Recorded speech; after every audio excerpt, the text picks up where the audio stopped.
The Chicago Bears completed the 2024 NFL draft, walking away with one of the best draft hauls, in my opinion.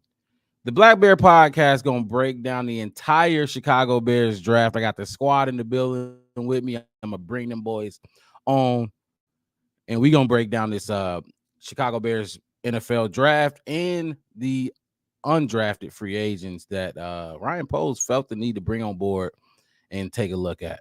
All of that right after this. Down or lay down and get smacked with the pole. By this time, everybody on that roster should know what it means to beat the Packers. It's simple.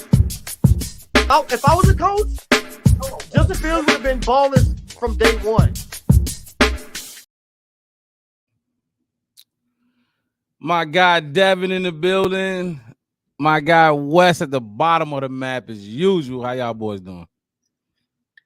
Doing well. All right. Look. So the Chicago, we had 5 picks in the NFL draft. Or wait, no, we went into it with 4 picks.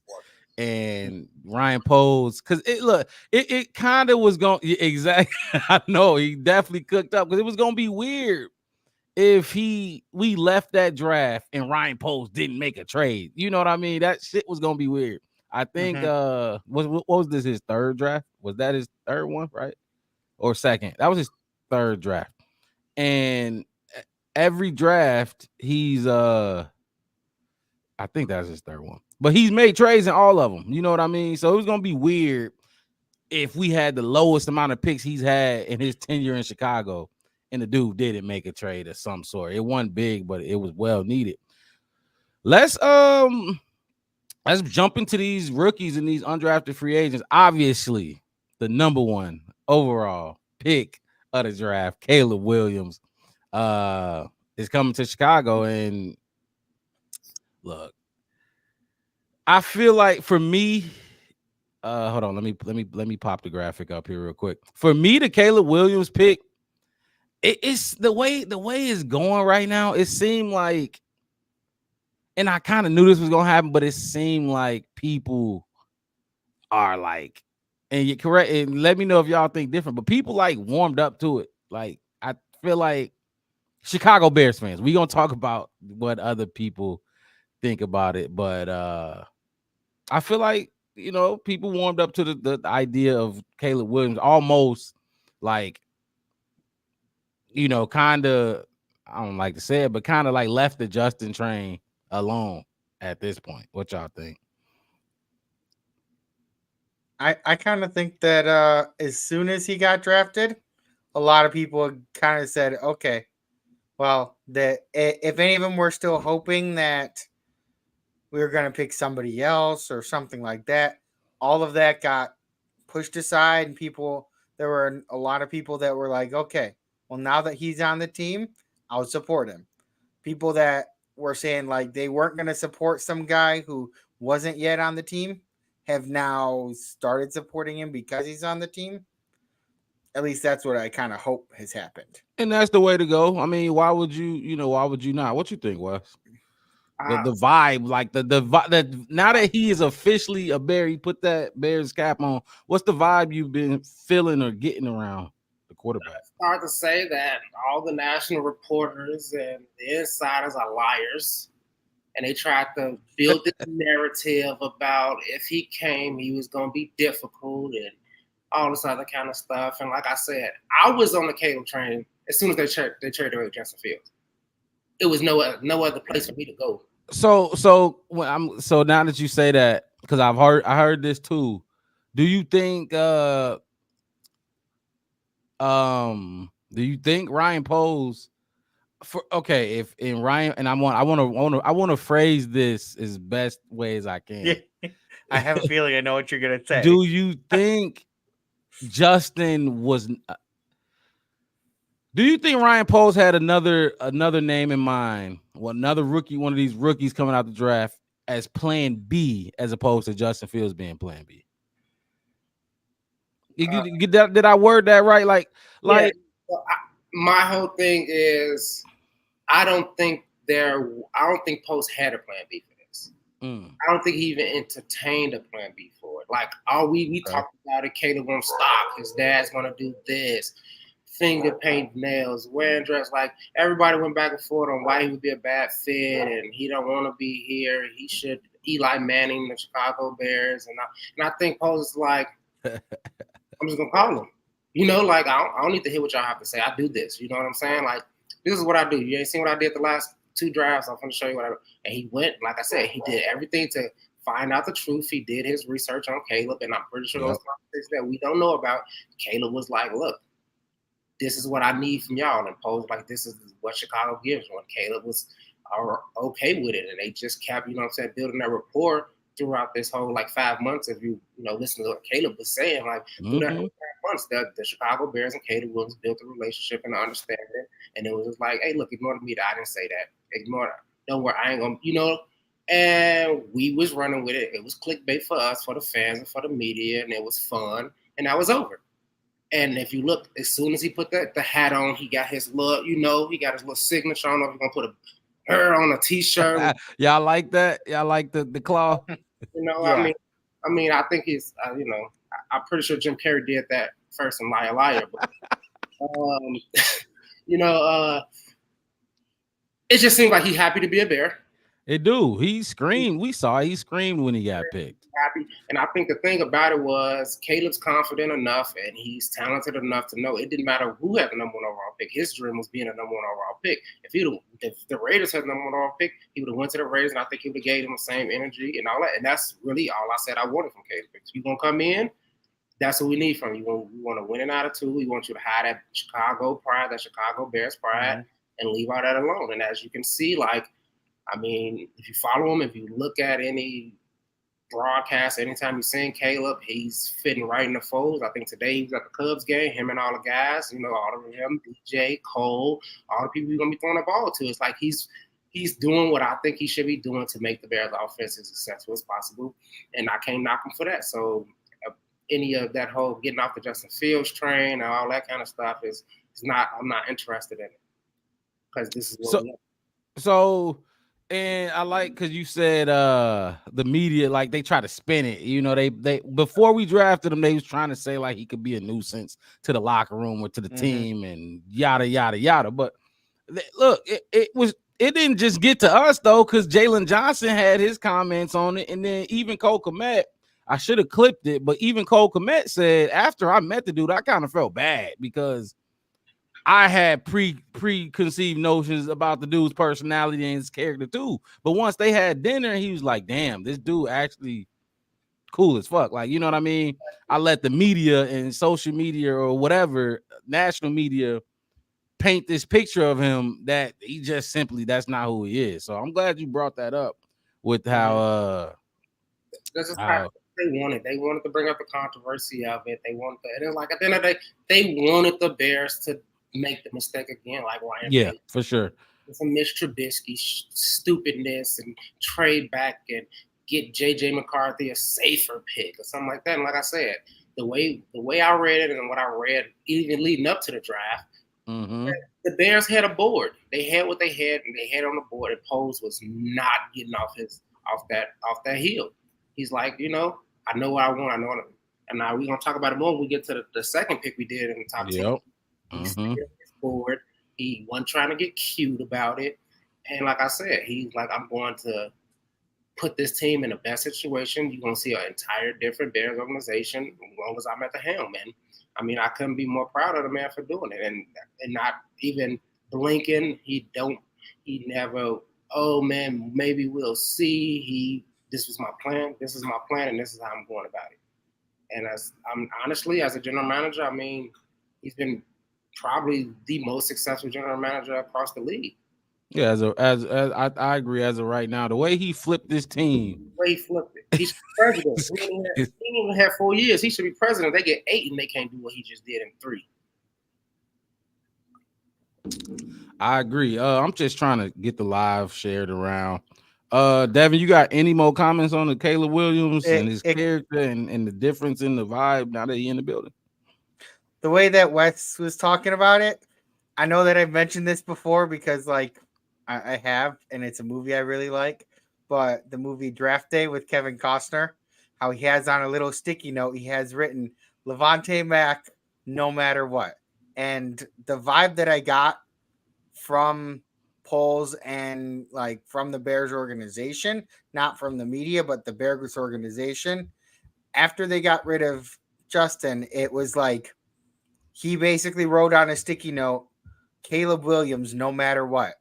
Like he was drafting Caleb. There were rumors of offers from the Commanders for a bunch of picks and stuff like that. There were rumors, I mean, all over the place about teams trying to trade up into the top 10 to get the quarterback that they wanted.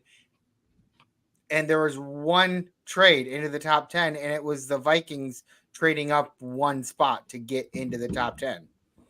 And so when it really boils down to it, it's like the Bears weren't really even entertaining a trade for number one. I'm glad you said that, because they might have been maybe looking at a trade for number 9, but number 1 was basically off the table for anybody who was calling, which I like.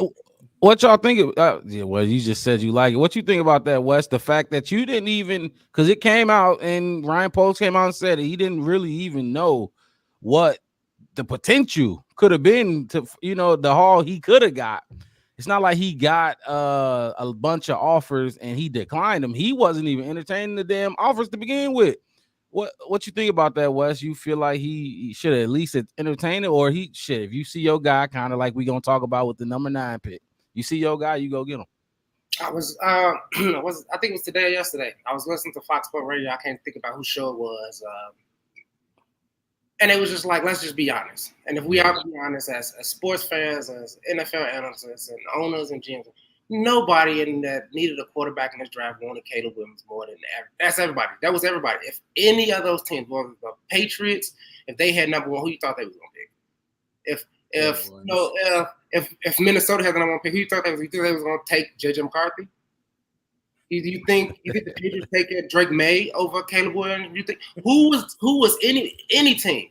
The Kansas City Chiefs. You think they were just gonna be like, well, we got Patrick Mahomes, but I mean, we could take Caleb and sit him for 3 years behind Patrick, and we could just keep this train. That's what everybody would have did with the number 1 pick. So the fact that people want to say like, oh, he should have been, because I know a lot of people are like, well, why would he entertain to see what he could have got? Why? Right. He wouldn't have did it. Because you the Cardinals, you got the number 4 pick. That's why you said you want to trade. Because you got the number 11 pick or the 17th pick or whatever pick your team had that you like, because they didn't have the number 1 pick. So they like, oh yeah, like I just said about the whole Caleb's attitude kind of thing. It's just media fodder that has been put out for Bears fans and organizations and clickbaits to keep people talking about the NFL and all kind of stuff that they should. Ryan Poles knew better. And like I said, he saw what Ryan Pace did, and he knew better. He saw what the Bears been doing for the last 3 decades, and he knows better. Right. So you think he'd be a fool to even consider it? He ain't shown to be no fool, so why? I think he probably took some calls because maybe contractually supposed to. Like the NFL's like, you do have to take some of these other people's phone calls. You don't have to. You can just say, okay, yeah, thank you, appreciate it, and then just hang up the phone. You don't have to write nothing down, or maybe, like I said, maybe you have to take them out of obligation. Well, at least you got to take 1 call. But like I said, it's more prevalent when his number 9 pick too. Like he just knew. And we spent a lot of time talking about Caleb Williams even before the goddamn draft came about. So let's move on to Roma Doomsday then.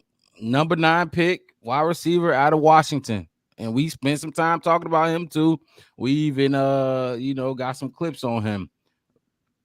First of all, the Caleb Williams pick, before I move on completely to Roma Doomsday, the Caleb Williams pick, I mean, A plus for me, A plus. I'm guessing everybody giving that Caleb Williams pick an A plus, correct? A plus. Yeah. A plus. No point in even wasting too much time on it. Rome Odunze, though, the number 9 pick that was debated. Everybody was debating this, especially when Ryan Poles and Matt Eberflus came out and said, we're gonna split into 3 groups, into pods, and we gonna look, hey, if you tasked with representing the offensive line, the wide receivers, or the defensive line, bring your best case to me, and we gonna see whose case I like better. We even did the exercise on this show, the Black Bear Podcast, and we split up into and we each took a position group and gave our best case on why the Bears should draft that position. The guy at the bottom of the map, he had the wide receiver group. Man, look, I originally thought that it was a long shot. I ain't gonna lie, I thought it was a long shot that the Bears was gonna take wide receiver with the number 9 pick. I thought it was a long shot, but I wasn't arrogant or ignorant to what was going on. I knew Rome Odunze was the most talked about pick for the Bears, like all over national media, social media, local media, any media. It was Rome Odunze. I mean, there was obviously other players talked about, but Rome Odunze came up the most. Me being who I am, I just didn't. I thought they would either take Joe Alt if he was there, and obviously he was not there. I didn't think the Chargers was going to take him 5th, but shit, I thought they was going D-line for sure. I thought it was going to be one of the Dallas Turner, layout, whoever. That's what I thought it was going to be, but they took Rome Odunze, and I'm not mad at it. I think we got the best wide receiver group in the league. What y'all think about the Rome Odunze pick? I'll let Wes go on this one. I was gonna go last, but if you've watched the previous episode, you know what I feel about the Rome Odunze pick. Even when I got tasked with bringing out the wide receivers we could possibly take at 9, I didn't even. Right. 85% of my whole rant was just Rome Odunze because, like I said, if he was going to be there, I really thought that they was going to take him. And it wasn't even. I mean, like you said, the media was talking about it. Everybody was talking about it. And when I looked at it and I researched about it, and it's like I think about all the greats, the Joe Montanas and all of them. They had a great wide receiver that was really on the same timeline as their quarterback for the most of their success. You go Peyton Manning like Reggie Wayne and Kurt Warner and like Torrey Holt. Like these guys who had that guy. And I don't want to backtrack and talk about the past too much, but like Justin didn't have that guy. When he got him, it was too late.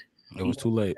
Look at Andrew Luck. By the time they was building that coaching, it was too late. It was too late. It was too late to go get him, and then you can't.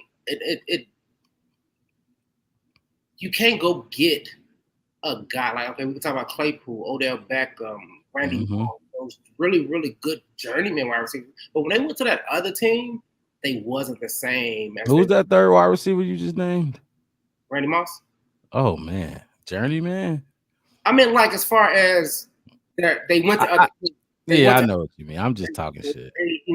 Like if he Minnesota, I mean, it was great. But when he went to other places, it was just kind of like T.O. Like when he went to other places, it was like still good, but he's not. He never got to back to that level that he was at his. Never really got because it's that kind of thing that a lot. I'm just in my opinion. This is my opinion. That okay, you have your own thing. Like you Randy Moss, you.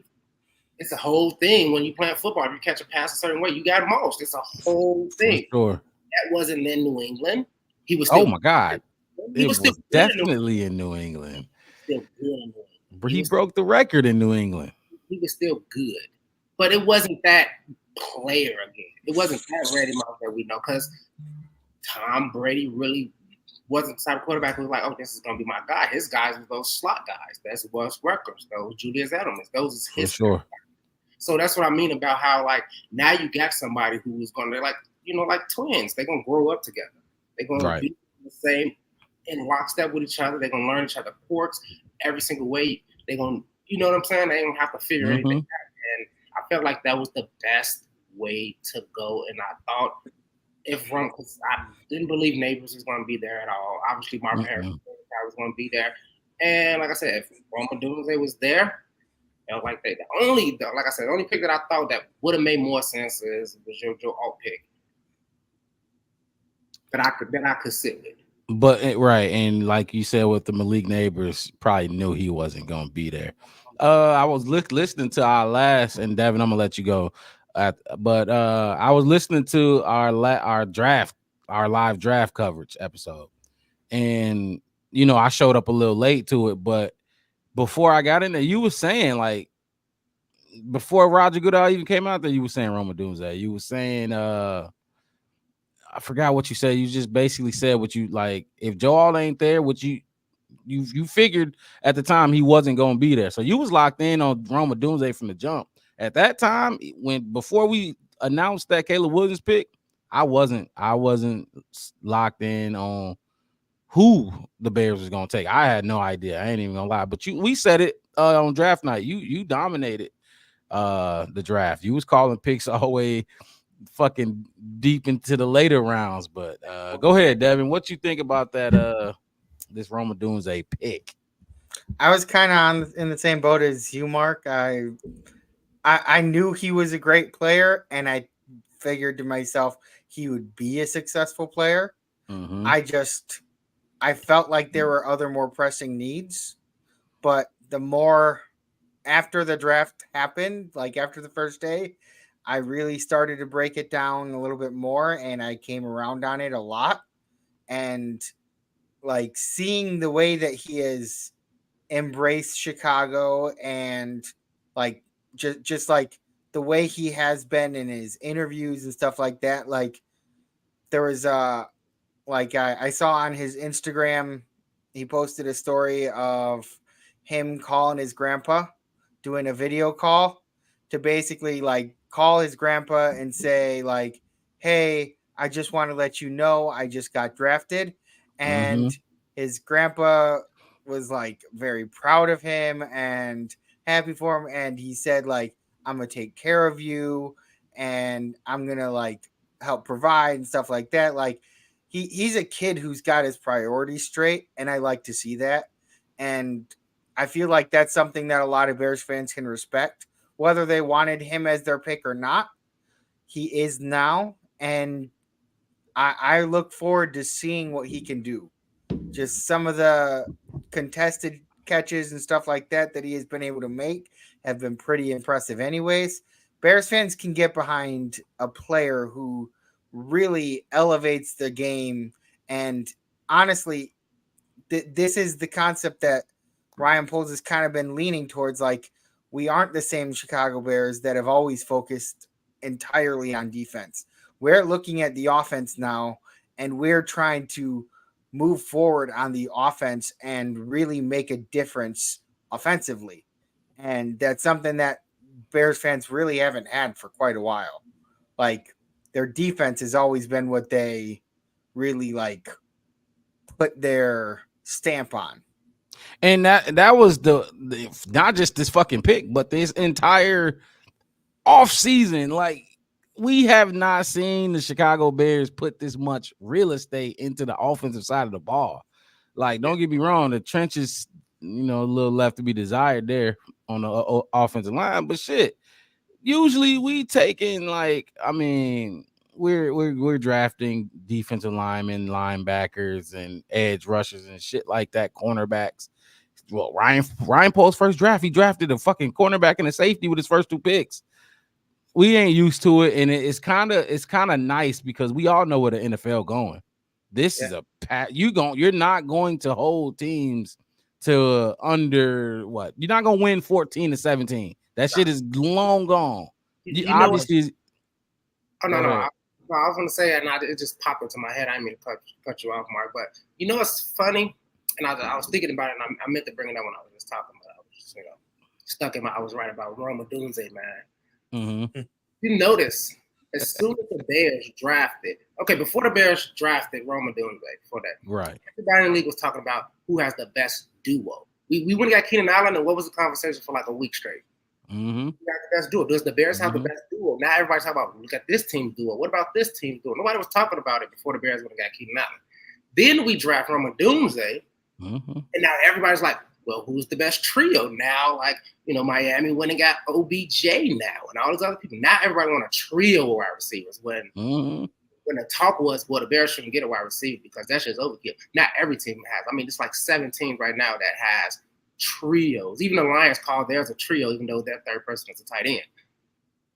Who was the second? Are we giving Jameson Williams that much credit already? Not giving nothing. I had nothing. But what I'm seeing these people try to. Yeah, that's what I mean. That's something that's like, oh my God, this team might actually be good. They pull, it's like those crazy next gen stats somebody like to pull out. You know what I'm saying? He could get up he's the fastest between 17 and 22 yards. Like he's the fastest player on the right side of the field. If he put his left foot front, he's 72% more successful to catch him. Like, let's not act like that even matters. But that's what they're doing with the Bears. Every time the Bears do something, they want to bring up some type of way to discredit us, which I'm all for it. I'm all for it because I'm watching Ryan Poles just trailblaze the NFL right now. Dominating, and he dominating in a way that we ain't seen it, man. We just ain't seen it, and I'm hoping he could take us from worst to first. Rome Odunze, to continue on Rome Odunze. I am a Randy Moss type receiver. I know Randy Moss is bigger than this, but bigger than Rome Odunze. But the DJ Moore guys, the 6 foot, Malik Neighbors. What was Malik Neighbors' height? 6'1", 6 feet, and they cool. The Debo's, the little pit bull type. They cool, but I need that big body, that big 6'3". What is he? 6'3", 212. Y'all, everybody by now seen the contested catch numbers. His contested catch numbers is insane.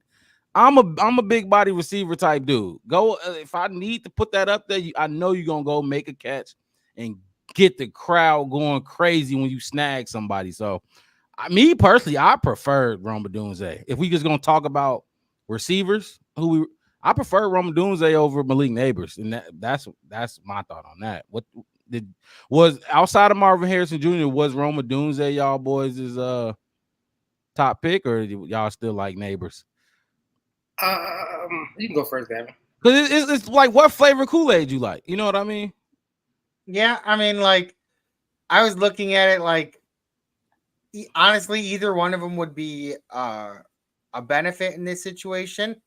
But I always enjoyed, like, as much as I didn't like watching him beat the Bears back in the day, like, I always enjoyed watching Megatron because the way he would catch and like his height and like how he could use that, and the fact that he was a big dude but he still had speed.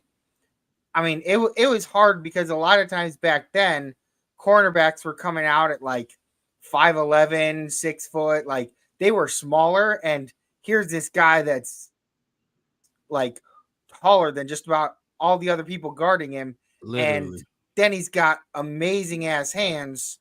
And I know that, like, as Bears fans, we always say that the refs got that one catch right, and the fact that like he dropped the ball as he was going to the ground or whatever. Like, I mean, but in all honesty, that catch at the back of that end zone, it was a catch. And it was an insane catch. Hell yeah, it was. The minutia of the rule or whatever that they decided to call it not a catch, that, like, at the end of the day, like, as fans deep down in our hearts, we all know that it was a catch. And if we can see those types of catches out of Rome Odunze, even if he doesn't necessarily get the number of yards that, like, you would maybe have gotten last year with him, or like that he got last year in college, just because he's on a team with 3 options. Like, if we can manage I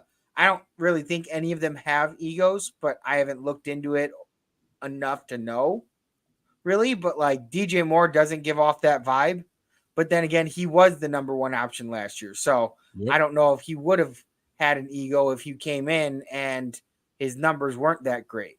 But being able to share the ball around, if they can get that going with our wide receiver core, that will be deadly, because having players where you can't double cover anybody because you can't leave anybody open, Pick your poison. it would be very, very good for the Bears to have going forward, and very good for Caleb. Just having that like relaxing concept of, okay, I got people that can make plays. I got Right. people that can, and the, like, we have a number of players that get yards after the catch. At that point, it's not even, Caleb's not even doing anything else other than getting them the ball in a favorable position. And then they Letting just them go and handle get it. yards that those are going to him too. Like they go, I mean, receiving yards go to the receiver, but passing yards don't stop when they catch the ball and run.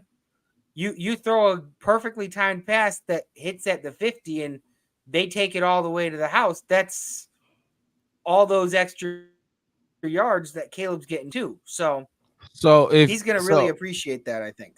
So okay, so I guess this the ultimate question. This the ultimate question. I know that Wes, you ain't go yet, but this the ultimate question.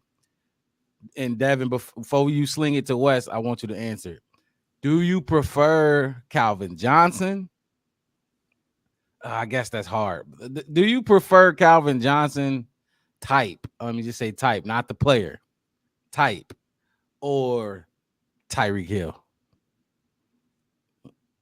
Basically, is what I'm asking. Ooh, that is a tough question. Fastest dude on the field by far. You're burning everybody. So this ain't just normal speed when I say Tyreek Hill. And this ain't just DJ Moore speed or, a fast. This is you fucking Tyreek Hill catch the ball and he turns and faces you because he know he about to and then just blow right past you. So what's your type of, what's your flavor of Kool-Aid you like? You like the Calvin or the Tyreek Hills? And we could, name a bunch of different players with those molds, but that's basically what I'm going with, the extremes. My preference has always been leaning towards the Calvin Johnson. Like even though he was smaller than Calvin Johnson a bit, but like I did like Brandon Marshall for B. Marsh, his height, and then pairing him with Alshon Jeffrey, like to me, those Another were like kind of like the twin towers of the Bears offense at that point, because they were tall guys and they could catch. I mean, the important part was their hands. Like you can be tall, but if you don't got hands, you ain't gonna make it very far in the NFL. Like the height doesn't get you so far. You better go play basketball if you're tall with bad hands. Like you said, twin towers, and you add Martellus Bennett to that. Them dudes, the monsters of the midway, for real. What you got to say, Wes? I know you've been itching to get in there. What's up, man? Yeah, no, I'm just saying, like, I mean, don't get me wrong. As a fan of just football, of course, I want to see those over the top, like those bombs. Who don't want those bombs and all that? But realistically speaking, like I said, look at it. I'm just going with off his. Look at the success Tom Brady had with 5'10" wide receivers in the slot. But I mean, they caught the ball and they got first downs. They moved the chains. That's how you win. That's what you slants, quick outs, dump offs. Yeah. Because I mean, what percentages is you hitting on these bombs? I mean, if we wanted to get time, we was looking for that Tyreek speed type. We could have taken Xavier Worthy. Now you talk about somebody that's faster. We could have had Xavier Worthy, the fastest. What was the fastest 40 yards in combine history? I mean, I've seen his highlights out of Texas where he, like you said, just like Tyreek, catch the ball short. Yeah, he ain't Tyreek now. I'm just saying what he did last season. I didn't say he is. I said he catch the ball, he look at you, he run right past you. That's what he does. That's like what John Ross. Remember John Ross broke the record? And but for me, it's I need to change the move. That eases fans. Because once you move the chains, you gonna get those big ones. You gonna get those big ones if you're moving the chains. And so, like I said, I will have to go with somebody that can catch the ball, whether they big and tall. Just Larry Fitzgerald. You know what I mean? Like really not a big over the top, but You put the ball in. Fitz was a master route runner.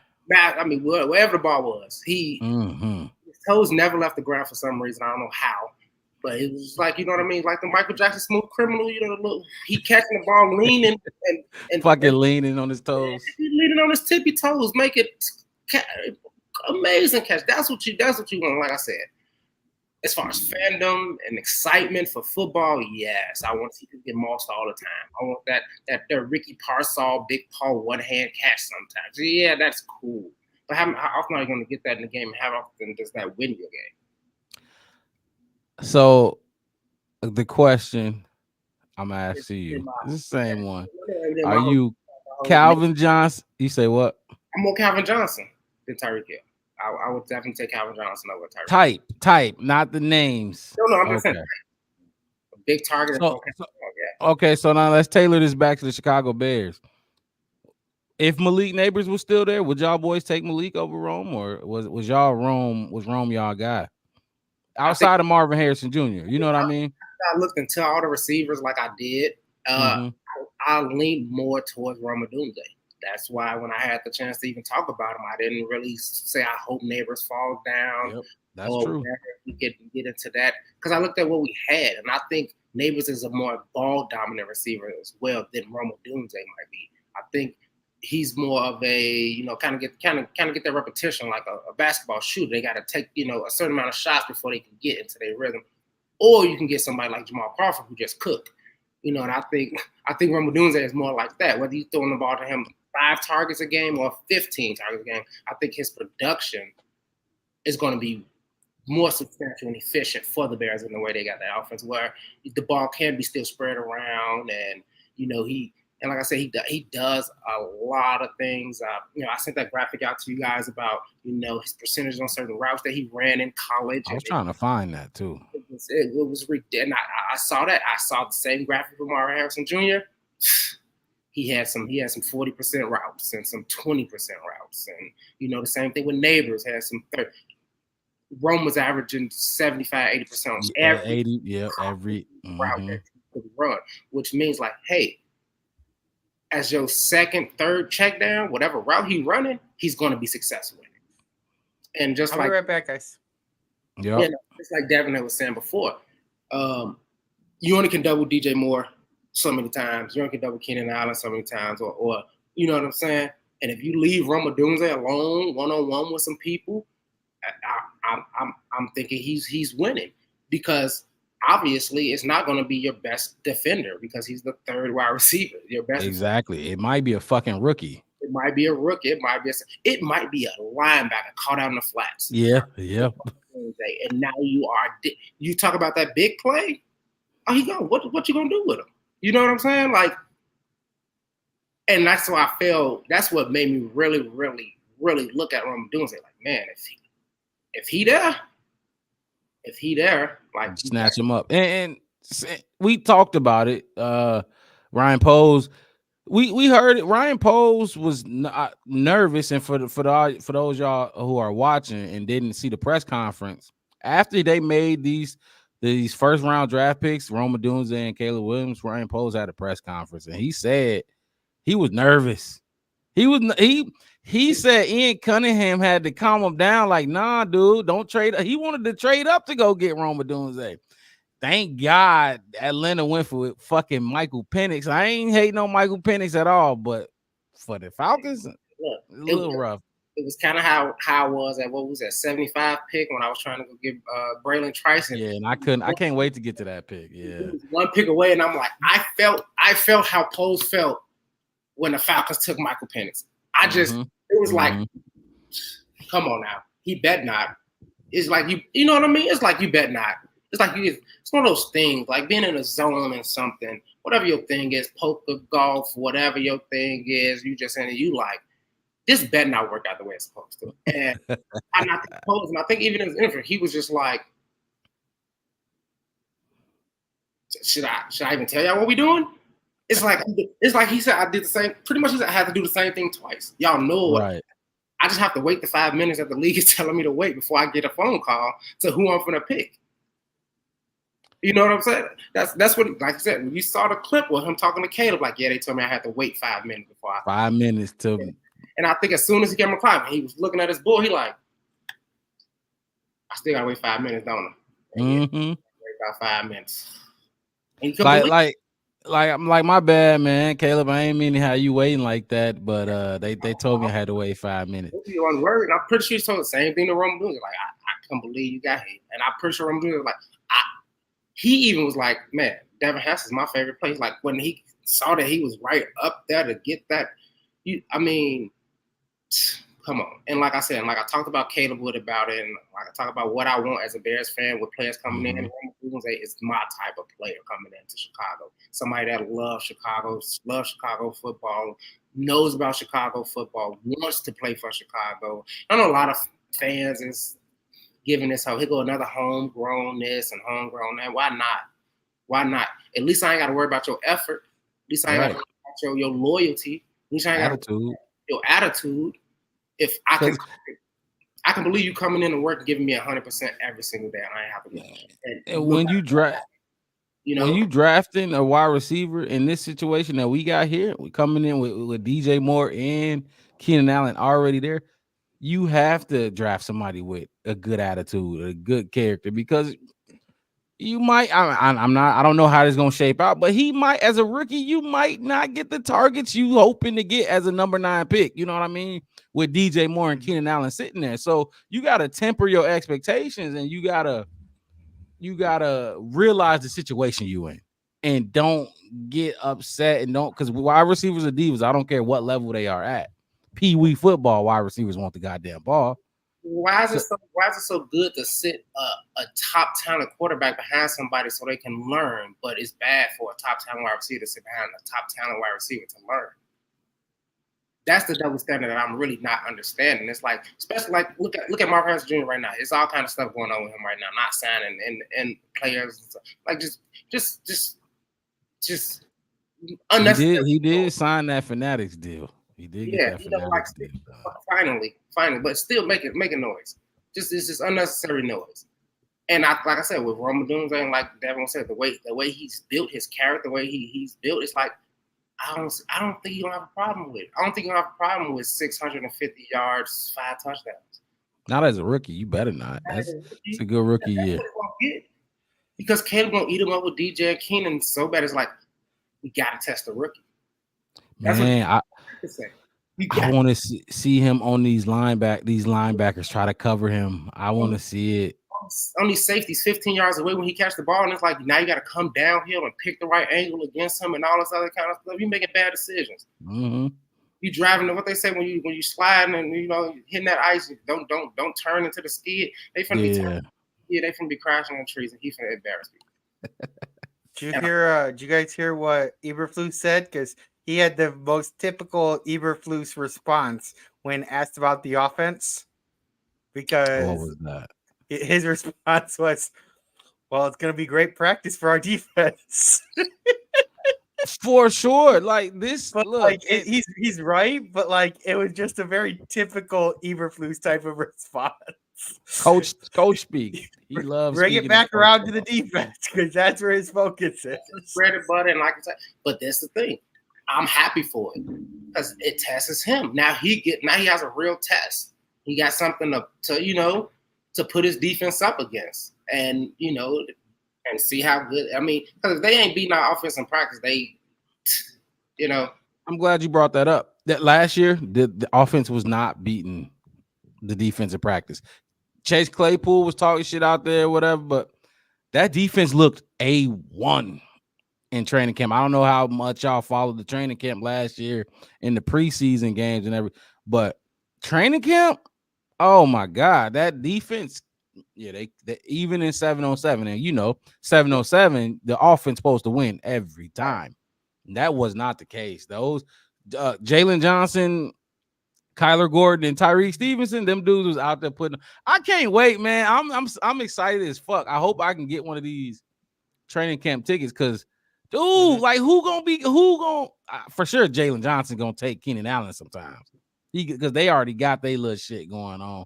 But fucking Roma Doomsday and Kyler Gordon and Tyreek Stevenson and Roma Dunze. Talk about seeing if those four. What he had 4 interceptions. I mean, Tyreek Stevenson did his thing as a rookie last. Yeah. You got somebody now. Now you ain't got to worry about like, okay, you know, I need to be lined up against the best because you finna be. You finna be lined up against really good talent, and you gonna have to show out. And that's the whole thing. Is like, I don't know, man. You're gonna have to, because if you don't show up, you're going to get embarrassed. Them 3, DJ Moore, Keenan Allen, and Rome, especially Roma Dunze, because he's the hungry young whippersnapper in the locker room. So he want to show as much respect he got for the veterans like DJ Moore, Keenan. He want to outdo them dudes. He want to show like he's gonna do it for him. You know he is. And that's the beautiful, and that's my whole thing about drafting them together. Like even when they came when I saw them on the plane to Detroit, and they was like, "Hey, guess what I just seen at the airport? I just seen Roma Dunze." Roma Dunze answers like, "I just ran into Caleb," and then they on the same plane going to Detroit. You see them waiting on the bags together, and then they just happen to get drafted together. And I'm just like, come on, man, y'all talk about franchise player like we. Writing was on the wall. Right, writing's on the wall, and the Bears should be really, really good overall. Well, I mean, Jalen Johnson, like you said, Tyreek Stevenson, Tyler Gordon, Briscoe. As long as, you know what I'm saying, don't nobody get too big of a head and want fucking $700,000 billion for no baseball type contracts, because we should be fine for a very, very long time. I'm interested to see how long we'll be able to keep Keenan Allen. That's the whole reason I really do love the Roma Dunze pick, because we'll see how long we'll be able to keep Keenan Allen. He got about 100,000 miles plus on him. If he's good for 2 seasons and he gets us from point A to point B, I think we got our money. Yeah, right. And I say that because correct me if I'm wrong, fellas. Isn't this his last? This is his last season, yeah. On his contract, so and that's why I say that. Ryan Poles made comments like this within the past couple of days that there's no rush to get him signed to a extension right now, and it sounds like he's waiting to see production on the field. But honestly, if the team starts to gel, I wonder if maybe he might take a little bit of a pay cut to stick around. Like if the team really starts to gel and he starts to see like, hey, this kid Caleb, he's going places, and I'd be interested to stick around another couple years, see if maybe we can get some real traction going.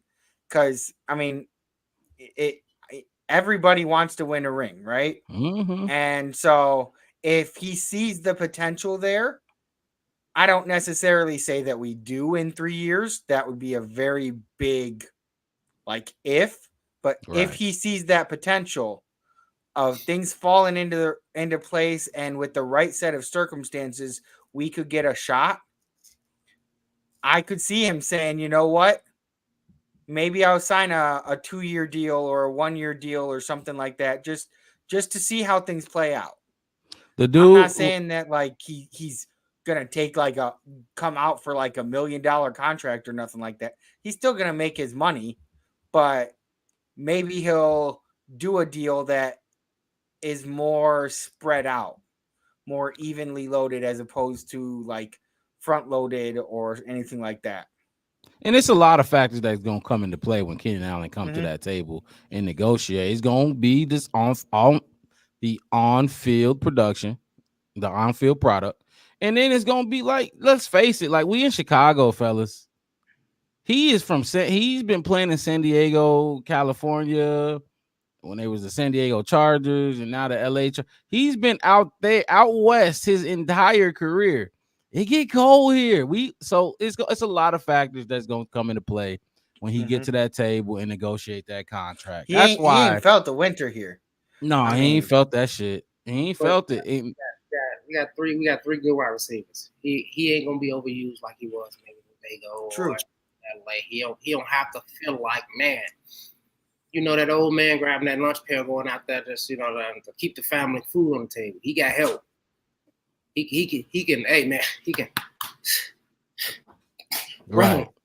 Hey, Rome, Tyler, One of y'all get in there because I need you know, like I need a break. Like he could and like I said, he could play more games. He could. It's just the depth and all of that. It's just like, come on, dude. And then like look at even all the other wide receivers we got out there. We got a way to keep these guys healthy, longevity, and they Keep them still fresh. keep them fresh. I don't remember the last time we had something like this. I don't think we ever had something like this, and it's just. I mean, you got a amazing receiver for every down to play, first, second, and third.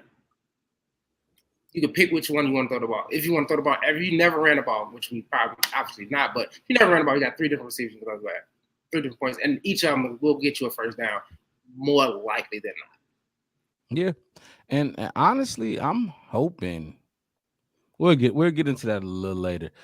So look, Rome Odunze, number 9 pick. We spent a lot of time on these first 2 picks, more time than I thought we would, just because we've been talking about these dudes the entire offseason.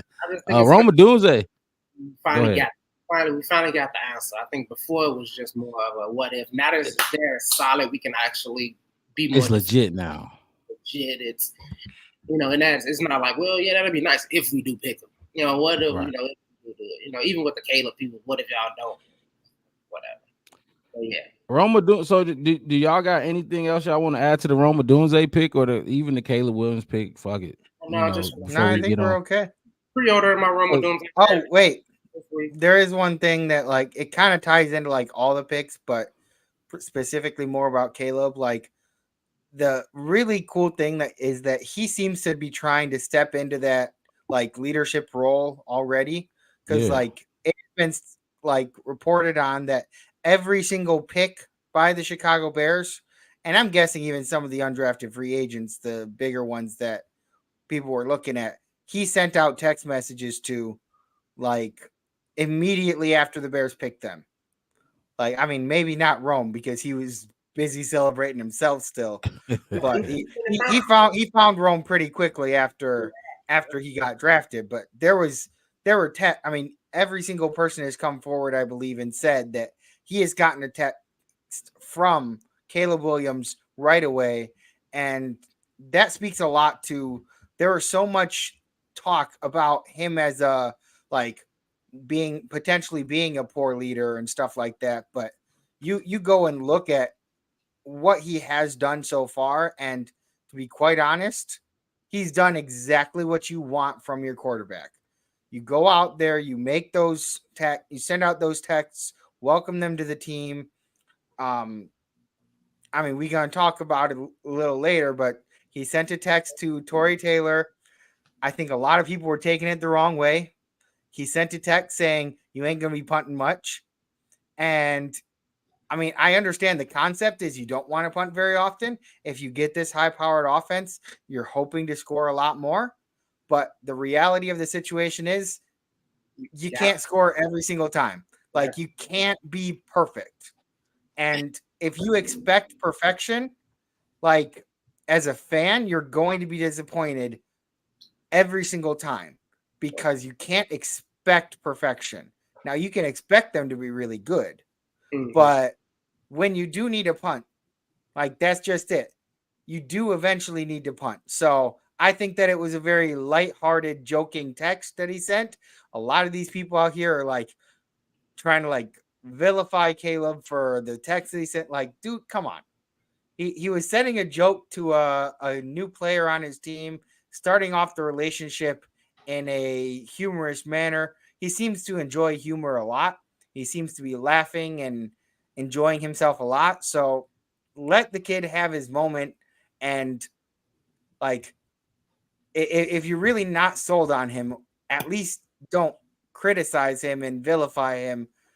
Wait until he's actually out there showing what he can do before you make up your decision. I think you got to build that rapport with the team. You got to build that rapport.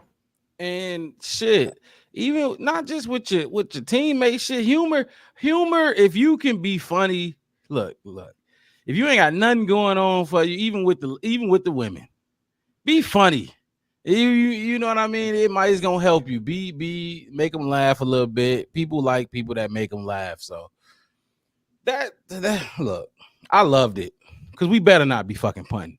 I almost said Trenton Gill, but we waived Trenton Gill. Yes. Fuck is Tory Taylor. I hope I don't get to see Tory Taylor, but look, honestly, he might be the sneaky steal of the draft, though. I think he's gonna be that game changer when they need that extra little moment to kind of figure it out. Okay, what we need to do to change? What we need to do this? All right, let's just punt, sit Caleb down. Look, this is what we need to be looking at. This is what we need to be doing. And now, like I said, we talked in the pre-show, like you pinning somebody down on a 3. I wish I put together a montage of just them pinning dudes inside the fucking 10-yard line. You talking about I'm starting off on a 5? What 3-step drop? I'm gonna be in the parking lot. What you mean? I'm a quarter time to make sure you make a 3-step drop. I'll be in the parking lot, man. Come on. All right, let's move on to the next draft pick of this draft. The 3rd round pick, Kyron Amagaji, 75 overall. And look, my thing about this, hold on. Offensive tackle out of Yale, Ivy Leaguer. So That's what he wants. Say that one more time. Got to get you what you want eventually. Yeah, hey, 6'5", 323 pounds. This is my thing with Amagaji because he's obviously a dog. He was in 2023, he only started 4 games and he missed the rest of the season with a quad injury, right? But it said, well, from what my research, and y'all might have, got some different info. It said Kyron Amagaji was the first team Ivy League back-to-back years. And he only played 4 games last year because of the quad injury, which was kind of interesting that that Ryan Poles decided to use that 3rd round pick on him. Look, offensive tackle, he ain't taking Darnell Wright's spot. He was drafted 2 rounds higher than Braxton Jones. Y'all already know how I feel about Braxton Jones. I'm hoping Amagaji can take Braxton Jones' spot, and it's just that simple. That's what I think. I got some more accolades. This dude, he actually good. But before we get too deep into Amagaji, let's hear it from Ryan Poles' mouth on where he think Kyron Amagaji can go and where does he think he fits in with the team. Here is Ryan Poles.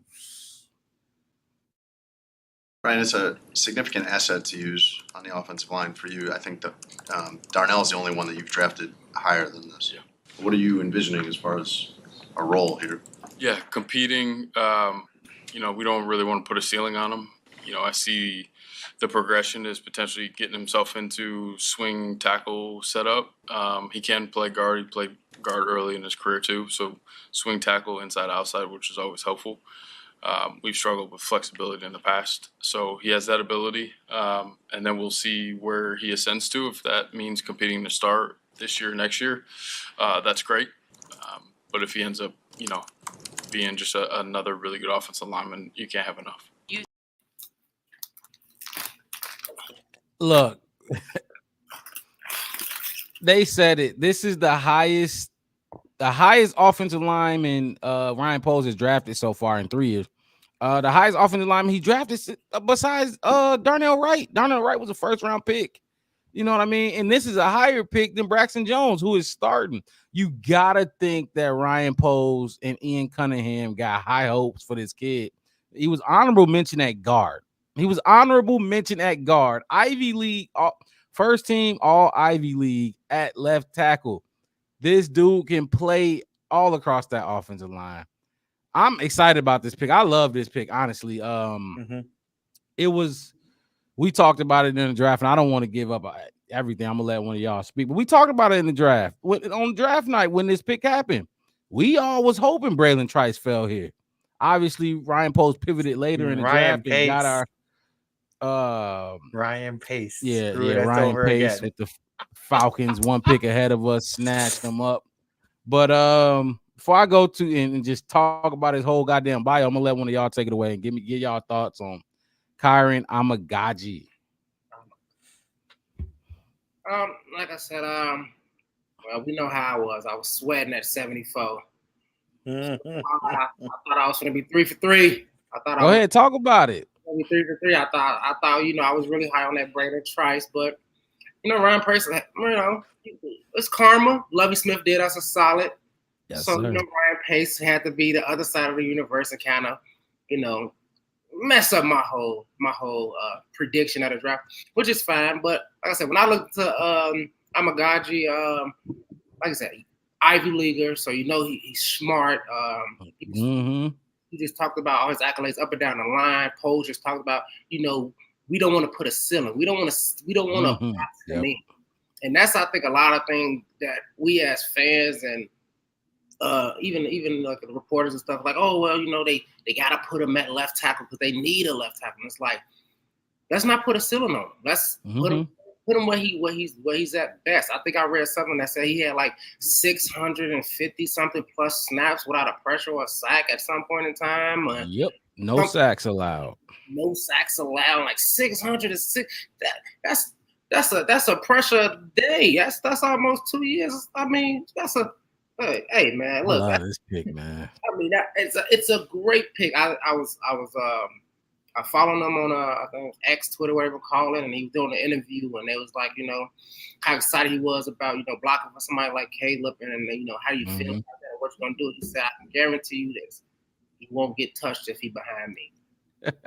He said nothing about this offensive line. He said, I ain't gonna let him get him. I ain't gonna let him get touched. Which is what I love. And once again, we got a native to the Chicago Bears family, somebody who wanted to be a Bear. If you watched him, I forget. Yep. I'm saw glad you mentioned that. how it was his whole entire family there, as and just big. And they asked him, and and he fight. I'm gonna be a Bear, and he just felt. I think I want to say maybe his mom was next to him, or maybe his grandparent. It was so many people I couldn't really tell who was who. But he just fell over and emotional about the fact that he's finna go to, who his favorite player was watching growing up to? Devin Hester. Wow, look at that. That's a trend that we got. Was it Hester? I'm pretty sure he said Devin Hester is one of his favorite players to watch growing up. With Devin Hester, just being a Bears fan and being a big fan of Devin Hester. Shout out to the Hall of Famer. But that's what we want at Hallis Hall, man. That's what we want. That was the only, like I said. That's one thing I had about Caleb. I just want them to know that he wanted to come and be a Bear, and that loyalty, that confidence in it. They asked him about the competition along the line and all of that and everything else, and he had that high hope, that confidence, and I like the fact that Ryan Poles said we're not gonna put a ceiling on him, we're not gonna put a cap on him, and like you said, Mark, this is what we need. We need to beef up that line. We need to put some pressure on these guys. And hey, look, you might not play if this guy's out here killing it. So you either want to, fix your faults, or you know what I mean. You're gonna be holding your helmet on the sideline for a long time because it is what it is. We need to minimize those sacks that we've been getting these last few years. We need to keep that pocket clean for our franchise quarterback. We need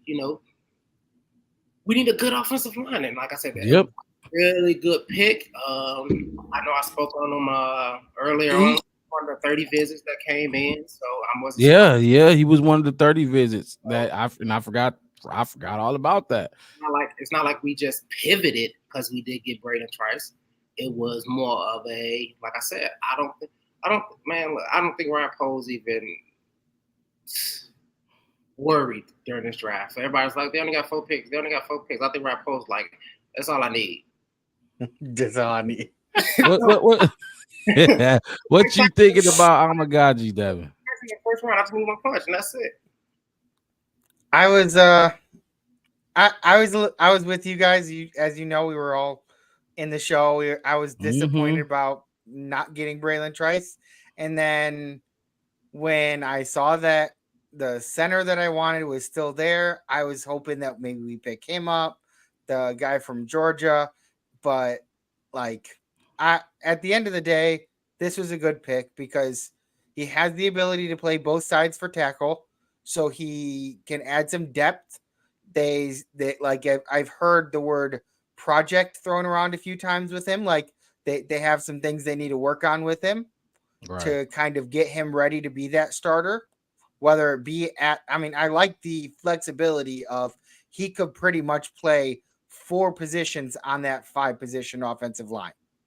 Like he could play the left guard, left tackle, right tackle. Obviously, we got right tackle pretty secured up, but just to have somebody that they can play and provide some depth in the meantime while we get him up to speed and get him ready for that like starting role. To me, that's a good sign because they see something in him. Like I'm not one of those people that like looks at like there are a lot of people that were worried because he came from Yale, and so the Ivies don't tend to draft play them big dogs, the best players. But here's the other point of view on that one. He went to Yale. He is a smart dude. Like you don't get into Yale like because of your football skills. They don't go out and get you for your football skills. They get you for your brain. He has intelligence as well as football skills. And honestly, like that intelligence that he has, he may be out there like looking at the field, being able to like figure out the trigonometry and geometry that he needs to take these guys out before they get to Caleb. And watching his clips, he was pancaking dudes all over the place. It looked like it was like some like breakfast diner or something like that. And there was pancakes lined up it was an all-you-can-eat pancake buffet is what it felt like. He was pushing dudes over, knocking them over. Obviously, once you get into the NFL, it's not so easy to do that. right? But at the same time, he has the abilities there, and he has the physical attributes that are really beneficial. That stuff you can't train. So you get him trained up the way you want him to. Yep. Like I always like projects because you can train them how you want them to be. Well, that's what can interesting. best fit your system. I'm not a project guy. I remember they brought in Dominique Robinson. Y'all remember? Y'all know Dominique Robinson. Yeah. Fucking pissed me off. He was on the field way too much. But no, Kyron Amagaji, like you said, he look. So one of his strengths, and I'm taking this straight from his combine results. He has one of the longest arms out of the offensive linemen in the draft. He had 36-inch arms, and they saying that's one of his strengths. Another one of his strengths, this is what they got. Outstanding blend of size and athleticism with his length. He's a road grading power to clear running lanes with leverage and force. He's light on his feet with the ability to get to challenging blocks in space. His hands show noticeable in-season improvement in his pass protection. Some of his weaknesses, though. Acclimation to jump into competition level might take some time. He still needs plenty of work with his hand placement and his punch timing. And we all know that punch timing, when you hit him, that is important as an offensive lineman. So he got some work to do there. And he hasn't learned to reset his hands and make the most of his length. If you can't, they're saying all things are coachable, but you know, if length is huge on the offensive line, keeping dudes off you, keeping dudes away from you. Your length is important. If you can't use that, then you definitely need to spend this offseason time working on how to use one of the biggest and most important traits as an offensive line. I love this pick. I'm going to get his pick. If we had to grade it, I'm going to get his pick B+ for sure. B+. Y'all know how I feel about Braxton Jones, and I would not be mad at all if this dude takes his spot on that left side. And what you say he said about protecting Caleb Williams? You said he said something about. He said he will not get touched behind me. I guarantee. The dude ain't give up no sacks. Like, he gave up 0 sacks. What more can you ask for? I don't care who you playing against, whether it's the SEC. I know they weren't, the Ivy League schools not playing them too much, but SEC, Pac-12, whoever you playing against, fuck, you can't ask more of him than to not give up a sack. But my is like, look at what you get. You just said it. He probably got the largest wingspan. I believe it was like 86 inches. I think that's probably one or two, maybe one person has the exact large, the biggest arms. 6'5", 323. And then you put the fact that, like you said, that he went to Yale. So everybody talk about what's coachable stuff.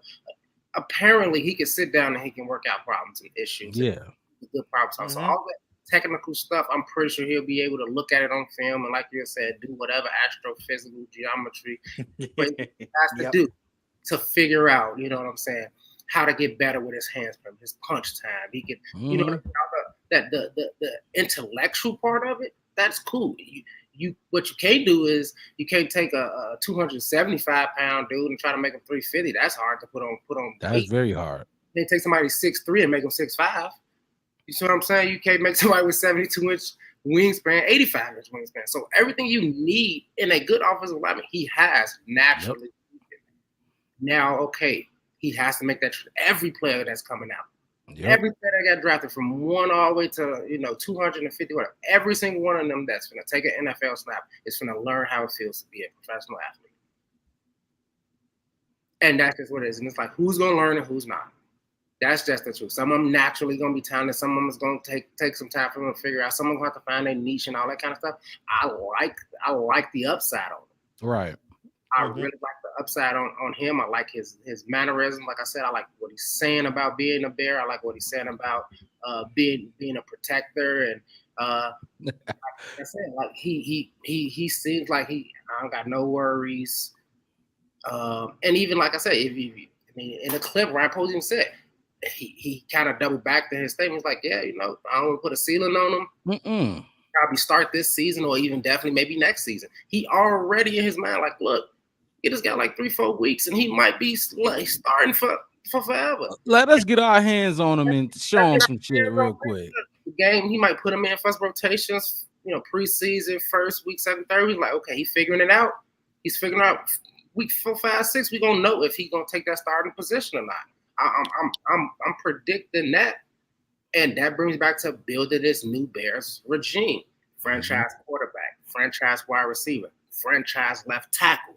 Like, you talk about success in the NFL? Come on. I look, yeah. I hope, but I can't predict the true future, but look at what you get. You're getting a really good franchise quarterback. You got a really good franchise wide receiver. You have a really good possible franchise left tackle who's gonna be here for a while. Those the hitters right there. Here he is again on the screen. Kyrie Namagaji, round 3 pick, 75th overall. I look at worst swing tackle or swing honorable mention at guard. He was honorable mention at guard, so he could play some fucking guard, man. We all know Tevin Jenkins get injured. And trust me, I know that played a role in them drafting him specifically because of his versatility on that offensive line. And Ryan Poles said it. We struggled with that, having depth and having people that can slide in and slide out. And I hate to say it, but Green Bay they do that well. Bakhtiari leaves, they can slide the guy there. A guard goes down, they can slide a guy. Same dude that can play all over the offensive line. So I love this pick. B+ for me. What y'all got on the grade for this pick? I'm gonna give it a solid B.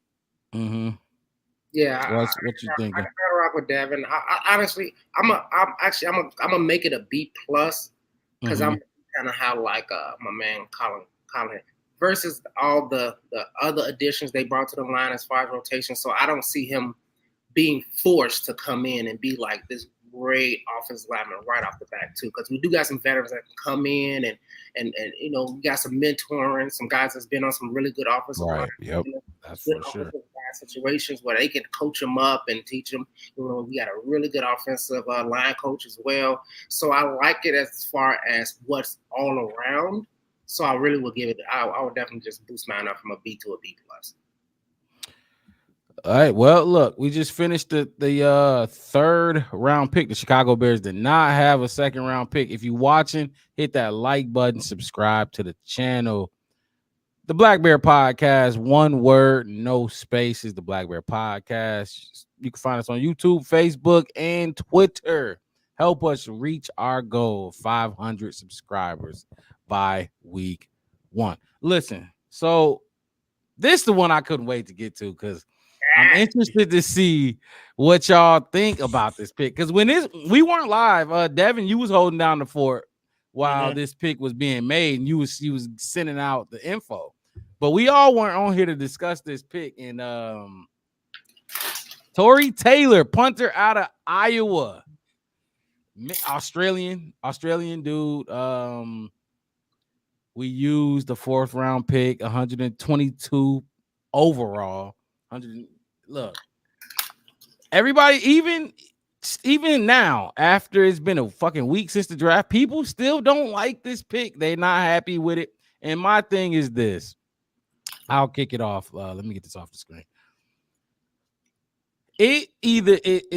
Look, and actually, before I break it down, let's listen to Ryan Poles speak on it first. Before I give my take on this punter situation. Obviously, the Bears waived Trenton Gill. Let's hear Ryan Poles on the Pat McAfee show answer questions on why did you draft a punter in the 4th round? Okay, let's talk about Tory Taylor. Ty was going to ask about him, but since you brought him up, I will. He's big. He's big dude. At Iowa, he was like winning them games. Like best player. Yeah, legit. He was. They were trying to put him in a Heisman conversation as a punter, which is obviously incredibly abnormal. But there's some games you watch. It's like, well, he just pinned 6 times inside the 5, and the Iowa defense is the biggest weapon for him. He was clearly number 1 punter on the board. At what point, whenever you decide to pull the trigger on him, do you think it's too early for a punter, too late for a punter? How did you kind of go into making the decision to bring Tory to Chicago? Yeah, I didn't expect him to get much further. Definitely didn't think I'd be able to pick him up when we got to the 5th round. And really the thought process there is to make anyone we're playing really uncomfortable. I didn't play much in the NFL, but I know running onto the field and having the ball spotted inside the 10-yard line is a very uncomfortable feeling. It's disheartening at times. And I love taking advantage of field positions, and really that should help us with points as well. So I think it's going to add to our team and again, make it uncomfortable and difficult for any team we're going against.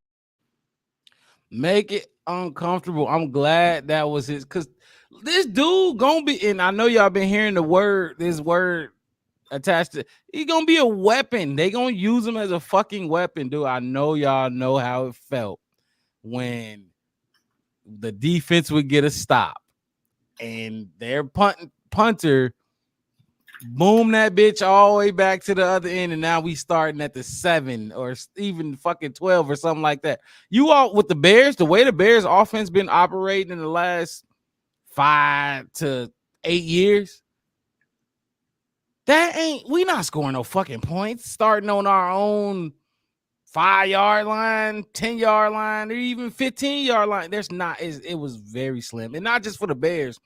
I wish I got these numbers, but there are numbers out there where it tells you how much your odds drop of scoring a touchdown if you start your drive at the 25, you start your drive at like the even the 40. If you start your drive at the 40, your odds of scoring points go up significantly, like at almost like 20%. Because you can just the 40, get another 40 or whatever, field goal points. Now you start at the fucking 15, the 5, the 20. It's proud. I wish I had the actual numbers to put out there, but the odds of scoring when starting that far back is really low. Tory Taylor, punter out of Iowa. He's from Australia. The dude, he won the Ray Guy Award in 2023, which is the nation's best punter. Ryan Poles said in the clip I just played, he did not think he would be able to get him in round 5. So past round 4, he didn't feel he would be able to get him. He set NCAA record for single season punting yards. That's because Iowa was so bad. Their offense was so bad. The dude was punting a fucking lot. So I don't know if that's good for him and bad for his fucking team. But look, he won the Ray Guy Award. He was the best punter in the league. I think this pick may be sneakily the most important pick for the Chicago Bears. Not on the terms of Caleb Williams wasn't, you know what I mean, but you get what I mean. Real football fans and football heads know what I mean when I say this might have been one of the most important picks of the draft for the Bears. Tory Taylor, fellas, who want to take it? You want to go, Wes? You got the Iowa shirt on, so you might as well go and go first. Y'all scared? So- What? We don't like talking about punters around here. He's a punter. No, it's I just want you put the Iowa shirt on, so I'm like, oh hey. Let me see the Iowa shirt. So, I ain't see it. Oh yeah, okay, for sure. And I know you rep Iowa, so yeah, yeah. right. Some of you shoulda guys may opened know, some of you may not. Like my grandparents live in Iowa. My mom grew up in Iowa. She went to the University of Iowa for a year before she transferred. She's Right. been an Iowa Hawkeye fan her whole life. So I've kind of developed into that. Like my dad, he went to oh God, I had it in my head too. He went to Valparaiso. So not much going on with Valparaiso usually. So Mhm. when it comes to like watching college ball, I watch Iowa. And when I saw this pick, I was live and I was shocked, guys. But like I remember when we were doing our mock drafts, I think it was Wes's mock draft. We were down in the late picks, Mhm. and I was like, hey, maybe we should take that punter. And You nobody did really listen to him. thought out, like I was being kind of joking because like I didn't realize at the time how bad our punting was compared to the rest of the league. We were the worst in terms of punting. Like in the entire league, we were dead last, I believe, in net yardage with Trent Gill last year. And it just like it's one of those situations where you don't put too much blame on that, but at the end of the day, it really does make a huge difference. And so I did watch a lot of Iowa games, and I knew who he was and stuff like that because at the University of Iowa, they had a campaign or a slogan for their last season last year, and it was punting is winning. And it was because of the fact that they knew that their defense was so good that was where their bread and butter was at the time. And they could pin you down in the 5, at the 3, at the 7. Their defense could make something happen there. Like when you're backed up as a quarterback, when you're backed up against the end zone at your back, Hell yeah. that is basically having another edge rusher coming from behind. They can't go back too far because otherwise safety.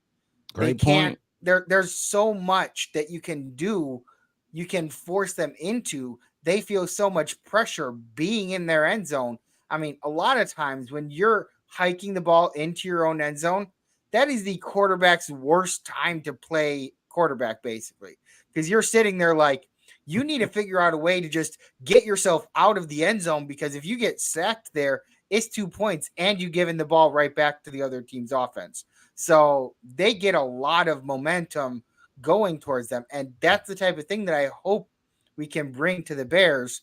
And it was funny because during the draft, I was sitting there saying, and I had even texted a buddy of mine after like Cooper DeJean went to Philadelphia. Oh my God, they cornerback jumped out of Green Bay. Iowa. Yup. And so I was like saying, like the whole draft, you guys know I was really hoping that Green Bay didn't get Cooper DeJean because we have enough Iowa players on the other 3 teams of the NFC North. And the Bears just don't happen to draft from Iowa.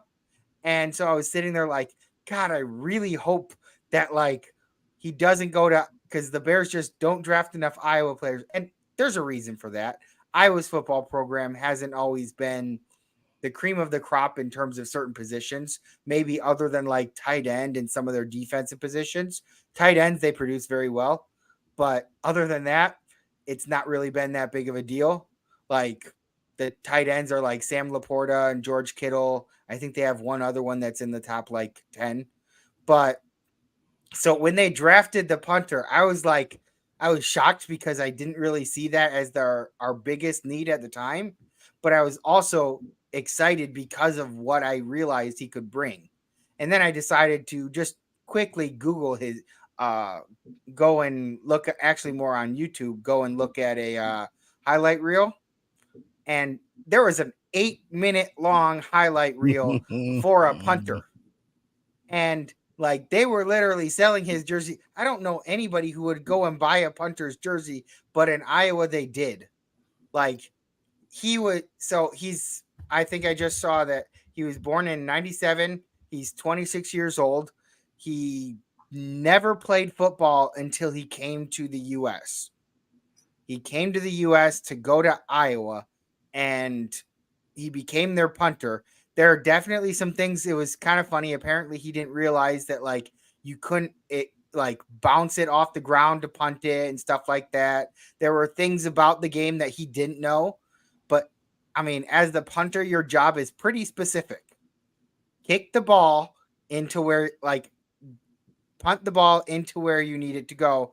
And he got really, really good at like the directional punting. He could get it on which side of the field, which hash mark you wanted it on. He could punt it in that direction. And he had very good control of the punts. There were balls that I saw where it hit like not even a yard away from the end zone. And when it hit the ground, it started going backwards and flying away from the end zone. And I'm like, how in the fuck did he do that? Yeah, I heard he would do crazy. that. Like, not even he's not getting touchbacks. That fucking ball hitting at the 5 and rolling to the left or going to the right, or you know what I mean? Like I heard he was doing that a lot. He was really good at like directional hitting it, like having it go out of bounds at like the 2-3 yard line, like those ones. And like Ryan Poles said, you go out there as an offense and you see that you have been pinned by a punt. You've been pinned back at the 2-3 yard line. I'm gonna go ahead and say 2 or 3. He said 5 because 5 is bad, but like 2 or 3 is even worse at that point. I mean, as a quarterback, you don't have a whole lot of options. You pretty much have to hope that you can just pound it out with a run. Yep. And get a couple of yards to just kind of give yourself some breathing room. It's demoralizing. You almost know as a quarterback, if you're at the 5 or even if you're inside the 5, God forbid, you probably know as a quarterback, you're going to run this ball 2 or 3. Hopefully that running game gets you some cushion, because if it don't, you know you punting. You know you punting the ball if you get the ball back up that close to your end zone. Wes, what you think about the Tory Taylor pick, man? I mean, I was with everybody else. I was shocked at just getting a punter. Like Devin said, I didn't think it was the most dire need, even though, I mean, we were terrible. We were terrible at a lot of other things as well. And I didn't think that was something that we would take, in the 4th round at this pick. The thing that I did, just like most people I did, I went, saw his highlight reels, and I mean, I'm just gonna be like everybody else and just throw around like, come on, dude, like who punts like that? Like, we know about the great kickers, the Vinatieri's, like come on, we the city that Robbie Gould built, so we know how important a kicker can be. Mm-hmm. Hell yeah. You know what I mean? So I wouldn't even, if it was a kicker, I'm like, okay, well, yeah, you got to make kicks. Punters is kind of like, don't you just kind of hold the ball for the kicker sometimes? Like, that what's your job? Like, it really wasn't. But then when I saw what this dude could do, I saw this. I mean, he's like 6'4", 225. So he's a big dude. So that's another thing you have to you put in. Like, he's putting the ball. He's big. He takes up space. So all those, if you look at the intangibles, this is the game of inches.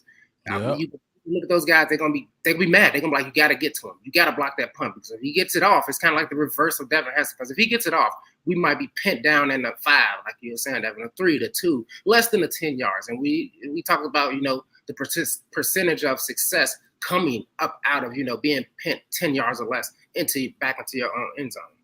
Yeah. You know how those gunners and stuff come around the edge trying to get to that block, and that caused an issue too because he's big, he's long, he can kick with either leg. So you know we're gonna have a few of those games where we're gonna get that roughing the kicker pass. That's a big penalty. That's a game changer penalty. That gives you the ball to keep pushing down. And like you said, if we really want to talk about protecting Caleb at all costs, let's protect him at every point of the game we possibly can. Now we're just, you know, with protection on the line, give him weapons to throw to, give him a running game that he can rely on, a defense that he can rely on, you know, a punter that he can rely on. Like, hey, man, yeah, I missed that. Now we finna punt, they probably finna score. Not with this guy. His man, he's like, all right, man, hey, I know I said you weren't gonna be punting that much, but I need you to pin them back so we can get the ball back to me. So we can. Stuff. All right. And then now Caleb has shorter fields. And like we just said, if we're going to talk about the percentage that's versus our opponents get pinned down, their punter, you talk about the quarterback in the end zone. What about the punter punting out of the end zone? Mm-hmm. Where that ball's not probably going past the 50-yard line. We starting off in our own territory. Yep. And the possibility of it getting blocked. Or possibility of it getting blocked. There was something else too that I was just sorry to cut you off, Wes, but something you said kind of triggered something in my mind that I was thinking about on draft day when we drafted him. It's like you think about the basically the ability and the type of plays. Now things have changed a little bit and the types of plays that you feel comfortable running. Like you at 3rd and 3 and you want to, I mean, there's a chance for you to go for a deep ball instead of just picking up that first down. Before, it might have been like, we got to pick up that first down because of the fact that we know we just going to give them points if we have to punt the ball. Right. Now it's like, maybe we can go ahead and take that shot deep. Maybe it changes up your mindset a little bit on the types of plays you can run. Take that shot deep. Maybe you get it. Maybe that'd be great. If you don't, you know that you punting the ball, pinning them deep, and maybe you get a safety out of it. Like that concept comes into play a little bit instead of like before with Trent Gill. It was more like, well, we have to go for the 3 yards, and everybody knows that's what we're going to go for, but we have to do it anyways because we can't count on our punter to give us a good solid footing on the defensive side of things. Right. And that's another thing. Like Trent Gill sucked. He wasn't good. So shit. If it wasn't Tory Taylor, we was gonna have to make a move there at some point. Get a new punter in there because, like you said, the field position is so underrated in this game. Do y'all remember when the Bears went to the playoffs? It was 2018. Actually, the double doink. We went to the playoffs, and when Nick Foles threw that touchdown, it was like 4th and goal. It was like 4th and 3. Remember, and he threw that quick out, and Sherrick McManus was guarding the dude on the right side. Look, I remember that shit to a T. But so it was only like 40-some seconds, 30-some seconds left on the clock when they scored that touchdown and kicked the ball off to Mitchell Trubisky in the fucking in Tariq Cohen. Tariq Cohen took that fucking punt.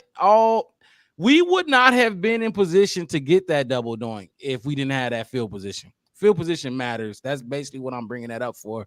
Tariq Cohen took that kick return to like, I forget where but at least the 35, 40-yard line. Mitchell Trubisky made a couple throws and boom, field goal range, just like that. Field position matters. I know a lot of people don't give a fuck about special teams, but until you get Velus Jones out there fucking muffin every punt, man, look, and that's this is off topic. if I gotta fault Ryan Poles on one thing, and I get it, trust me, I fucking get it. This was your first receiver you drafted in your career. Velus Jones was 3rd round pick out of Tennessee, right? If I'm not mistaken. You gonna give him every opportunity you can. You know what I mean? But God, Lee, you cost Justin so many games with him in that game and on the field. It was disgusting to watch, actually. And then you did the Claypool. So I'm hoping the Roma Duze thing works. We suck at wide receivers. Not even just Ryan Poles, but if you think about the entire Bears history, and I'm going on a tangent, we talking about the punter, but we don't draft good wide receivers. That's not what we do. Alshon Jeffrey We also don't probably trade the for best. good ones. And we also don't trade for good ones. So hopefully Keenan Allen works. But anyway, like I said, field position matters. Man, when Chicago take over at our own 40, 35, even 35-yard line, I'm excited. I'm like, okay, You see what a I'm couple saying? passes. Even if we're at the opponent's 45, we 2 first downs from a field goal every single time. Yeah, yes. We 2 first downs.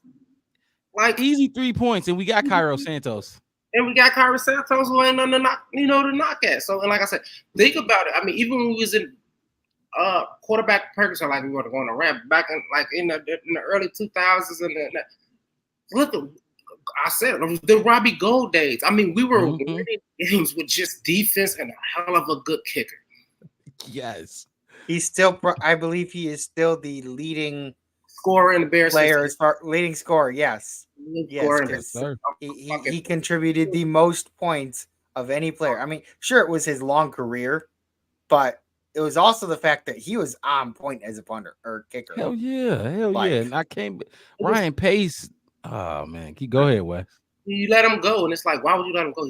He's a kicker. It don't cost you nothing. It ain't nothing. I mean, could you imagine if the coach would have let Vinatieri go early, or the Patriots would have let what's that? They had what was his name?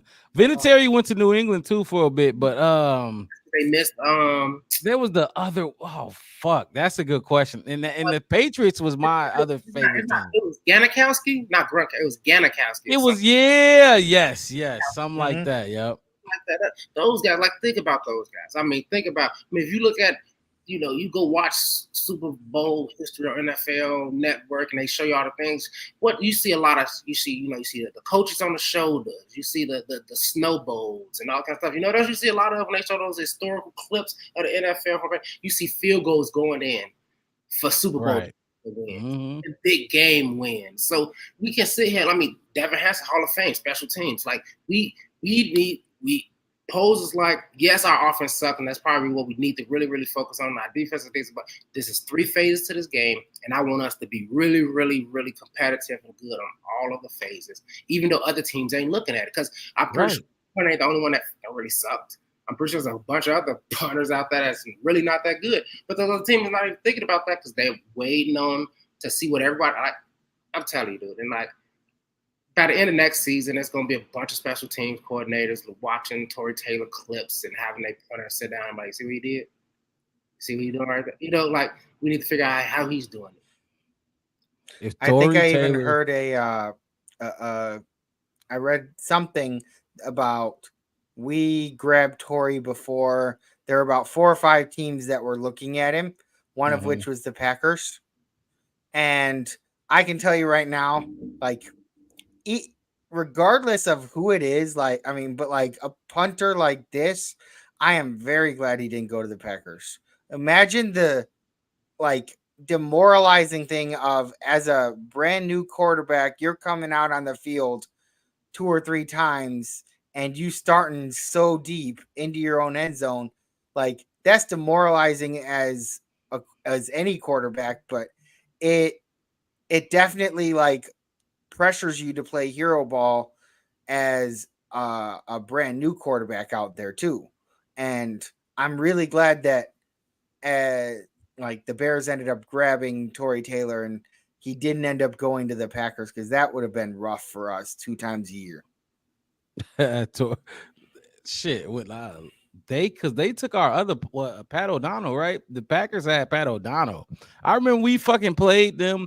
Pat O'Donnell was booming kicks for the Packers that I ain't ever see him do for the Bears. So that Look, let's wrap up the Tory Taylor. I'm glad we got him. I think he gonna be a great if he is half of the man that they saying he is, the punter that they're saying he is. Great pick for the Bears. But hold on, before we move on from him, I just want to give him his respect because he was an All-American. Obviously, he was he won the Ray Guy Award, but he was an All-American. And where did it go? Okay, here it is. Yeah, they're saying he planted nearly half out of 162 punts. Half of those 162 punts from 2021 to 2022. So this is not including 2023. Half of his 162 punts were inside the 20-yard line. That is crazy.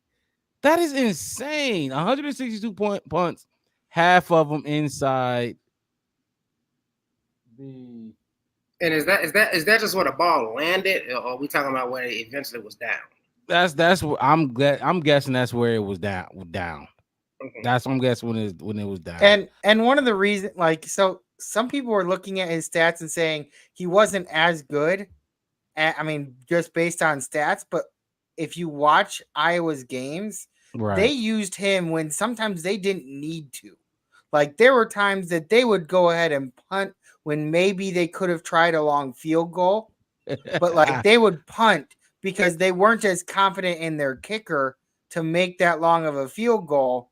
But like, so they brought his average down a lot sometimes just when he was out there punting on his own, like 45-yard line, when they might have been able to try and maybe do a long field goal, but they just sent him out there to punt anyways.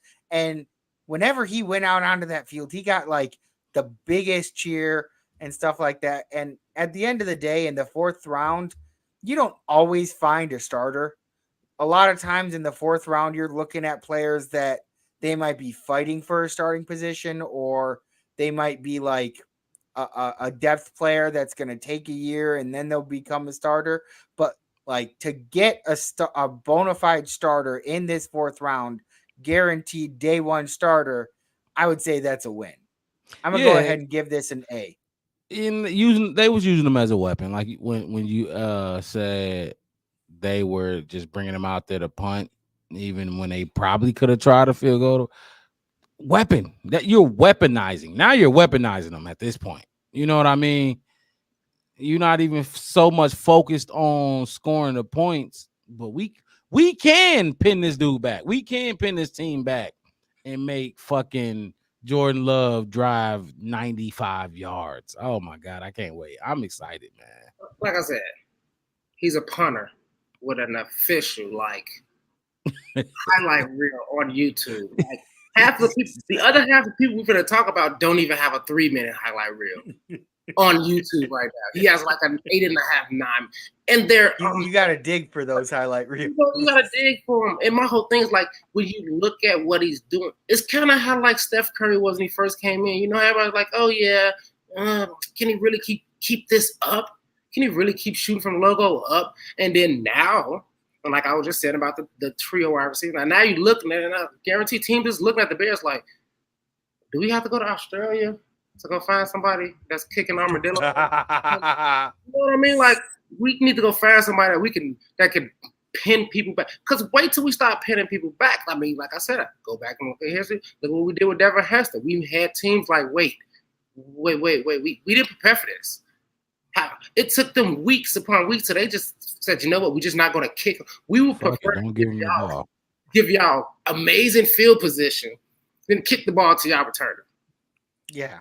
And that's the same effect I feel that Tory Taylor is going to have when it comes to pin. It's going to be for them. We putting those teams that far back. And Dev, you put a lot on like the quarterback. And just imagine being an offensive coordinator. And you're like, okay, you look at that paper and you're like, I'm going to set it. Like, looking through your sheets of paper, like, you don't know what do I got it? What do I got to call? What do I have that they can call? Like, just imagine how you killing their whole entire strategy, their whole game plan. And then think about it, you don't think this new rule to minimize touchbacks and start these, man, forcing these teams to, how these kickoffs come out and all this. You don't think pros think like, I wonder why they want to do it, because if they starting from like what they said, it's 35 on kickoffs. If it's within like 35 or 25 yards, you have to return the ball. I think that might only be for kickoffs though, not punts. It's like just using it as a template of, well, why would you force teams to have to run it out? Because it gives them a better chance. It's a better excitement. Now, how can we stop that? What can we can't, you know what I mean? We can't use that anymore. We can't just call touchbacks. We can't just keep doing that. Right. What other phase of the game can we pin from the 7-yard line? What other way you can do it? Because they have to run it out now. If we kick a field goal, right? We say, okay, we're going to kick a field goal, take the 3 points. Or we can pin them down at the 1. And our defense is rocking. We got 4 sacks already.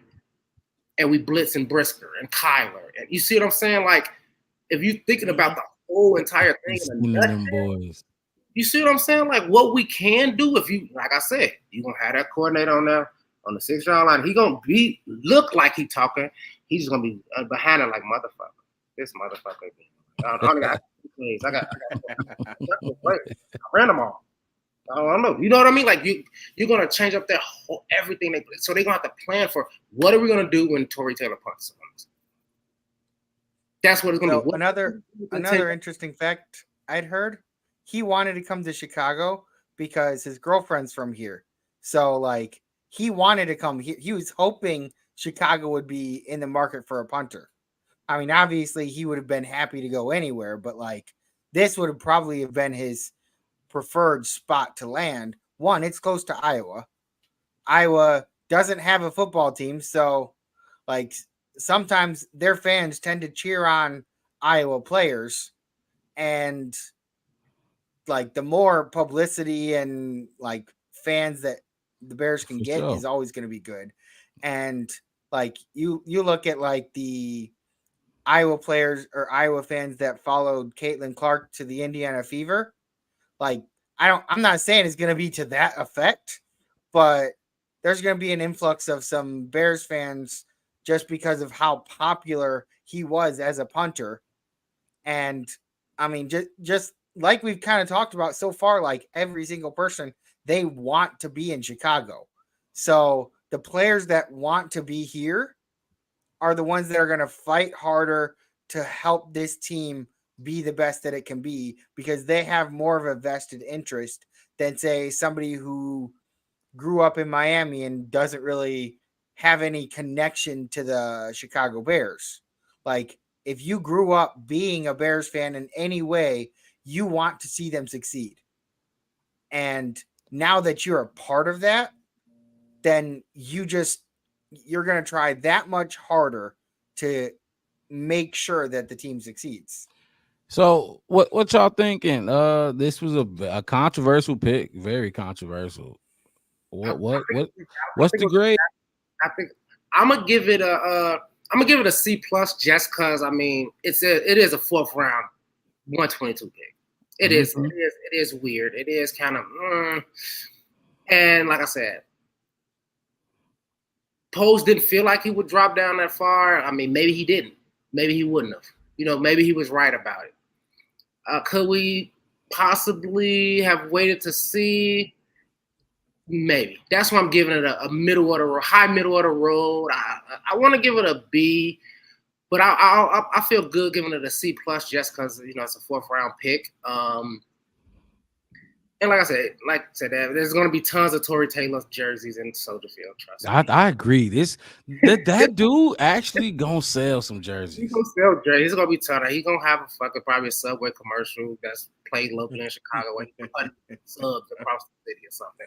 He's gonna be a fan favorite.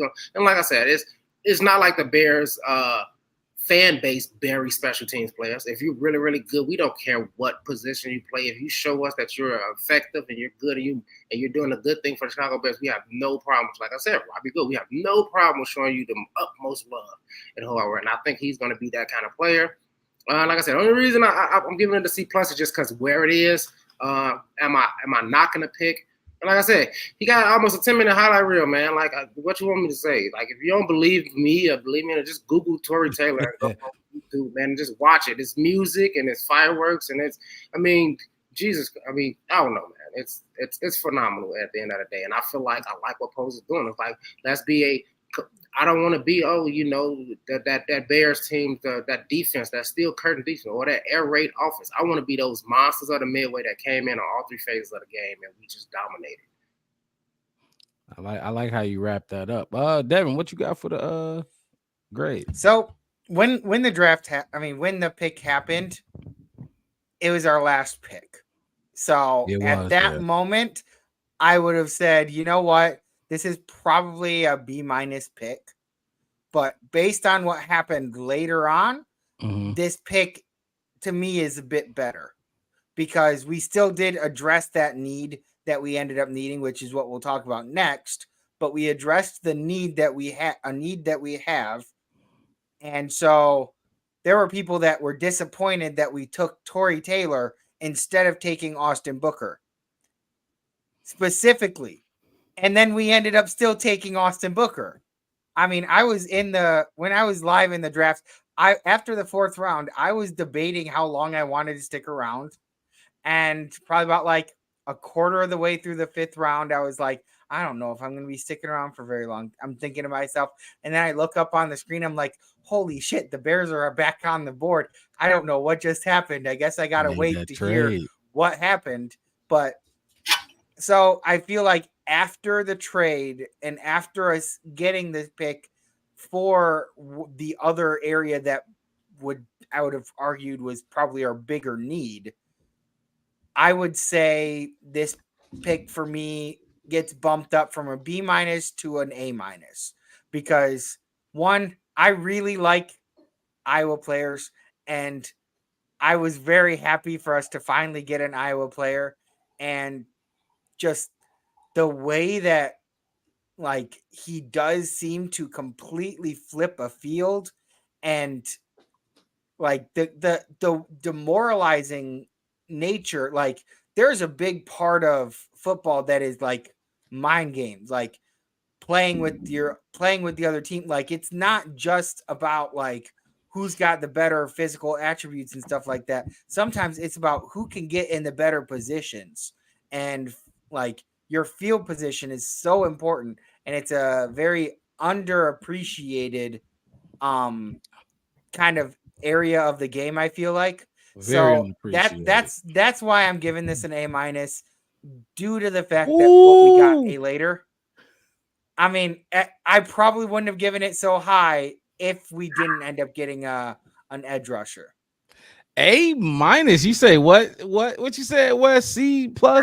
Hey, that's a high one. I don't want to touch that. That's look, and if Tory Taylor is pinning dudes, like if you know what I mean, like if we get to the games and he's just fucking a regular punter, you know, but if it's noticeable that he is pinning these quarterbacks, pinning these teams within the 20 and constantly boom, boom, boom, and like you know how you could tell when on live television when a punter punts and you could see that kick just boom, you know what I mean? It's exciting. If he's putting that much of a stamp on a game, oh man, I don't know. It's a punter, so it's hard for me to go A. It's hard for me to go A with a punter. I love this pick though. I ain't gonna lie, it's weird. It's weird. The reason I love it is because it's weird. I'm gonna have to go B. I'm gonna go a solid B. I'm not gonna go B+. I'm gonna go B because I do like this pick. I really do. And I look, if he's pinning dudes, this could be an A pick. Look, if he booming that ball every time, it could be an A pick. But I'm going with a B.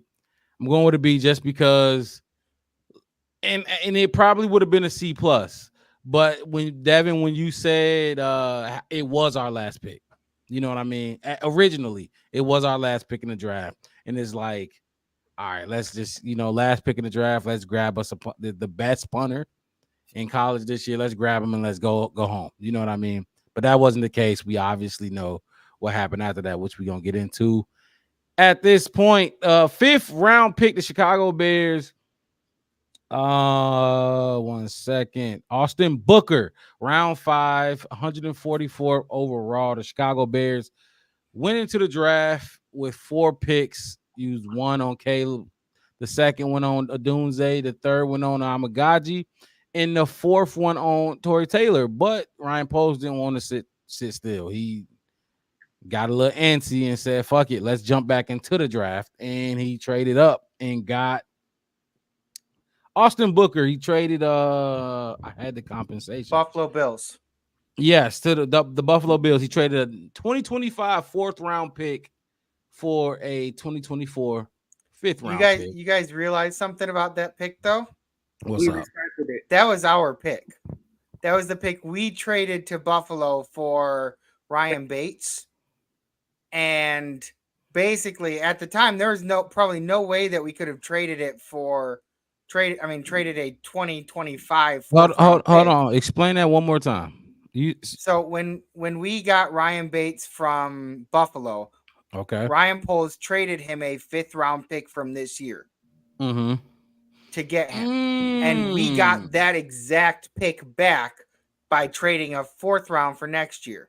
So basically he was just like, you know what? That trade that I probably offered you last couple months ago of a 4th round of next year.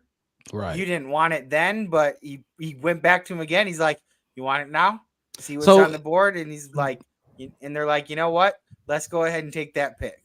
Does that mean that essentially we traded a 4th round pick and got an offensive lineman and got a defensive and got an edge rusher?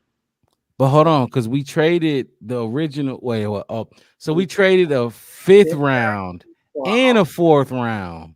No. We had a 5th round pick. Yes. We went to Buffalo. They gave us Bates. Yes. We took that next year's 4th round pick and got that 5th round pick back, and then we got Austin Booker. So we really got Austin Booker and Ryan Bates for next year's 4th round pick. And a 5th round pick. No. That 5th round, because we traded to them, they traded it right back. But we still lost it. So this is the way I'm looking at it. How did we lose it? I'm looking at it this way.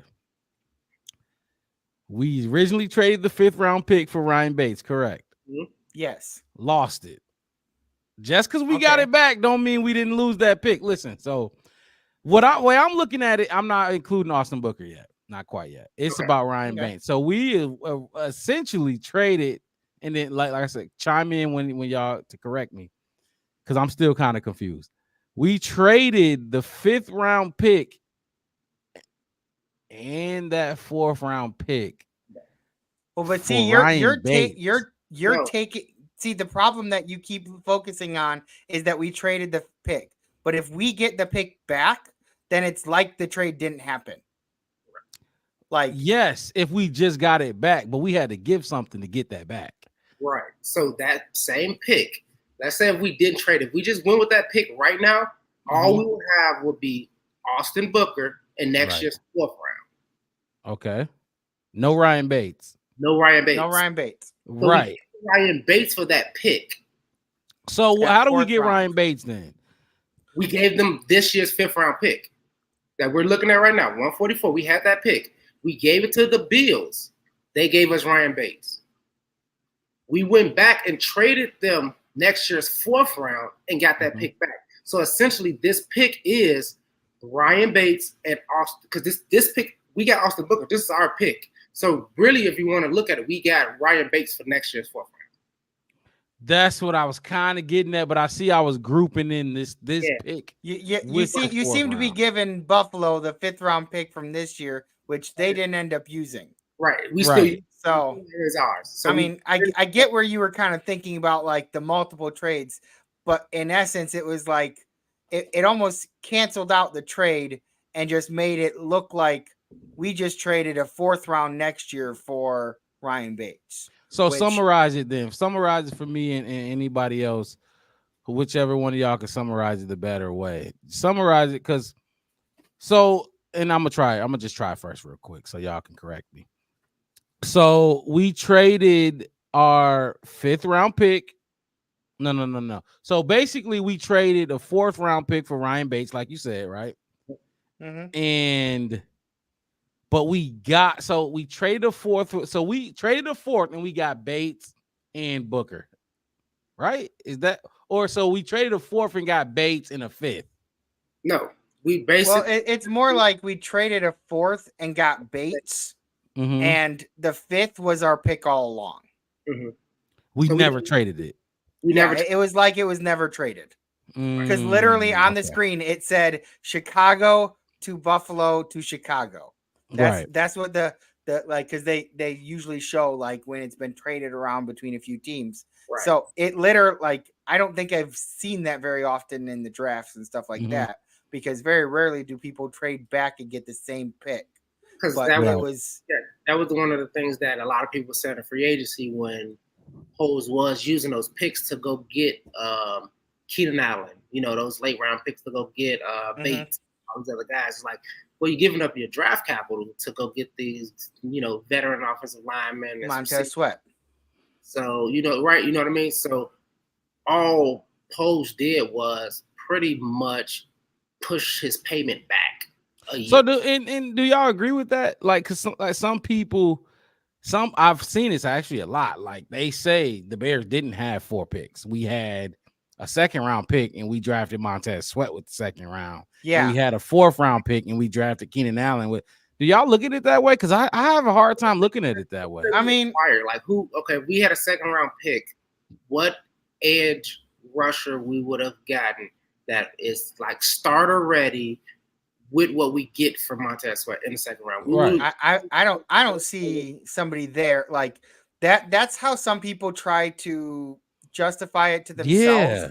Because I mean, trading away a 2nd round pick is a big deal, especially when we didn't know if he was going to sign with us. Right. And then he signed with us and everybody felt a lot more comfortable. Then he produced for us and everybody was like, okay, like the way he produced, like he was, I believe Montez Sweat was a 1st round pick. Like when he got drafted, he was a 1st round pick. And so basically you traded away a 2nd round pick this year, and maybe there was, I mean, the bigger edge rushers maybe might have kind of compared to him, but even then, like, you don't have the experience that he has in the position and in the league and the production that he has shown.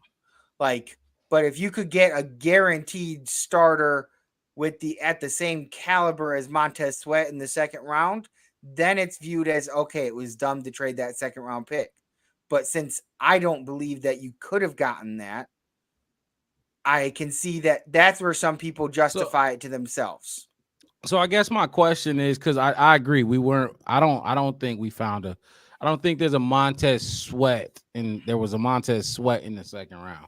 But my question is, like, because people are saying, like,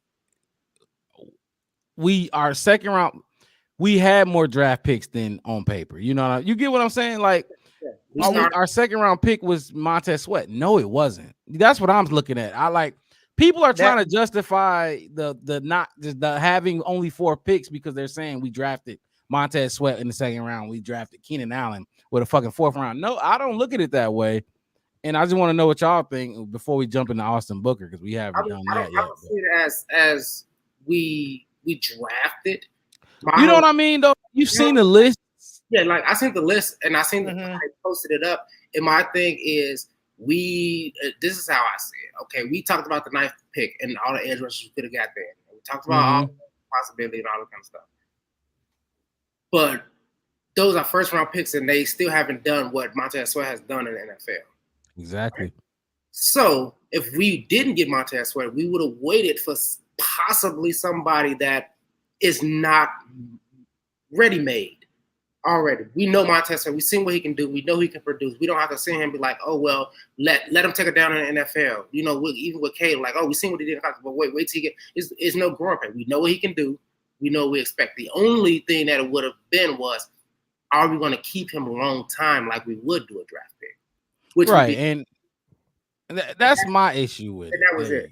That was it. Like once he filled that contract out as draft pick, like as a draft pick, all right, cool. Because we already know we already know he can play in the NFL. We know he got the Right. size. He got the, okay, we're doing better. This is a better than a first round pick. It is a Yes. NFL starting Mhm. dog of an edge rusher. We don't even have to worry about what injuries or is he gonna, growing pains and all that. We know what he can do. We know what he can do. We don't have to read his combine, his Yeah. we know what he can do, and it's way worth the second round pick.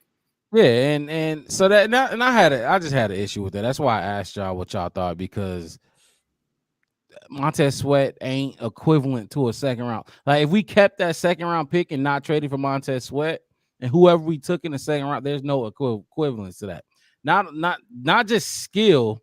You know what I mean? Obviously, Montez Sweat he was a first round pick, like you said, Devin, and but he would be better, in my opinion, than any second rounder we would have got. But my thing is, it's not equivalent because what second rounder making $98 million?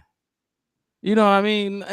And in Keenan Allen's case, what fourth rounder is making? What is he making? 20-something million in this season because of the 23. bonuses? Yeah, like there's no equivalence to that. So you can't say, the Bears. This is for the people justifying the Ryan Poles having 4 picks. This is all I'm saying. You cannot say he used the 4th round pick on Keenan Allen because he's spending $23 million on that pick. You're not spending $23 million on a 4th round pick. You're not spending $98 million on any second round pick. You hope to get to that point when their rookie contract is done, and you would be happy to give them $98 million because it's like they exceeded expectations. You know what I mean? But that's just the only nitpick I wanted to bring up, just because it came up real quick. Go ahead, honestly, my perspective on it was I see where they're coming from. Like I understand where you're coming from, right? Because you're breaking it down a lot deeper. But like they were looking at it like, okay, we didn't have this pick, and this is what it cost us. Right. Like we now have this player, and this is what it cost us. Yes, we only had 4 picks. Do I think that the Arizona Cardinals had like 11 picks this year? Do I think the Arizona Cardinals are a much better team? I would say maybe not much better. I would say a good amount better. They got better. They added Marvin Harrison Jr. They had another very late first round pick, I believe, too. And so those picks, yeah, but like there were quite a few like late round picks that really, if they had traded those to get some key players in the offseason, they probably would be doing a lot better than they are right now. Right. And so I do appreciate that Ryan Poles can look at the value of his picks and what he can get for them. Like he got it, the trade for Montez Sweat was fairly early before the draft. Like it was not very far into the season. It was right before the trade deadline, I think, maybe like a couple weeks or something. And so like then that pick is probably worth more back then than it would be like late, like during the off season. Like, cause at that point the draft's kind of like been projected on, okay, what players are going to possibly be where could the Bears have like landed with that pick. But when you trade the future pick next year, you have no clue where it's going to land if you're trading it in the middle of the season. So it could be like basically a first round pick at like 33, which we had a couple years back that we sent to the Steelers, I believe. And that basically it turned into a first round pick because I think of like tampering or something. So they basically took, the Dolphins tampering. So they basically took away their first round pick and just kind of moved everybody up one. And so you never really know what's going to happen with those. So I liked that Poles looked at it and said, okay, this is the value that I put on the second round pick. I see more value in Montez Sweat, so I'm going to go out and get Montez Sweat. And I'm going to deal with the fact that I'm not going to have as many picks to play with come draft time, but I'm going to get us that blue chip player in basically for the cost of a second round pick. Right, and I'm not mad at the moves at all. I just hate when people try to overplay their part. Like, yeah, we all on board with what Ryan Poles is doing, but don't act like he's just drafting Montez Sweats when in the second round or fourth round. But let's give Austin Booker his love that he deserves, because we haven't spoke about him. Austin Booker, do anybody want to start? Y'all want to start? Because I started again. If I mean, I could start. Go ahead. What is Austin Booker? He's the Minnesota transfer, right, to Kansas. Big guy. I think they said had him at like 6'5", something like that, 235, 240. I was watching the massive dude. A massive dude. Good, real good upside. And this is bringing me back to what I've been saying this whole entire episode that we've been doing today. Is you're talking about these players with these upsides, like with these physical traits that you don't have to worry about. You don't have to say, oh, well, he's really talented, but he's undersized. Like, I hear people talk about Jaden all the time being thin and gangly for a quarterback. These guys that we're getting they're the right size for what we need them to do. They have the upside that we need them to have. And we're getting them all in lockstep with each other in this kind of thing where you talk about building that locker room and building the future of this Bears franchise. Who knows, 4 or 5 years from now, we're gonna be looking at them and be like, man, remember that? Look at Austin Booker now. Look at Torrey. Look at that. There are homegrown superstars. You know what I mean? Like, and that's what I see. Like, you could probably talk about, okay, well, they didn't play in good enough competition. You could talk about okay, they need some coachable techniques, kind of. Which they all do. Which, like I said, they all do. But when you look at them, just look like I seen a video of him. I think it was before some bowl game or something he was supposed to be playing, and he was like getting reps in right before the games around the cones or whatever. But he was standing next to the bleachers or whatever, and there was people standing right there. Now most of the people was like almost shorter than this little wall where the bleachers was at, and he was clearly a foot almost taller than this wall. I'm just like huge, and like you see him on the field, like we talked about this with Kieran, like this arm length, I mean, it's almost, you know, alien type just build on this dude. Like, he can scratch his kneecap standing straight up. He's long, he's quick, and yes, hell no, it's ridiculous. And we talk about Montez Sweat and giving him $98 million. Some of that money better go to mentoring this guy, Austin Booker, watching everything that he do, getting in the weight room, go bench press with him. And he gonna probably beat you out your rookie season and your sophomore year. But by the time your third season come around, when we just finna finish, stop paying Montez Sweat, and who knows what's gonna happen with him on the end, we have a solid guy. We could just put AB right back in there. Put him right in there. He's ready. He knows everything Montez Sweat knows. He's that next man up.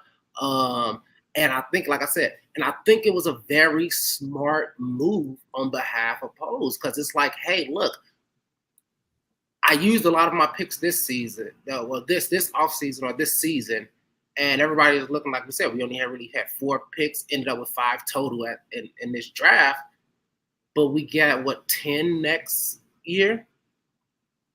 And look what he did with 5. 4. We call it 4.5 since we traded it back and got it back. 4.5 picks that he had. You know, 4.5. We had fucking 4. The first team in NFL history to have a half a pick. It was us. Ryan Poles did it. Let's go. 4 3/4 picks. You know what I mean? But he still got so much value out of this draft, especially at this end. Like, he still met a goal. He still got somebody that you can look at and be like, just like we were saying with Amagaji. Like, you can look at him and see everything about him. You like, man, if he just takes to the NFL game like one would expect him to, oh, he's gonna be really good. I mean, he's good in run. He's good in pass. Like I said, he's long. I'm expecting him to bat down passes using his length. Just a lot of things that I can see him really, really learning as far as finding his niche, because like he's a 5th round pick, so ain't nobody saying like, oh my God, he's a definite starter coming out there. are going to be definitely dominant. But he can get in there, get his reps in, figure out where he fit in at. Like I said, he move around that line really well. He's tall, so he can see over. He can keep his eyes on those running backs, keep his eyes on that quarterback, know where to readjust and come back around. You see that a lot in some of his highlights where he's just looking over guys and locating where the ball is and who got the ball and then attacking. And I think that his upside is really good, man. And like I said, it all comes down to these guys' natural size and not being just caught up on their niche. How we talked about the Tyreek Hills, the speedy cheetahs, and these guys and pick somebody. Oh, their talent outmassed their right. ability. Oh, he's 5'7", 165, but he's really fast and he's caught all these touchdowns. But when he finally get in the NFL, that 5'7" is gonna matter. That weight's gonna matter. They get his little ass knocked around. You know what I mean? That's gonna actually matter eventually. And like I said, we got burnt on it with Darnell Mooney when it comes to stuff like that. And you can get burnt on the offensive lineman with short arms. A lot of people talk about offensive linemen with short arms. They good, they can do all this kind of stuff, but that's gonna impact them. They're gonna have to overdo it to compensate because they just don't have that size, and you can't go buy it at Walmart. You're gonna have to overcome that. If you're tuning in right now to the Black Bear Podcast, I got my guys Devin and Wes. Devin to the right of me, Wes at the bottom. We cooking up right now. We just recapping the 2024 NFL Draft for the Chicago Bears. Hit that like button, subscribe to the channel on YouTube, the Black Bear Podcast. One word, no spaces. The Black Bear Podcast. Include the. So look, Austin Booker, 6'4", 240 pounds, 6'4", 6'5", just like my guy Wes just said. He was 2023 first team All Big 12 conference. So he played in the Big 12 out of Kansas. He led his team with 12 tackles for a loss, that's a big deal. He had 8 sacks. He played in 12 games. And this is my thing with Austin Booker. The man played in 12 games. He started 1. He led his team with 12 tackles for loss, and you started 1 game. You had 8 sacks. You started 1 game. Imagine if you had, I don't know who was starting over him, but imagine if you had that playing time. And we said it. We already mentioned it already. 5th round pick. The Chicago Bears used the 2025 4th round pick to jump back into the draft to take him 5th round, number 144, as you can see. What I'm looking at right now, and it's interesting because NFL.com has him as a round 3 projection, and we got him in round 5. So that's a positive. That's a plus, no matter how you slice it. I mean, I'm sure some people had him at lower rounds. And but round 3 from the NFL.com, Dane Brugler's the beast as well. Round 3 projection, and we got him at 5. That's dope as fuck to me. Another thing they got him NFL comparison is Max Crosby. That's his NFL comparison. I saw Max Crosby light. So kind of similar, not as good, but kind of like the knockoff brand of Max Crosby. But even a knockoff brand of Max Crosby is still much better than a lot of other people out there. You said that, Mark. You know who our defensive line coach is, or where he just came from? Tennessee, didn't he? Nope. Didn't he come from the Washington? Bills? Nope. Our defensive line coach came from the Raiders. He was Max Crosby's defensive. Oh, okay. I think I was thinking of our defensive coordinator. He came from the Bills. Yeah. I'm thinking of the defensive coordinator. Yeah, defensive line coach. Had just spent the last couple seasons down there refining Max Crosby. Then you give him the prototype again. That's another reason why I'm talking about this upside on this dude. I give him 4 weeks. I give him week 5. Turn him into a beast. I'll tell you, week 5. Week 5, he's going to be on the other side of Montez Sweat, and it's going to be ugly. And it's going to be ugly. Like I said, he got the size. Look at the comp. That's what I'm saying. Look at the comp. They say he's great value. Fucking Max Crosby. You can't get, for a 5th round pick, you getting, come on, man. So one of the things that So you guys I weren't love there Max Crosby. during the draft there, and they were talking about right after he got drafted by the Bears. They were talking about everybody was shocked that he decided to declare for the draft this year because he is 21 years old. He's a young dude. They all expected him to go back Wow, to I didn't know he was Kansas. that young. And after he went back to Kansas, they were expecting like that with his current trajectory path that he was going, he was next year going to come into the draft and probably be a late first round, early second. So if you look at it this way, we traded a fourth round next year to get a player that was probably projected third round this year, probably projected late first round next year, and we traded a fourth round pick next year for him. Honestly, that's a big upside to me. And then they also made a huge comment, which was very interesting for us Bears fans, is at the Senior Bowl, I believe, is he was throwing around a offensive lineman like he was paper, and that offensive lineman was the guy that the Green Bay Packers drafted in the first round. Yeah, He I was saw throwing that. him around like he was a like doll. And so when you look at it like, okay, he's already kind of proven that he can go up against the player that the Packers drafted. We have a defensive line coach that worked with Max Crosby and has the type of skill set that could help benefit him. We have a offensive or defensive coordinator who he was one of the, I believe he was the defensive line coach in Buffalo before he got the promotion to our defensive coordinator. And he was one of the premier, like he brings out so much good talent out of the defensive line. Like he knows how to really work with them. So pairing him with the guy from the Raiders that we got as our defensive line coach, and you got to know that a guy who came from the defensive line coach position to become the defensive coordinator, you know that he's going to make sure to bring in one of the best guys that he can for that, for his former position. Like he's like that's a very big focus for him when he brings somebody in. So with the coaching that we have for that position, I think that it's a huge bonus. And I mean, I don't see him as much of a project. The only thing that they said that he needed to work on, like, was his rushing defense.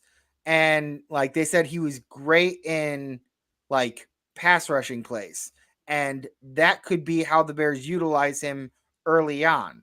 Third If down. they like rushing in there and when you're going to be blitzing the passer and stuff like that early on. Guaranteed passing downs, yes. But I'm about to look at his weaknesses right now once you finish. Go ahead, Devin. I don't mean to cut you off. okay.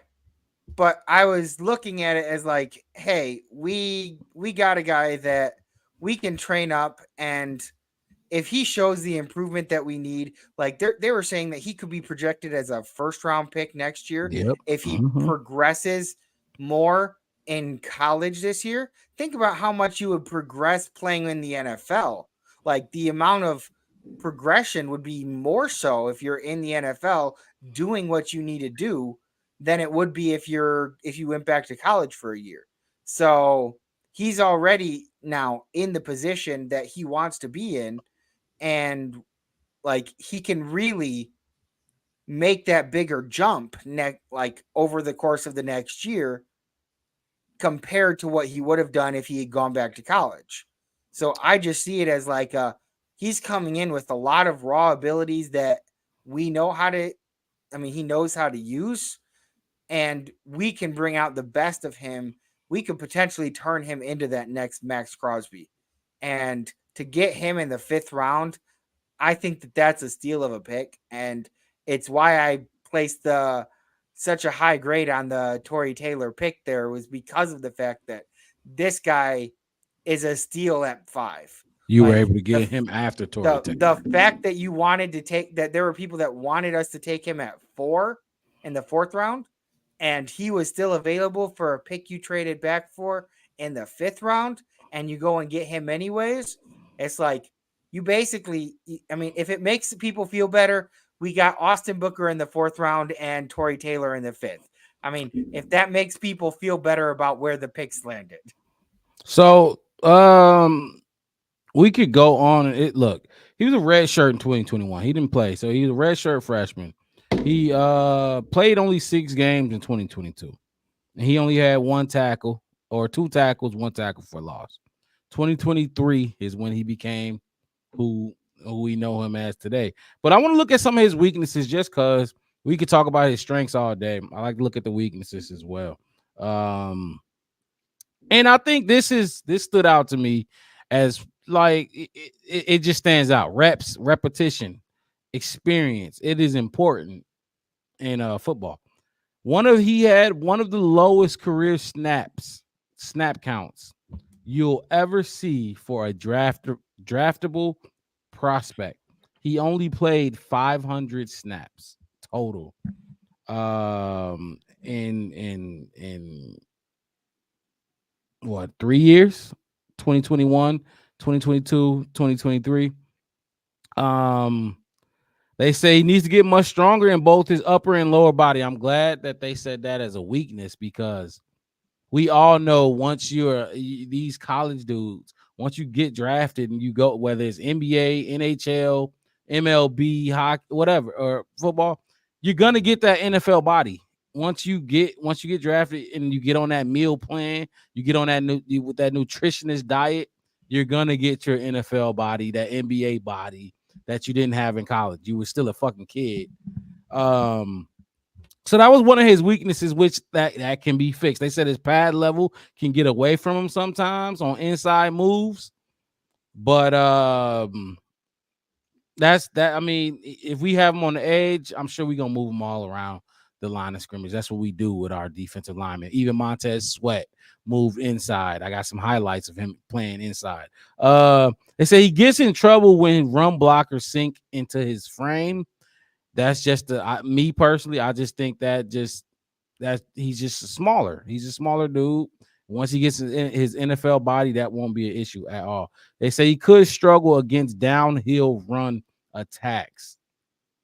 And this was probably my most, I didn't like this one the most, but I mean, it's like you said, that put him on 3rd down, obvious, 3rd and 10, 3rd and 15, even 3rd and 8, 9, whatever. Obvious passing down where he could pin his ears back and dance with that left tackle or right tackle. I think I love this pick. I love it. Especially, I really love this pick, not for who the player is, because I feel like you could have got a player with the same caliber, same number, same makeup, RAS score, whatever you like to look at. I feel like you could have got a bunch of different guys at this position. But the fact that Ryan Poles was out of picks and he traded and moved back into the draft, that's why I love this pick. And when you do something like that, the player you're going to trade that 2025 4th round pick for to jump back into this 5th round pick, the player you're going to take, you spent, like, there's conviction when you take that pick, when you make that pick. When you make that trade and you jump back into the draft, there's conviction with it. You're sold on this player.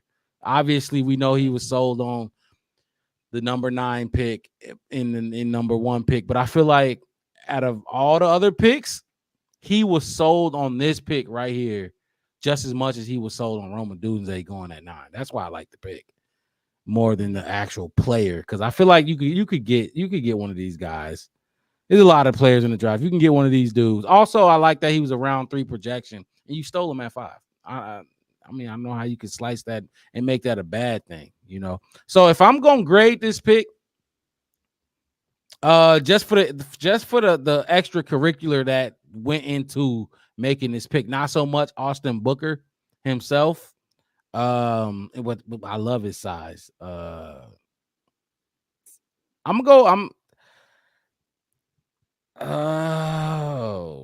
gonna go B. I'm gonna give him a solid B. I'm gonna give him a solid B for this pick, just because the extracurricular that went into making this damn pick. Because, like I said, not Torrey Taylor, but Austin Booker, he was a dog, though. I mean, to start one game and still lead your team and tackles for loss, and you come away with 8 sacks. That you a hard worker. You got something to prove, and he trying to prove something to whoever was on that Kansas roster. You know what I mean? So I'm gonna go with a solid B for this pick. Anybody? What y'all thinking about this pick as far as grade? Austin Booker. My final grade for this pick on Austin Booker, I gotta give it a B plus. I'm giving it a B plus because you can tell that the same way Poles took Tory Taylor, it's the same reason he jumped back in and got Austin Booker. He didn't think Austin Booker was going to be there as an undrafted free agent. Right. He would probably been the last overall pick, if anything. O said somebody's going to pick this guy. Like he said, he was projected 3rd round, and he was still sitting there around 5th. Yep. He went back in a cookie jar and re-got his pick back. Like, my bad. I didn't even think this was going to happen. So can I get that back? But what can I give it? You want a 4th? I give you a early round pick for next year. And because guess what? The way Poles work next year, he probably finesse somebody and get that pick right back again anyway. You know, because that's what Ryan Poles does, right? You know, he knows how to move these picks around and get the best value of it. The reason I'm giving it a B plus, I want to give it an A minus, honestly. But I just got to see, like I said, the reps is what's bringing me less than that. He didn't turn in enough assignments to get an A. Right. So I'm giving him a B plus. If you want to imagine it's an A, you can. I'll let you do that. But I'm giving him a B plus. But I mean, JJ McCarthy got away with it all draft. Small sample size, but still was pretty good. That is a fact. And he's really, really good. Now, I know a lot of his weaknesses, they said that, but he led his team in tackles for loss. Those are not sacks. That means he was tackling the running backs. That means he was tackling other people in the backfield that was running the ball. Yes, sir. So that means like I said with Devin, I think Devin said he's 21. He's still young. He's a young guy, ain't he? Sure. So yeah, he gonna put some weight on him. He coming to Chicago. We get some grits in him, some Harold's chicken. He'll be good. Give him a 30. Give him a crave case from White Castle or something. He'll be fine. Put him on some weight. And like I said, look at what. And like I said, I'm moving off of who he is as a player, name, or where he went to, and even that. Look at his comp. They said he is. They said Max Crosby. Look who we got as far as, you know what I'm saying, development of our defensive line. Somebody who developed Max Crosby. You see what I'm saying? Like you line. It's like if it was his comp was Patrick Mahomes, and then the coach was Andy Reid at another seat. Like, well, look what he did with Pat Mahomes, and now he's over in Buffalo, and they draft somebody at the same comp as Pat Mahomes. In the back of your mind, they're thinking at least 3 Super Bowls, because that's what he got the last time he had the same thing. So look at what he did with Max Crosby, and then on top of that, he don't have to be like a get out there and do it right now. Right. Go sacks right now. Go get us 7 tackles for loss right now. We need you to stick your nose down and fill up the middle of the line, even though we know you kind of thin and long and you kind of on the weak side for that. And if you look at the undrafted free agents, we can shoot those off before we get up off here and talk about it. They still pounding up and still beefing up that line. I just like that Poles had that understanding, and he looked, like I said, I can just see him look at that board, and he like, man, that dude's still there. Let me see. Let's make some calls. Let's see if we can get this guy right here. Or maybe even, I can't think of a decent line coach. He's like, hey, look, you know that dude Austin Booker's still over there. Yeah, he is. Yeah, man. You think I don't know if he's going to go undrafted. I definitely heard him.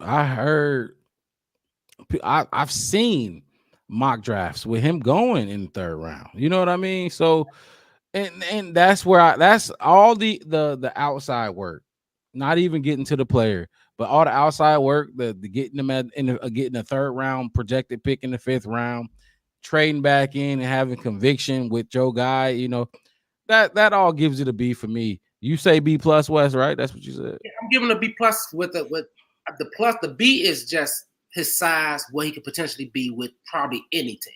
Mm-hmm. Next, his second or third year, any team, I think, especially at 5, you get something like that, you got to give him roughly a B. But then, like I said, you compliment him with exactly what he needs to be complimented by. With the coaching staff that got it. It's a defense team. I'm pretty sure Eberflus wasn't fucking pissed. I'm pretty sure Eberflus was like, okay, good. I get a Montez Sweat and a Crosby too. Oh, okay, yeah. This is why. Bring the pressure. Let's go. And then you think, I mean, come on. I mean, and we acting like it's his only job is to stop running backs. Like we don't got Kyler Gordon and Briskers and Edmonton and TJ and Sambo, all these other people that it's a team sport. Let's not act like just because they got a weakness or something like that ain't help coming. Because it's help coming from those other levels for them too.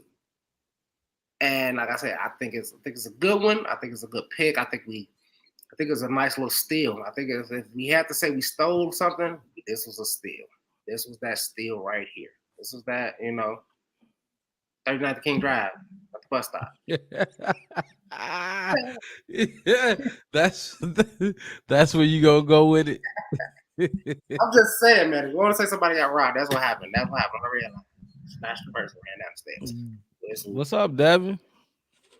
So I was looking at this pick, and the thing that I see is we look at some of the edge rushers that we've had that we had last year, like on the other side of Montez Sweat. And it was like, they weren't like cream of the crop type of players. And they still got sacks and stuff like that because of the pressure they were giving to Montez Sweat. They needed to pull off of the other edge rusher or stick their best guy on Montez Sweat and hold him up. And having teams have to do that, they're still going to continue to do that next year. So even if like this kid, Austin Booker, gets in there and has a few shots to really get home with the quarterback, I see that he could potentially do that fairly early on because they won't be thinking of trying to block him. And he's already shown in college that he can get to the quarterback. He knows what he's doing. Now, there are definitely things to sharpen up and kind of work on and stuff like that. But at the end of the day, when you really boil it down, he knows how to get there. And so, like, we have all offseason, all training camps and stuff like that for him to really sharpen up and stuff like that. And he really could be one of those guys. Like I just read an article this morning about Yannick Ngakoue, and he's talking about like he's coming back and not necessarily coming back to the Bears, but there are people talking about getting him on like a 1-year deal, 1-year cheap deal or something like that, and basically to give us similar production that we got out of him last year, but then on those surefire passing downs and stuff like that, you could stick Austin Booker in there, and then you have that frontal assault. You give him some reps, I think Austin Booker will really surprise you there. Like that, so I'm gonna go ahead and I'm gonna give him a B purely because of the reps, and it's like you really got to develop a consistency of like a repetition of doing those types of things, and he just doesn't have the snaps to. But like, to be fair, he made the most of the snaps that he got. I will say that, like, he did good with what snaps he had, and like Wes said, those tackle for losses, like they criticized his run game defense, but those tackle for losses, those are on runs or some type of a run play, whether it be the running back or wide receiver doing something or something like that. But like, I mean, he's not the type of player I don't think that you send out on a screen, because usually that's, you still want to get after the quarterback and your edge rusher is still like lined up on the other side of the offensive line there. So, I mean, but I feel like we've gone out. It was a need for us. We Definitely traded was. back into the draft to get that need. And so kind of like I'm putting mine at like B plus kind of range, purely just because of the potential upside. And sure, he could turn into what was the guy that you brought up earlier that you didn't like because he was sitting behind somebody for a little while, and then he ended up getting in as a edge rusher, and basically he just kind of like was like, oh well, this is too much work for me. Like his production just dropped when he finally got that starting role. Starting role. Like he could have. I want to say it was Walker you guys were talking about earlier, and DeMarcus Walker. yeah, and so I'm like, he could be another guy like that where when it comes time for him to take that next step, he doesn't do it. But at the same time, we're dealing with a 5th round pick here. So if he doesn't hit that mark and become like Max Crosby, he still may get to the point of like kind of like a Walmart brand of Max Crosby. So like they're made in the same plant, but one of them has the name brand on it, and the other one is Austin Booker. And like it at the end of the day, like they can do the same things. It's just one of them just is a little bit better, and I think I would be okay with just a little bit better. Now he could turn into the next superstar for us, and I feel like the upside, the potential is there. So I'm gonna go ahead and I'm gonna rate that B plus kind of range. So how does scale go? Does it go B? So it goes C plus. It's closer to B minus, B then B plus, or is it B minus B plus? B plus. So B minus is closer to C plus. Yeah. Okay. All right. I get it now. Look, that was our last guy for the draft. As far as the draft is concerned, we overall, you see on the screen, Caleb Williams, Roma Dunze, Kyron Abagaji, Torrey Taylor, and our last guy we just spoke on, Austin Booker. Those 5 picks, not a lot, but if we had to rank or not rank, but grade the entire draft, we gave grades on each draft pick individually, but the entire draft as a whole, if we were to grade it, I'm gonna kick it off. Look, just because I think it was an amazing draft. I think it was one of the best, but we didn't have enough bullets to keep shooting and keep firing. I'm going to go and give Ryan Poles it's hard to go with a lot of these picks besides the Caleb Williams and the Rome Odunze. It's hard to go over that B. I gotta give Ryan Poles a solid B with this draft, just because we only have 4 picks. I mean, you have 4 picks, and then you have 2 in the first 10. First of all, those top 10, those 210 picks better be A's. You know what I mean? And then he came on the back end with the guy we just talked about, Austin Booker. I'm gonna give him a B plus, because the plus comes on the back end, jumping back into the draft, being who you are, being Ryan Poles, and getting that edge rusher, that defensive lineman that we clearly need. We definitely need it. So I'm gonna go B plus. Entire draft. How are you feeling, Wes? A minus all the way. A minus. I'm gonna give him an A minus simply because how he did it. How he did it, how he valued,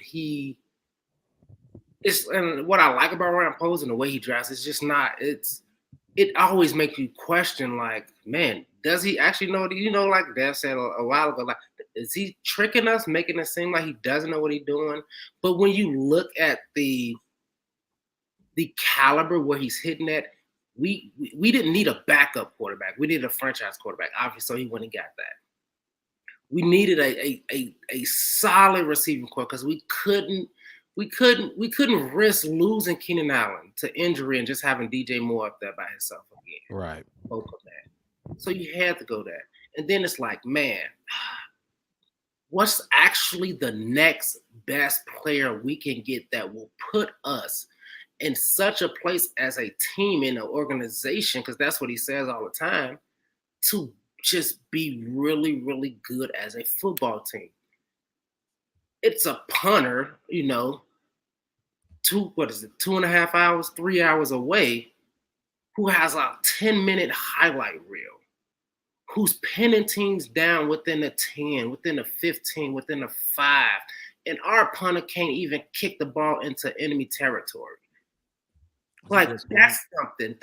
We got Montez Sweat. It's not the greatest, you know what I'm saying? We can still build onto it.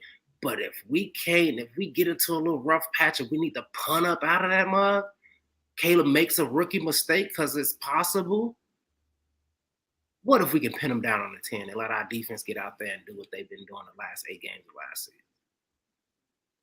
And I agree with that. You leave this draft without doing something to protect Caleb. Like, I know this is my fake me being Ryan Poe's mindset. I can't just leave Caleb out there like that. I gave him a weapon to throw to. You know what? We did get this Amagaje kid is real good for me. Yeah, he can move around that line. That's what we could do. We could build up on top of this offensive line. And then he probably sat there for another 15 minutes and somebody said, hey, Austin Booker's still out there. He said, you know what, hold on, let me make a phone call. Or Ian Cunningham made the phone call. He came back and said, hey, they're willing to give us that pick back if we want to go and get Austin Booker. And then he go get Austin Booker with a Max Crosby comp. So, and the only reason I don't give him A+ is because do I blame him for not having the picks? No, because he addressed issues. He used picks to go get. We wouldn't be talking about helping Montez Sweat if we did use a pick to go get him. We wouldn't be talking about a phenomenal trio of receivers if we didn't use a pick to go get it. A lot of those picks went to offensive players, offensive line, receiver. You see what I'm saying? So I can't knock them down to a B because he used those picks for what he did now. They're just, some of them is just kind of like, yeah, surefire picks. And you could talk about, oh, well, who we playing that's $98 million. Well, eventually we want to pay him $98 million. We want them to be that good. We want our draft picks to be that good eventually to pay them some money. Who ain't they? Okay. I mean, I'm just saying draft picks, period. I mean, you want them to be good enough to where they could come to the table and be like, they want that kind of money because they were just that good. Jalen Johnson, you wanted him to come to the table. Or at least deserve. Let's deserve it. You know what I mean? Like, deserve that money. Like, you showed me, like, here's what I did for you. Pay me. Okay, good. Okay, cool. We could talk about it. But did you want him to be a bust and still want? Like, no, you don't want that. So that's what I say. A-. That's my overall with the draft because it comes. A-. I want to know what you would give him if we had 10 picks. A+++++++++. It depends on who we pick and what we got for it. Like I said, it's I'm in Arizona, dude. I seen all 11 of the Cardinals picks, and I'm not like, I mean, they filled some holes and all this other kind of stuff like that. But like you say all the time, who says all of them gonna make the team? Who says all those 6th and 7th round picks, even sometimes the 5th round? Maybe. I mean, so sometimes they hit, sometimes they don't. Right. And I think with Arizona, their chances of hitting with all the picks that they had was higher. It's basically like you have 2 guns there, and one of them got like 3 bullets, and one of them got like 12 bullets. Okay. Well, the guy with 3 bullets is a better shot, but the guy with 12 bullets has more bullets. So he's just going around like that, but the guy with the better shot is taking his time, getting it right there on the target, and the other guy maybe hit a couple things at the target that maybe not dead center or anything, but he made a few hits there, and that's kind of how I see the comparison for the Bears versus the Arizona Cardinals this year. Yeah, exactly. It felt like Ryan Poles had a bazooka, man. And he just blew up the And he did it all. He hit on points. Like I said, he made you think about what we needed at the end of the draft. You was like, you know what? We did kind of need that, didn't we? He made you like, okay, yeah, that does make the team better. I mean, none of those picks you can say like, oh, that was redundant, or we really didn't need. We could have went without. Mhm.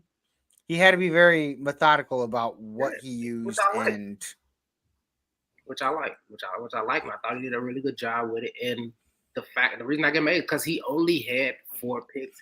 He still turned it into 5, and still like those last 3 picks are not players you can be like, yeah, I don't know. Like, I mean, that's just the sheer physical size of what their upside on them is just like, yeah, okay, cool. I can see why. I just can't give him an A for 4 or 5 picks. I just can't do it. I can't. that's fine. I mean, you got your opinions. So, yeah, We got ours. I mean, Taylor Williams, is- the A+. Say that again. If he only had 1 pick, just 1 pick, because whatever, let's say Pace messed up, and all he had was the first overall pick, and he picked Caleb Williams. That's not an A+ draft. No. That's all you got. Quarterback for that pick, yeah, we went through each pick and we graded each pick, but I'm talking about overall draft. You have 1 pick, you look like the Los Angeles Rams in where they was in that era when they said fuck them picks. If that's your goal, then I think they said that this is the first year that they've had a first round pick since like 2016. yeah, like if that's your that was goal, crazy. go crazy. If that's your goal, go crazy. Like I said, look, I'm not faulting him for the 4 picks. I know he put himself in a position to only have 4 picks, but 4 picks is 4 picks. I don't know how to slice it no other way. I can't put all the weight on a 2 top 10 picks when I'm looking at majority of other teams. They got 7, 8, 9 picks. We had 4 picks, and it is what it is. They took Spanish and they took basket weaving and they took all these other classes to get A's. So they got all these other. I mean, we hit on the major subjects, bro, and that's why you got to give them an A. That's what I'm saying. What was the major subjects? Quarterback and receiver at 1 and 9. So basically, you give them an A- for 1 and 9. No, I'm giving them A- for 1 through 4. So 3 and 4 and 5 weren't basket weaving. No.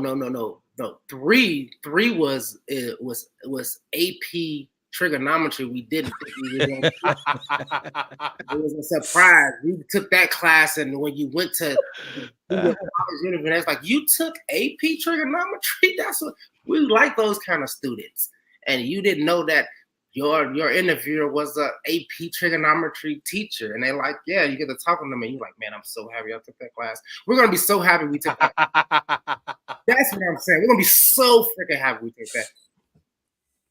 That's what I'm saying. You took advanced. You took 4 years of Spanish, and you're like, I don't even know why I took 4 years of Spanish. And you go to a job interview when the boss is bilingual, and you start speaking Spanish, and you get the job right away.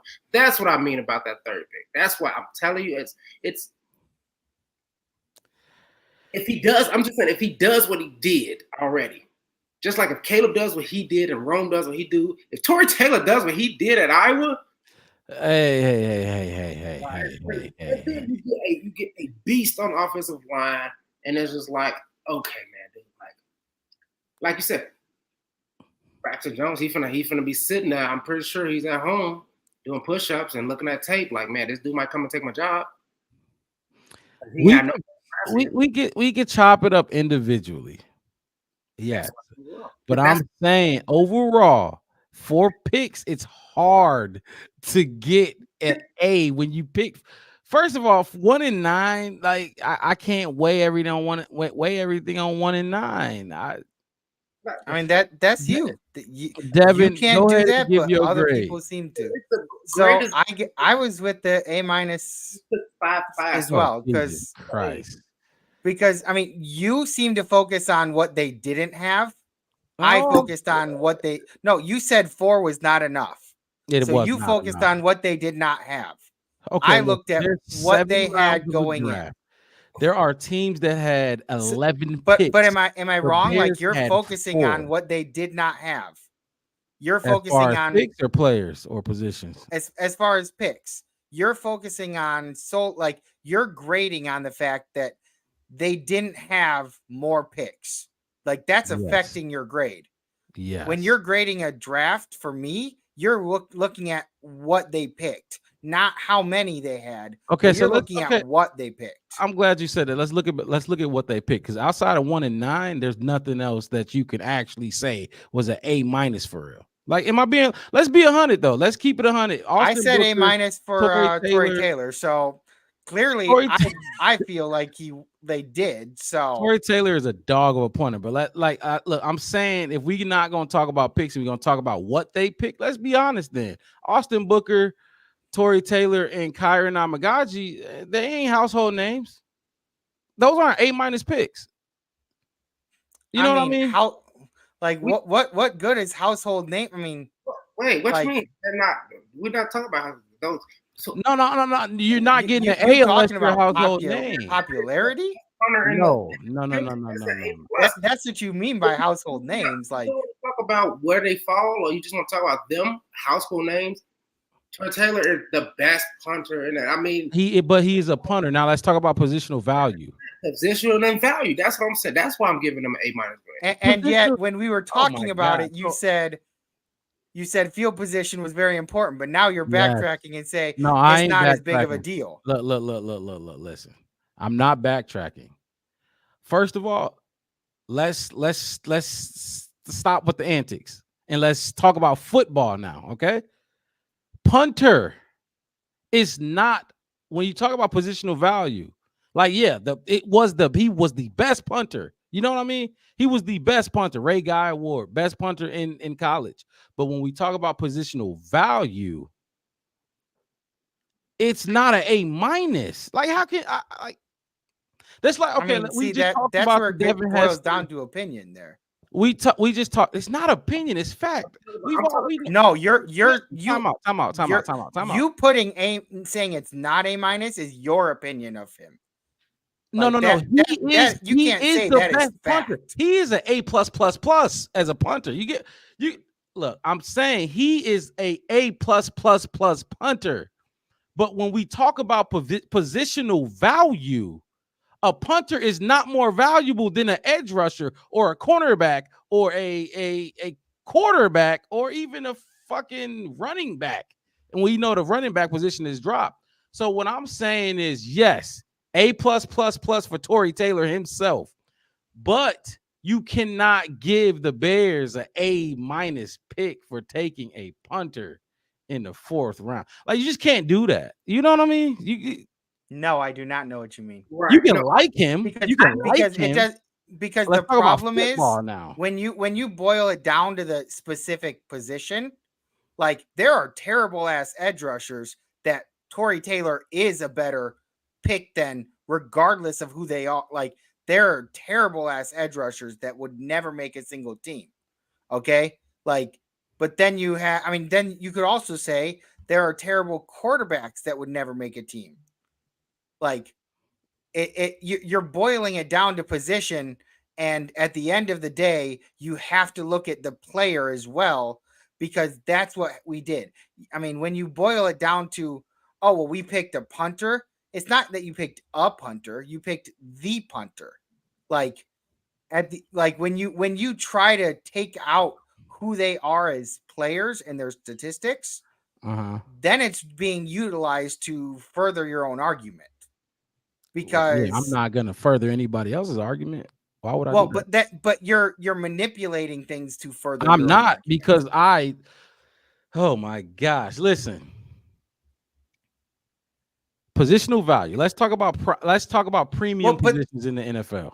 All right, I think positional value is a load of shit, because at that point you are basically saying that the worst edge rusher is still better than the best punter because the edge rusher position is better. Okay, that's not what I'm saying. That's being narrow-minded if that's what you think I'm saying. But if you know who I am and we're talking football, I'm saying a middle linebacker is not as important as a edge rusher in terms of positional value. That's what I'm saying.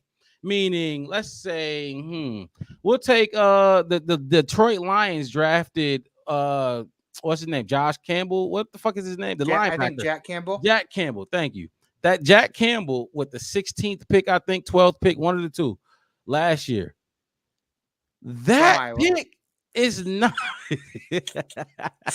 That's a fact. That pick, that position is not more valuable than taking. I don't know. Let's say you could like who you want to take. What edge you want to take? You want to go edge? You want to go cornerback? You want to go? Wide receiver? Even we could go with number 9, Romaduza. The Jack Campbell, Jalen Carter last year. Jalen Carter last year, and see with the Jalen Carter thing, that's a whole need thing because we run the 4-3. Okay. But yeah, I'm just look. My whole thing is 4 picks. It's not ideal. Y'all been watching the draft for how long are y'all lives? 4 picks is not ideal. You know what I mean? You're right. I agree on that fact that it would have been nice to have more picks. But I mean, when I grade it, I'm grading on what we had. Like I can't sit there and like give us a bad grade just because we used what we had. Right. Like and for me, go ahead, Wes. I want you to get in here real quick because me and Devin going back and forth. I want you to get in here real quick, Wes. I know you got something to say. No, I have to clarify. When you said positional value, I thought you meant as the Bears organization, what do we value at what position? Not in just football blank basic. Like I understand a quarterback is way more valuable than a kicker as far as positional value in football. I'm just saying positional value is what we needed as a team. Right. You think punter was at the top of the line of positional value? I think given where we were at in the draft, like I said, I think picking him in the 4th round was kind of higher too. But that's why I said I wasn't going to give it an A+, even though he's the best punter. That's why I gave him a B+ overall. And I said you gave the so the reason I gave them the overall draft an A- is because of exactly what we said earlier on. The 1 and 9 pick. The picks we were supposed to have, what did we actually get for them? That's not in the draft. And that's why I brought it up, though, because that's not in the draft. This is what I'm saying. What did we actually get for them? And then what did we need? And what holes are we really? What were we supposed to do with the 4th overall pick? Go get Austin Booker then, or go get? No. What he did, he did is fine. I'm okay with it. I like but I'm saying I can't give him an A- for picking 4 guys. I can't do that. If we pick 4 and 2 of them were no brainers, 2 of your 4 picks or 5 picks. So if it was no brainers, that was my question to you in the beginning of when I said, what if it was only 1 pick and all we got was Caleb Williams? Would that be an A+ draft? And I said no. Why? Because there was an A+ pick, but it wasn't. You had 1 pick. When you talk about the pick, we can talk about the pick, but when we talk about the draft, we're talking about 7 rounds. Right. You know what I mean? You're playing Call of Duty. You're playing 1 in the chamber. 1 in the chamber. You got 1 shot, 1 bullet. Anybody would rather have 7 bullets over 1. You get what I'm saying? I understand. Yes, the individual pick was great. It was amazing. 7 rounds. You took 7 shots and you killed nobody. You had 0. We're not gonna talk about the results because we don't know the results. We don't know the results of this. Could change if Amagaji is a all-pro. This could change if Austin Booker is an all. You know what I mean? So we're not talking about results yet because we don't know the results. But for what we have in the picks that what they were made, I can't give him 4 picks. That's just. I mean, for me in your logic, then it's a C. Yeah, but I gave him a B. I gave him a B because he did jump back into because he knew, and Ryan Poles knew, and it is evident on his actions. He knew he couldn't walk away out that draft with leaving with Torrey Taylor as his last pick in the 4th round. He knew he had to jump back in there. Leave out an edge. He knew he can leave out an edge. Exactly. That's what I'm saying. So if he knew, that's what I'm saying. He saw value of a punter at the 4th, like, I could still probably get a decent edge after this. Let me see what I can work. He probably would have jumped back in at 6 or 7 and took the best edge he could just to come. You got a point. Edge. Yeah, and that's why I gave him a better than a C because, like you said, the C. You can't because the 1 and 9. That 1 and 9 weighs so heavy on this team. You know what I mean? That 1 and 9 pick weighs so heavy on this team. So it's hard to give him a C in the first place. Just with those 2 picks. Those 2 picks are. So let's talk about like, when they average. They changed the trajectory of the team at this point. Yes. And so let's talk about like when your teacher grades your test or whatever, or give you a semester grade, the weighted averages. That 1 and 9 pick is holding up this draft for sure. Yeah, for sure. Because just think about it. When we was watching this draft in the first round and then second, Devin, you led the ship on the second and third rounds and everything. But no, you guys were there for second and third. We were there for second and third. Yeah, we saw my guys. I did 4th, 5th, and I think I gave up somewhere in the 6th. Yeah, so we just think about all the names and look. I'm not saying he should have made any, but just think of all the names we saw slip us by in those second and third round picks. You know what I mean? Like those, you get one of those guys. What's his name? What's the center name out of Oregon? JPJ. You get him. You get just one of these dudes. Heck, he fell deep into the second round, I believe. Into this, you walk away with one of those guys. I can see your first, your ninth pick, and then you come away with I don't know. It don't even got to be him. It could have been the Graham. What's the dude name? It was a few centers in there, a couple centers in there you could have grabbed. You come away with one of those guys in the second and even maybe even third. Yeah, I can see it, but I mean, look, I 4 picks and 2 of them went 1 and 9, and the other 3 or the 5 picks and the other 3 was 3, 4, 5. B. I don't see nobody barely a B plus overall, and they had. But see, so if say he did trade up, because he traded up in the 5th round, right? He traded up to get back in the 5th. What if he traded up that same next year's pick, that same, not exact, but the same concept using next year's capital, and you use next year's capital and you jump back into that second round? I guarantee you. So are you giving him an A plus then? What's the difference from jumping back in and taking that 5th or jumping back in and taking that second round pick? That to me would push me to an A. That would have been great. You know what I mean? I would say second is more of like a almost guaranteed starter at that point. Yes. Yes. I mean, we even talked about, wagering next year's capital to jump in the second round and see if we. Right. But, and like I said, I just don't think the offers was there, or 2, the people that we kind of wanted was there either. And like I did hear this. I would have loved for them to come in and get some more, and I would have loved for them to try to use some of those, I don't know what 8 to 12 picks we got from next year to balance it out. So we have 4 this year, right? We have 8, 10 next year. That's 14 total. Now if we got 7 this draft and 7 next draft and balance that out, that would have been pretty. I would have been like, I wouldn't even give him. I would have just said it was just amazing. I wouldn't even want to grade it because it would just probably been so well done. Yes, but I'm just grading the draft as what we did, because we could have not done that. We could have. And that's my issue. I do have a question though for you, Mark. Yes, sir. So, will you grade him an A plus pretty much no matter what happens next year because he has so many picks? No, see, and that's why I said that's my issue, because you can't like, I mean, he could have a bad draft next year and it'll be like, okay, well, he had 10 picks to work with and he didn't get the players that he should have gotten. And it's like, okay, well, now he doesn't get as good of a grade next year or something, or even gets the same grade as he did this year, even though the players from this year are actually producing and like stuff like that.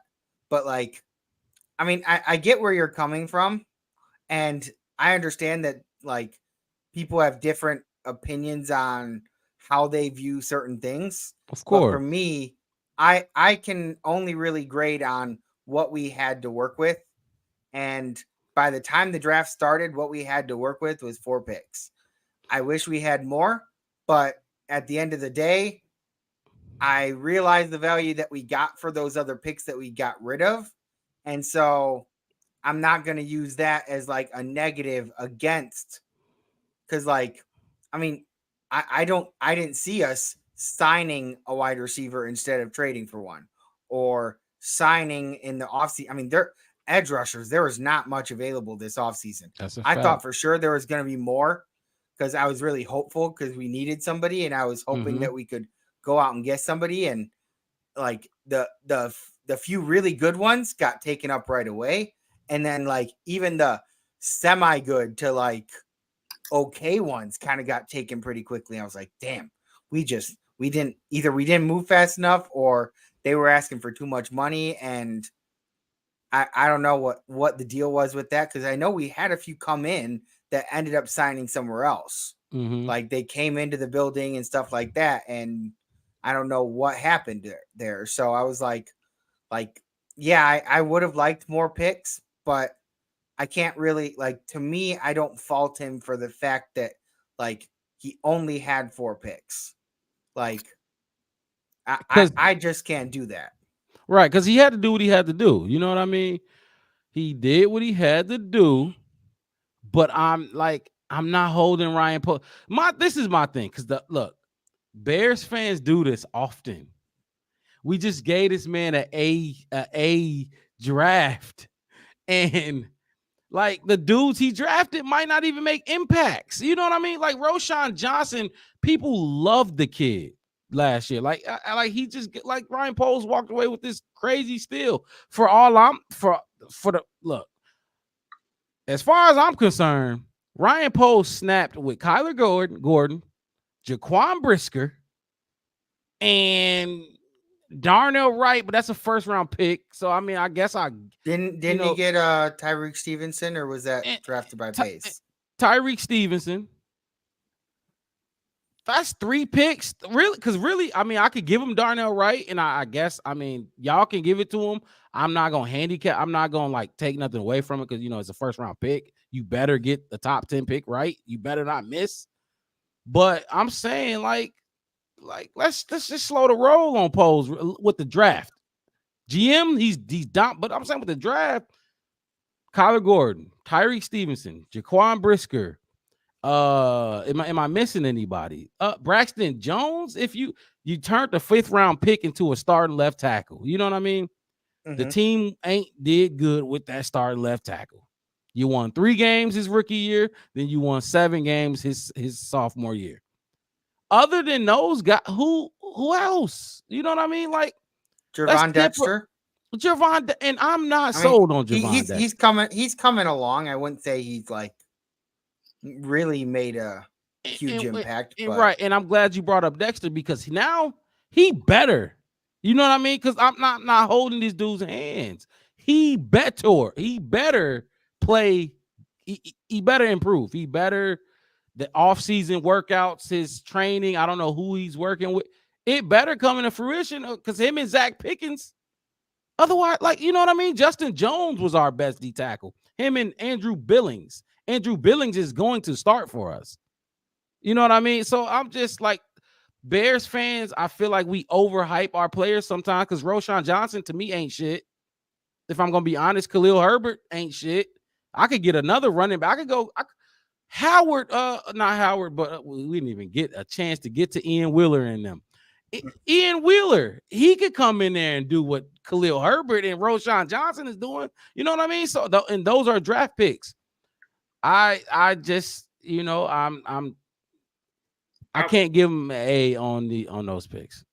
What's up, Wes? Talk to me. I'm just saying, like, I'm looking at what he did or what he was at, and like I said, the punter, like that's I think just the fact that it's the punter, like, I don't know. But if we just say at that position, he had the best player at that position, and not even use the word punter. For sure, yep. Good. And then when you look at this offensive lineman that he got an offensive lineman, and you look at the size of him and the upside to him and everything and about him, and it's like it fits. And I'm not talking about as a football fan and just like a general GM. If I was just general GM and what we was doing a Madden kind of just, and I was the Jaguars or the Rams. What's your general GM grade then? General GM grade, like I said, I give him a solid B. Them solid B because he didn't have a lot. Like if that was like the first, like that's what I had right there. Boom. I got a receiver, I got a quarterback, I got an offensive tackle, I got a punter, and I got an edge rusher. Literally, if you think about it, those are 4 or 5 of the key positions you really kind of need to get right to have a successful football team, period. If you don't have a quarterback, you're not going to be good. You don't have a decent receiver, you're not going to be good. You don't have a decent tackle, especially left tackle, you're not going to be good. You don't have a good edge rusher, you're probably not going to be good. You can have a committee of corners and the defensive backs that work together as a system to be good. You can have a system of backers, linebackers. You don't really need you don't need Ray Lewis back there to, you know what I mean? You can have a system of linebackers, but if you don't got a demon at an edge rusher, those linebackers and D-backs you got ain't really gonna make no sense. You know what I'm saying? You can have an awesome quarterback, but if you don't have a really good left tackle, that quarterback is gonna be eating grass for a long time. Yes, sir. You know what I'm saying? You don't have a good target to throw the ball to. That's what I'm saying. I'm giving them that, and that's why I said I am kind of Bears fan a little bit over the punter, just given the fact that, dude, like I've never seen somebody do this as a punter, dude. Like, and just to think about the concept of what they're doing, that's why I'm like, I'm gonna push you up to the A-, even though I don't want to even go up there because you outthought me through the draft, and I thought I had your number the whole time, Ryan Pose. I thought I knew the draft and what you was gonna do. And you did. Yes, you had him. Face like, man, why would you take this punt? And I look into it, I'm like, dang, I missed it. I should have. He's over there like, I should have told him to draft it. Like, you should take this punter. And I'm like, nah, man, I want a punter. I need edge. Let me drop back. Let me take my 122 and drop it down again. And let me drop it down again. And because I was thinking kind of how you was thinking. Like, if I could get a few more picks, I can get, some more assets and build it out. But then when I saw the highlights of this punt, and I thought about it, and then the last couple of weeks, and I'm thinking about how terrible we was at punting and all these other phases. And like I said, the Bears didn't get the number 1 overall pick because we were terrible. We was just missing some really key pieces: quarterback, left tackle, another edge. And that's why I got to. And then you throw that punter in like, dang, and we can flip the field on them now too, possibly. If I'm just thinking of the possibilities of stuff, like I'll give you the A-. I'll give you the benefit of the doubt. But really, I'm glad you said it. I ain't giving them the benefit of the doubt. It's a B+. Now, if it was an average punter or something like that, I'd be like, what are you doing? No. But when you look at him, it's like he got the guy. You got a guy. Like Caleb Williams, who looking at quarterbacks, you like, come on, dude, that's a guy. Rome Odunze at wide receiver, that's a guy.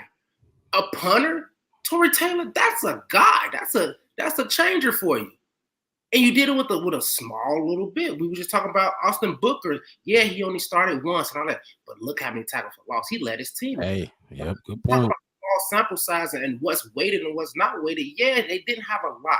Yes, I would have wished they would have traded a couple more kind of picks. Maybe even jumped in the 3rd round and got somebody else and got another edge or something to kind of make it. But at the end of the day, we looked at it right now. We got a whole bunch of undrafted free agents going to come in. We got the dude from Illinois that's going to come in. We got the dude from UCLA, and it's going to be a battle for that position. And we might get some players without even using the picks from that season that might even be better.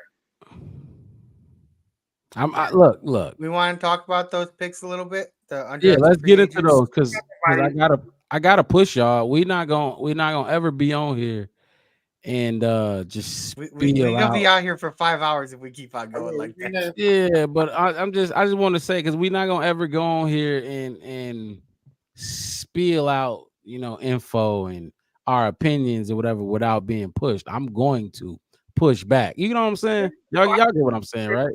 Mm-hmm. I'm going and see, the thing that I like about our show is that sometimes our opinions differ. Sometimes it's me and Mark versus Wes.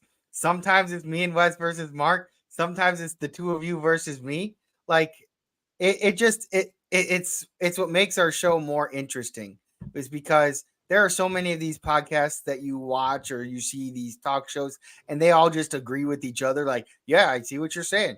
Yeah. They just sound like yes men. And it's like, none of us are just yes men. Like, we all have our own established opinions and thought processes that sometimes they line up and other times they don't. And that's what makes it so much more interesting, I feel like. I feel like, go ahead, Wes. No, I was gonna say, yeah, I feel you on that, like all the other podcasts, because the Bears came to run the quarterbacks, because that's what everybody just say. No, I like pushing y'all boys. I like getting that genuine, that raw, that intense. Oh, yeah, there you go, right there. We can go to Ian Willard, like I said, Keith Randolph. That's the guy I was talking about. Oh, and those others. So who y'all want to move on to next? I do got some questions about. I mean, if you want to, just we could do. I mean, I don't know how you want to do it. We could just kind of boom through some of these. Right. I checked them all out. I got a brief opinion on most of them. All right, let's do it then. We're gonna keep it going down the line. Let's go edge/linebacker Carl Jones Jr. out of UCLA. Let me pull up my notes on him. Wes, you want to start it off? Yeah. Carl Jones Jr., man. They got him edge-size linebacker, and you know why? He has that. I mean, I can't remember his size and all that kind of stuff, but he got that playing style, kind of how we had with I want to bring up Bears legends and all that stuff, but kind of like how Brian Urlacher was. Like, he was a linebacker, but he was also kind of like a safety in a way too, can cover as well. That's what this guy Jones Jr. does as well too. Like, he's really good in the run and in coverage. I didn't see a lot of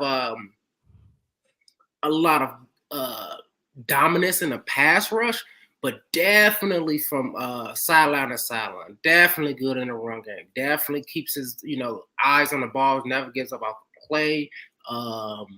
Really good in coverage, drop backs. He's a very good, he seems like a good scheme type player. Right. Opposite a lot to a little bit. So he's very productive on the opposite side of a very dominating edge rusher. So yeah, in a nutshell, that's what I got from him. So what I'm seeing from him, he's very undersized, and that's definitely he's gonna have to make that. Let me pop it back up. He's gonna have to make that transition. I don't know if they're gonna move him to. They have to, because I'm looking. He's 5'11", 219. He's gonna have to be an off the ball linebacker, right? That's y'all agree with that, or that's what I'm seeing. I'm kind of hoping maybe an edge, but size 5'11" probably won't make it to an edge. But I mean, he was very. I don't know, there was just something about him that he was very good at, he might be one of those players that they insert on certain types of plays that he really was very good at pinpointing where the ball was and knowing where it was going to go. And so it's that might have been why he was playing on the line more as an edge sometimes, because he was very good at doing that. And so it may be one of those situations where it's hey, we got a guy that we can stick in there that maybe we can set him up as a linebacker during this play, and then have him do a delayed rush. Yeah. Kind of scheming. They do the rush, and then he waits a couple seconds acting like he's in coverage, and then he runs in to get that sack or to get a tackle for loss. Those types of things is probably where he could potentially be utilized, or maybe the practice squad or something. Just kind of something that I feel like he was probably one of the bigger pickups we made in the undrafted free agent area. And I forgot to mention that we are moving on to the undrafted free agents. Thanks for mentioning that, Devin. We are moving on to the undrafted free agents. None of these players are drafted. These are not the invitees. These are signed undrafted free agents that will be at camp, and we're on Carl Jones Jr. Yeah, he's a little dude, 5'11", 219. The combine, they're just saying he's a future off-ball linebacker who plays with full-time tenacity and boundless energy. They say one of his strengths is he never turns off the motor, and he gets to the ball with urgency. His upper body strength allows for adequate point of attack battles. He has a burst and wiggle to become a heckling blitzer. They also say special teams monster who can play on every unit. So, I mean, I look at him as like a Noah Sewell type for us. You know what I mean? We drafted him last year, right? Yeah. Noah Sewell, yeah. So, little speedy dude that's going to be able to, play off the ball. I doubt they put him 219. I doubt they put him on the line of scrimmage with 330, 40-pound dudes putting their hands on you. Carl Jones Jr. Yeah. Y'all got anything else on him? No, honestly, I think, I don't know why they even put that edge up there. Like I said, my whole comp was more of a scheming linebacker, like you said, off-ball linebacker. He seemed to know what everybody was doing and that everything that was going on. He adjusted well no matter where it went. So I can definitely see him coming in, playing a role, playing those third and long scheming downs where we want to show something else, get into something else, and not get held liable. Where he can, be in there, like, he might get on the edge because he has the experience of coming off that edge every now and again if we need to, just to, like I said, to draw up some type of crazy defensive scheme where they might think just because he's out there, we go into a deep coverage and we just blitz him because he can probably get that and get the job done as well. But I think he definitely can cover, especially over the middle of the field. And yeah, that's pretty much basically where I see him at. If he does make the squad, there's a couple guys and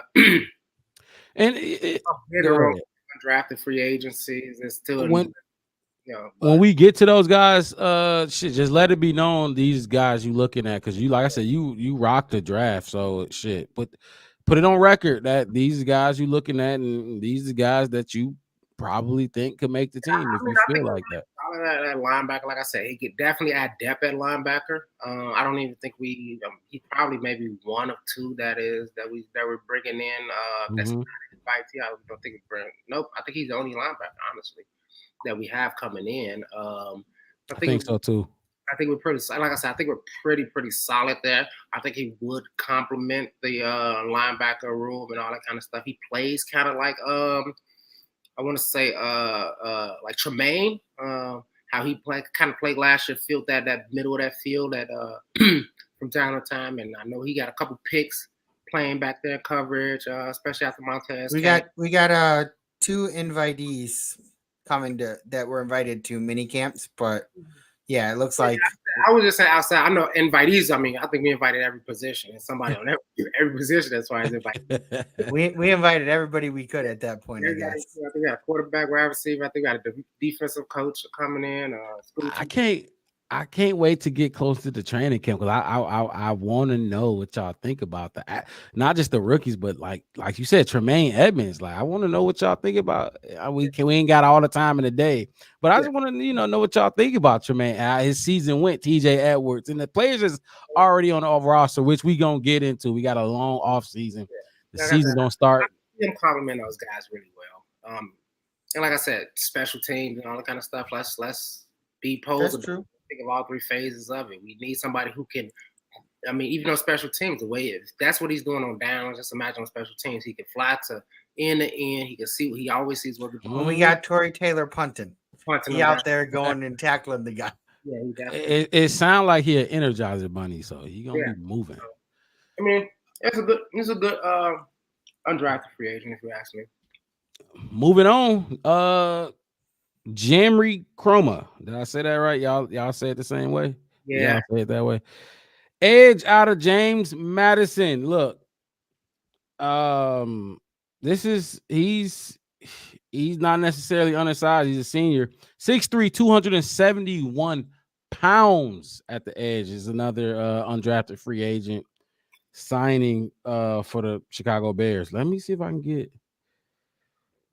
Yeah, well, see, with some of these undrafted free, it was hard to find specific tape, like footage, numbers.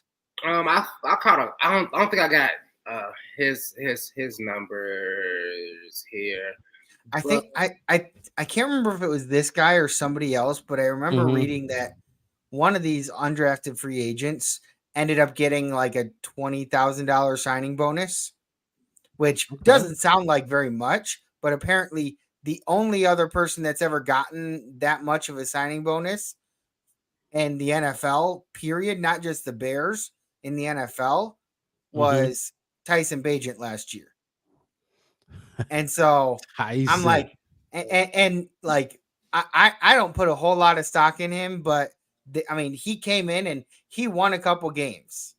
Like that, I mean, it's not easy to do at the NFL level. Yes, sir. And to come in a D2 player to come in and win a couple games with a very like a pretty solid supporting cast around you. Granted, like he wasn't out there throwing for 350 yards or nothing like that, but like still just having that concept of like having a player come in and being an undrafted rookie and still being able to do that, like they believed in him so much in the beginning, they gave him that $20,000 sign-on bonus. And like maybe to NFL players, $20,000 isn't a whole lot, but like for us, you get an extra $20,000. That's a pretty good day for you. Yeah. But I got yeah, go ahead. Let's throw out what we got on Mr. Chroma. I found that he got what is ESPN reporting 30 solo tackles, 10 sacks, no forced fumbles, no interceptions, 58 total tackles, so 28 assisted on, or 1 fumble recovery. And like you said, this is a big dude. You know, I love big edge rushers, man. I love dudes who just, you know, just naturally, just that's the size of him. He's probably my second. Second, I like if I had to pick, you know, an undrafted free agent that I had to take, guaranteed, he would be second. There's another dude on the list. We'll get to him, and I'll let you know that's my bona fide number one undrafted free agent. I think we're more than likely going to sign, but I like him. I like his size. Like I said, just to give that that depth and that rotation, that edge that we really, really need.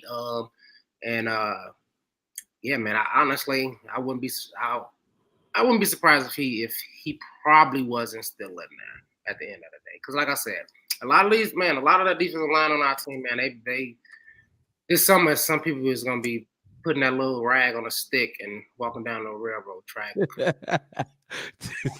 Talking about the rag on the stick. Got a little basket on the look. Caboose to come by and hop on.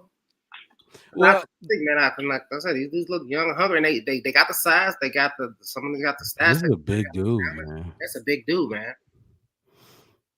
His NFL combine strengths, they say he got impressive length with the ability to stack and shed at the point of attack. Uses bend and anchor strength to ward off wash down blocks. It's great. He got great awareness and response to quickness during the play design. Says he's got determination and execution getting to running backs and quarterbacks in short spaces. Weakness is segmented movements with below average reactive athleticism, will occasionally void lateral run fits in an attempt to beat blockers wide. Look, they say he might be a candidate to, if he put on some more weight, because he already a big ass dude. They say he could put on more weight and move the 3 technique, defensive tackle. You know, so that is I forget his name. Is Jamry Chroma. Let's move on. Cornerback. Reddy Stewart out of Troy. Anybody got anything on him right out the gate? Let me see. I gotta look at mine. And this is a cornerback. We just got done talking about the dogs we got in that defensive backfield, and not just the big 3, Jalen Johnson, Kyler Gordon, and drawing a blank on the third one. Tyreek Stevenson. Thank you. Not just the big 3, but remember the other guy, the 4th one, Terrell Moore. No, it wasn't Moore. Because he played a lot for us last year as a rookie. Terrell Smith. Thank you. Yep, he played a lot. Yeah, I think that's it. Like I said, his job probably up in the let's see what we got for. Wait, who job? Who you said Terrell Smith? His job up in there too. Hell yeah, because he played in that Green Bay game, didn't he? That last one when. Like I said, I mean, when a couple times when Stevenson went in there, he came in, man. I kind of who is this guy? You know, I kind of yelled at the screen, who's this guy? Why they keep putting him in? It's gonna be bad. I mean, the few bigger games that dude. Jalen Johnson was out, I felt like he played definitely did. decent. He didn't play like Jalen Johnson, but I mean, there were a couple games I think earlier in the season that Jalen Johnson was out, and I was like, okay, well, he doesn't play terrible. Like he's a good backup player for some depth. That's what I viewed him as, and I think he's still kind of young, so his growth potential was there, maybe, but like obviously we got Jalen Johnson and Tyreek Stevenson, so some of these cornerbacks we get may end up being like for special teams. Possibly. Yeah, no, I mean, this guy right here, Reddy Stewart, I mean, what, he's 5'11", 178, 38 solo tackles, 4 interceptions, 10 bad downs. Solid. Like I said, it's like I said, I mean, for the most part, I think it's gonna be a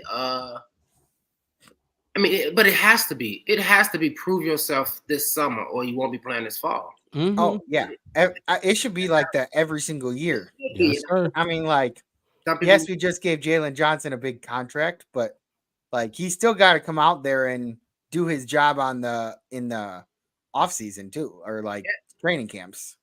Yeah, but I mean, you have to beat that out. You have to be undeniable. You know what I mean? To beat out somebody who already done it, who already has the, you know what I'm saying? I mean, just for this dude to beat out Tyreek Stevenson. I mean, these are the same numbers Tyreek Stevenson had last season in the NFL, and that's what you had as a senior in college. He just did it last season in the NFL. I think Tyreek had 4 interceptions, like I think said, like 28. I would look him up. I guarantee he probably had 28 solo tackles, 4 interceptions. I want to say probably had like 6 bad downs, maybe 5. I know a few key ones was against, you know, the Packers. I know he had one real good one that he bad down a touchdown. There was that one game he had 2 interceptions. I think it was it might have been against the Browns. Yeah, but that's what I'm saying. Like he showed up and showed out. So like I said, if you're a cornerback coming to Chicago, it's gonna be tough. Just know that it's gonna be tough. We got some dogs. Get your Mamba mentality, bro. That's what I got to tell you. Get your Mamba mentality. Be there early. Be there before the sun, before the buses start running. CTA, before they start running 4, 5 in the morning, you need to be already there. Yep, they like them dudes. They like them dudes in the defensive backfield. Yeah, so I mean, I'm not knocking my mans. Like I said, at the end of the day, we kind of got one of you. You just got to prove why you better. It's gonna be fun. See, the thing with this is you get to learn these names and know these dudes because we gonna be seeing them all through preseason. Yeah, you think Jalen Johnson playing in preseason? He might play the last game, the first quarter or 2 in the last game of the but for the most part, we're watching these dudes. You know what I mean? This is who we seeing. So, Devin, you want to piggyback on anything, and we can move on? Some of these players, I feel like they're not really going to necessarily make the start the rotational pieces, but we do still need special teams players.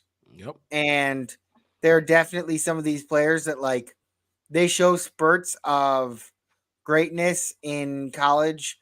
Maybe they don't have a huge amount of snaps that they played, but on special teams, you don't need a whole lot of snaps. You don't need to spend 5 or 6, maybe even 10 minutes out there on the field as the defense or the offense. You go out there for maybe 4 or 5 plays a game if you're on one side of the special teams or the other. And you go out there and you give all your energy you have for that one play, then go and sit down for a bit. And then you go back out there later on. And some of these players, that may be where they are. Like the cornerback, the wide receiver that looks like is up next. I saw some decent highlights on him, but when I looked for highlights on him, I feel like it was a tape made by some dude in Microsoft PowerPoint or some shit. The transitions were straight out of Microsoft PowerPoint, and I'm over there this is not a professional level highlight reel. And the person who posted it on YouTube used the guy's name, like the wide receiver's name. So it almost made it seem like the dude made his own highlight reel and put it out on YouTube. I ain't mad at him. And he might have. Yeah, I about to say he might have did that. And shit. Nothing wrong with a bunch of star swipes. He'll be all Get right. your name out there. Star Let's swipe. move on. One of y'all want to take this name and try to go ahead? It's a typo. It say what that say? WE. Yeah. Wide receiver. Yeah. O'Day Hilaire. O'Day Hilaire. O'Day. Yeah. O'Day Hilaire. Hilaire. Out of Bowling Green. Let's get to it. That's Bowling Green, Ohio. Wide receiver, and this just like with the last with Reddy Stewart. You trying to tap into that wide receiver room? You trying to tap into that cornerback room? You better work your ass off on special teams, just like you were saying, Devin. We gonna need special teams because it's gonna be hard to crack that room as a player that's gonna get some playing time. Mm-hmm. We can use some special teams help. Our wide receiver room is loaded, just like our cornerback room. So, I mean, what y'all thinking about him? Like I said, special teams guy. I mean 6 foot, 185 pounds. About 530 yards last season. What's his weight? 185. I got him as. Ooh, okay. That's a thin. I mean, 6 feet, 185. That's pretty thin. On average, 11 yards, 45 catches. That could be like Devin was saying. That was could be a usage thing. Find anything for injuries. I mean, carries the ball well, but I mean, best season was 2021, 71 catches, 918 yards, 9 touchdowns, average of 12 yards. That's a pretty good, solid season. Solid. Tapered off the last couple seasons, and like I said, that could be a usage thing or an injury thing. I really didn't do too much digging on them out there, but like I said, all 3 phases. Yes, sir. All 3 phases. Like I said, it's only a couple guys that's on this list that I think have the potential to be on, some of those important quote unquote phases. But yeah, like I said, and like you said, cracking a receiver is gonna be hard, man. I mean, It's gonna be tough. Mm-hmm. It's gonna be tough. I mean, they're trying to take Tyler Scott's spot, or I think if Felix still on the roster. Yeah. And I mean, I feel like Ryan Poles is sticking with Velus Jones a little bit longer than other people might have, just because he was, I believe, the first draft pick that Ryan Poles had. Ryan Poles knows. So they went to high school together. Wide receiver. It was his first wide receiver taken for Justin. That was the first guy he thought to give help to Justin, which is crazy. Backfired. But anyway, like I said, if somebody look, like I said, got some size to him, doesn't, yeah. I mean, dude, I'm not big on him. Looked up a little bit of him. Like you said, it wasn't too much on him. But like we're talk about loaded. Like I said, he can definitely come in and put Tyler Scott and Velus Jones. Yeah. If you're gonna take a spot, those are the spots to go for. I mean, we definitely might run some full receiver sets. You never know. We got the quarterback that could make those plays happen. You might get that chance to get out there. Like I said, things happen. This is a contact sport. You might get into that next man up mentality. You might get that chance. So, like I said, I wish him luck. Not it wasn't too big on him. Like I said, 6 foot, another small guy. Before we move on, Devin, you got any last words for? I mean, what do you say? I mean, at this point, it's like you look at what he did in college, and sometimes it'll be like, okay, well, when you're playing at a school like Bowling Green State, I think is what it was, Bowling Green State, and it's like at that point, you really. I mean, kind of similar to the Yale conversation was what are the types of players you're going up against?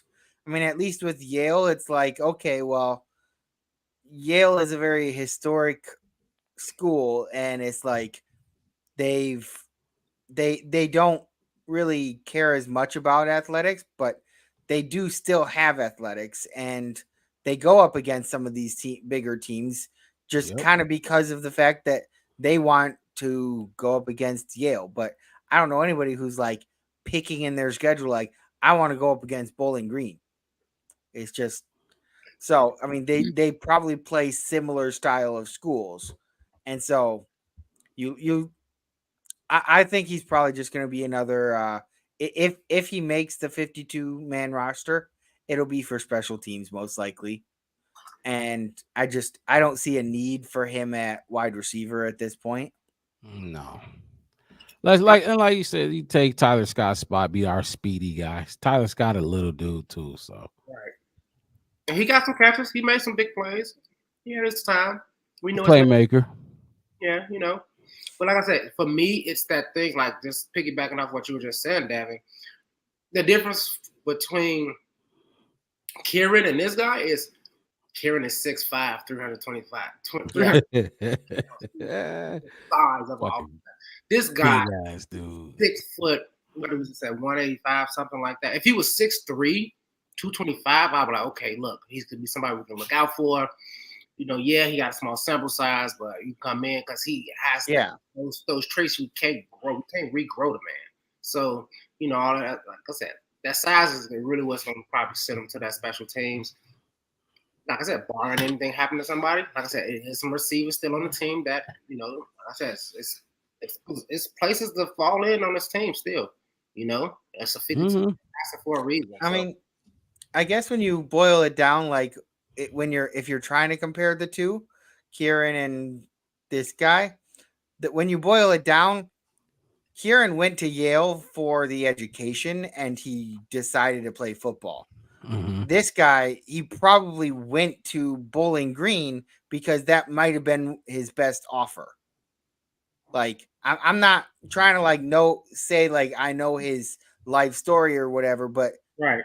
You don't necessarily go to like a smaller school like that and play football there because you like their education. I mean, if you had offers from other bigger schools, you might have taken that. If you or maybe not, or maybe you go to a small school because you want to be able to start more. Yeah. So at the end of the day, it's like it's really hard to try and compare those two because yes, the school wise they're similar, but Kieran has stuff like he went to school at Yale because he was smart enough to get into Yale. They didn't give him a scholarship necessarily. That I would, because I imagine they don't give out as many athletic scholarships at Yale. They'd probably be stingy with them. My only point was I was just giving the what we can't change about this guy. We can't make. I get what you're saying. Yeah, pounds on him, but we can't make him. Like I said, if he was like, I don't care what school he went to. We looked at him. He was 6'4", 240, running a 4.4. Just because he went to Bowling Green, we're gonna look at him like, hey, that's something we can work with. You know, at the end of the day, that's something like Johnny Wilson. Yeah, like Johnny Wilson. Big fucker. Leon Jones, another cornerback that gonna be tough to make this roster. Another undrafted free agent out of Arkansas State. Leon Jones. I'm looking at his numbers right now. I don't know if y'all got other numbers, but they say he played 12 games. He started 8, 0 interceptions. Do y'all got that same thing? Or I'm looking right. And that don't sound too good to me. Yeah, I mean, but look. I mean, I guess it depends because one of the biggest things with Jalen Johnson that people kept saying for so long was the reason he doesn't have as many interceptions is because his coverage is so good that they don't throw the ball in that direction very often. Like he doesn't have as many pass breakups and stuff like that as some other cornerbacks in the league because of how well he plays his position. He doesn't give a lot of space for that. And it's like, okay, you have to actually kind of like be able to watch some film on the guy to know Right. if that's why he doesn't have interceptions. Well, yeah, Jalen Johnson was not picked on, but I'm sure that was a big part of his negotiations. Remember, Jalen Johnson requested a trade. I think people forget that Jalen Johnson requested a trade before they got that deal done. And it was, I'm sure the money difference was when you get to the NFL, you got to flip the field. You have to make explosive plays. It's not enough to just be good. You know, you're in the NFL. Jalen Johnson knew he had to take the ball away. He took the ball away. This dude, Leon Jones, ain't been taking the ball away. There were times this year that Jalen could have had these interceptions. They were right in his hands. And I know you guys were screaming the same way I was. Like, just, like if you had caught that ball and ran it back, we would have had that touchdown. There was nobody there to stop you. And that should show up in his deflections. I mean, I got him 18 tackles, no interception, no forced fumbles, only 6 the pass deflections. Okay, yep. So we got the same numbers.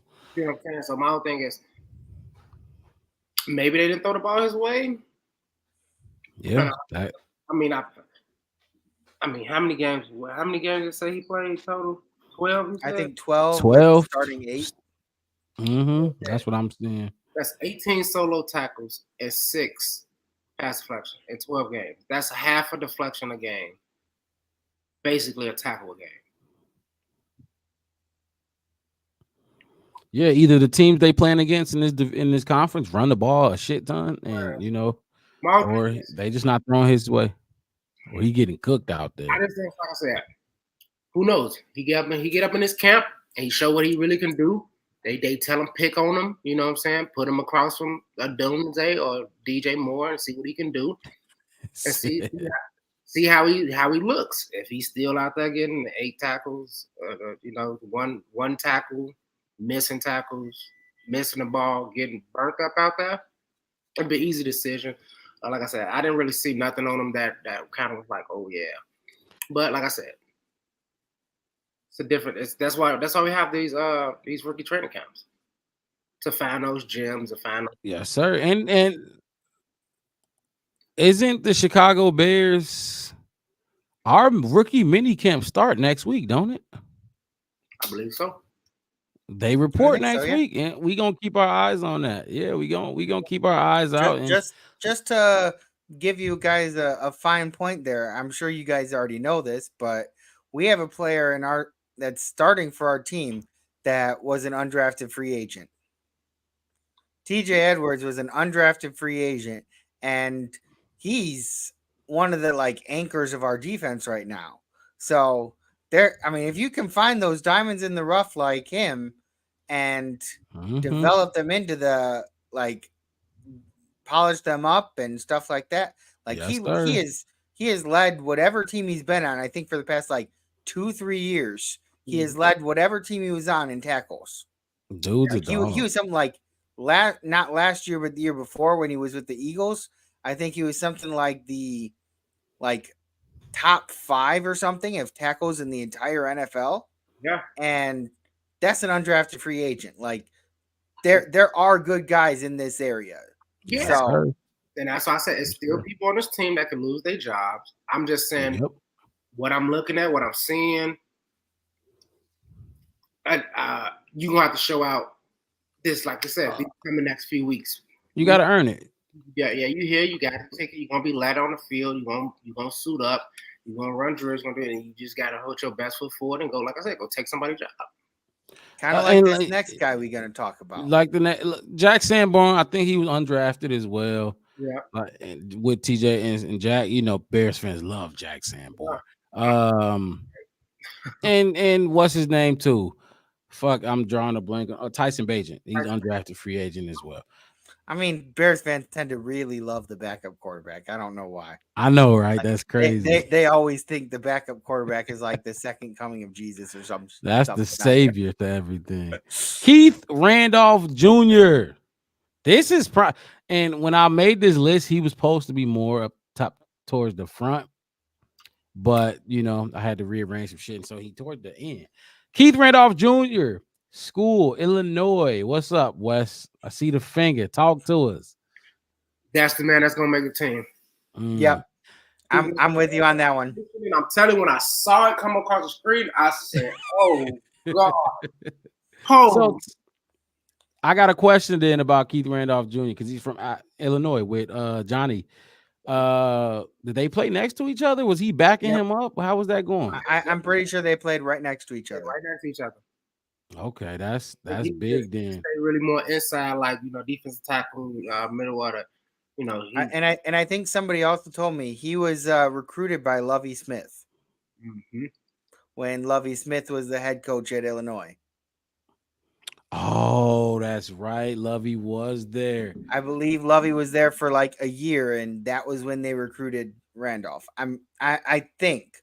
I mean, I saw it said somewhere, and I looked at the timeline, and everything seemed to add up timeline wise. But I mean, with the COVID year and shit like that, it's kind of hard to like know exactly when things were done and stuff like that.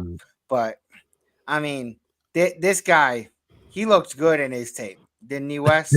6'3", 296. I got him 6'3", 300. ESPN. No, I mean I'm 6'3" and a half. So I mean, yeah, through 296. That's 300 pounds if you 6'4", 300 after you eat. Yeah, I said his fat. I mean, after you add that tape into your shoes, so you're 6'5". Right. Exactly.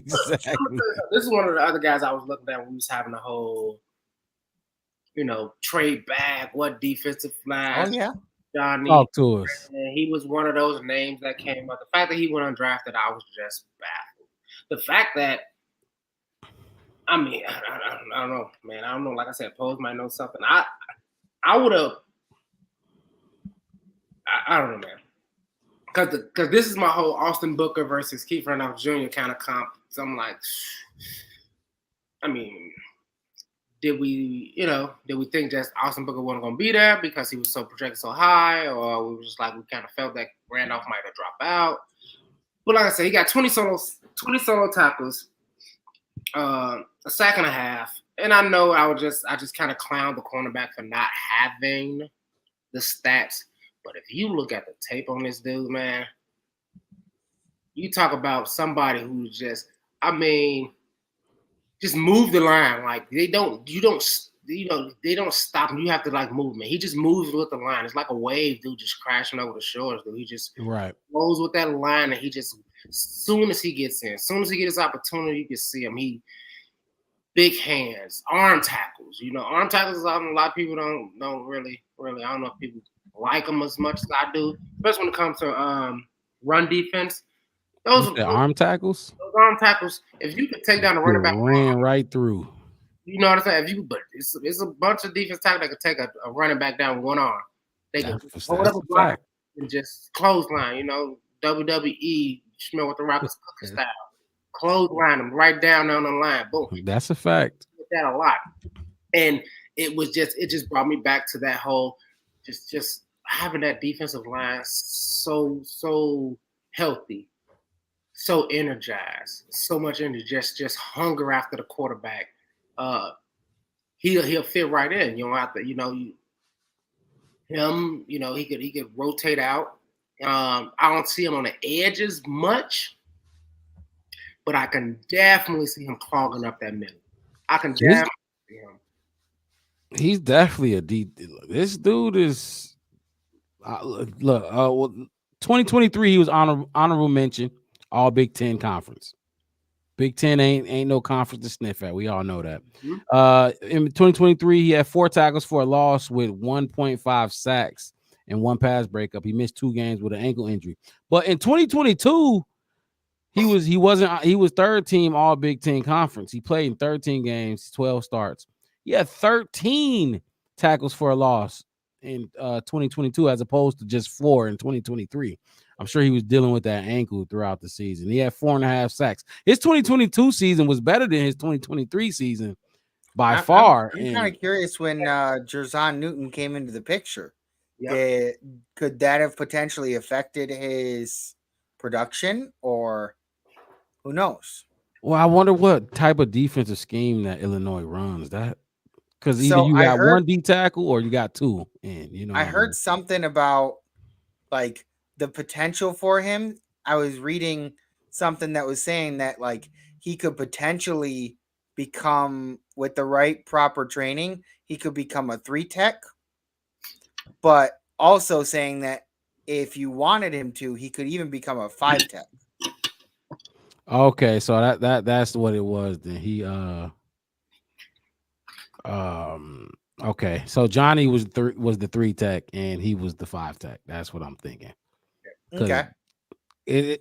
But they're saying one of his strengths was he was the team captain who was an active tackler at his position. They said he handled himself well in his matchup with Penn State's left tackle Olu Fashanu.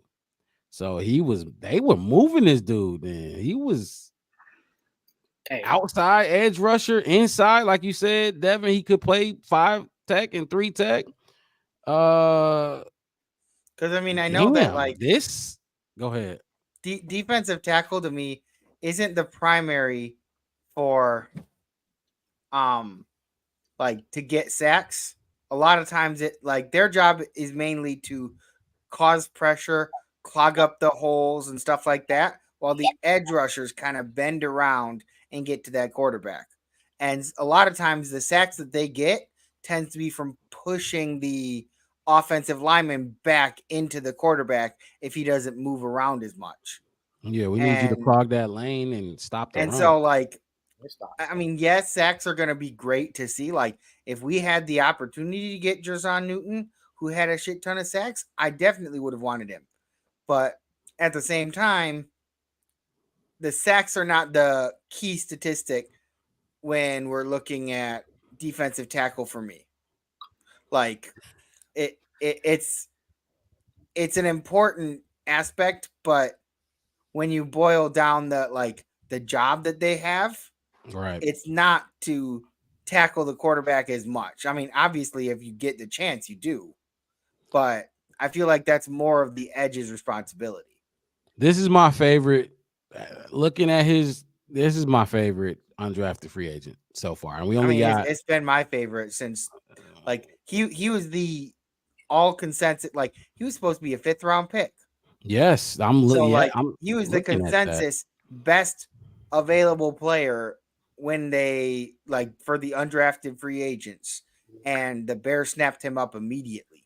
Yep. And do you think he maybe, especially because undrafted free agents, they get their pick of people coming to them at that point. It's not a matter of like the first one comes and you have to go with them. They get their pick. Like, I mean, you could have had 3 people go to him, but he's sitting there like, I was at Illinois.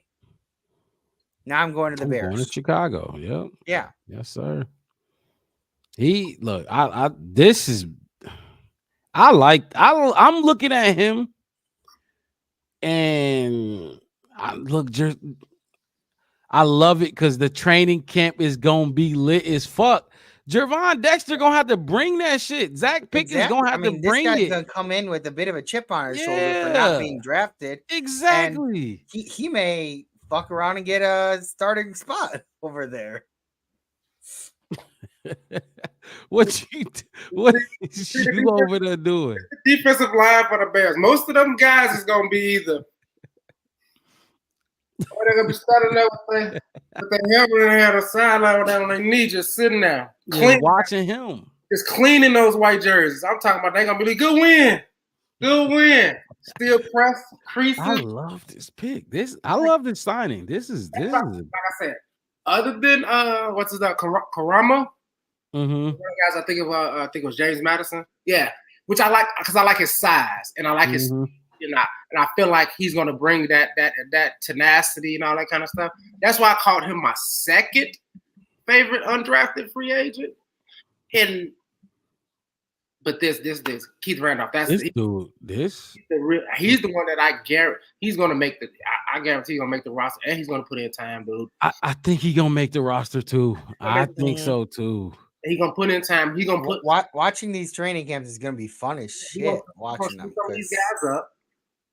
And I'm seeing that run stop. We talked about a lot about edge rushers and sacks. Like I'm talking about negative yardage for running backs. Bringing those running backs average down from 4.5, 5 points. Excuse me, 5.6, 4.5, up, down to 3.2, 3.7. I want them running backs to come against that Bears line average maybe 3.7.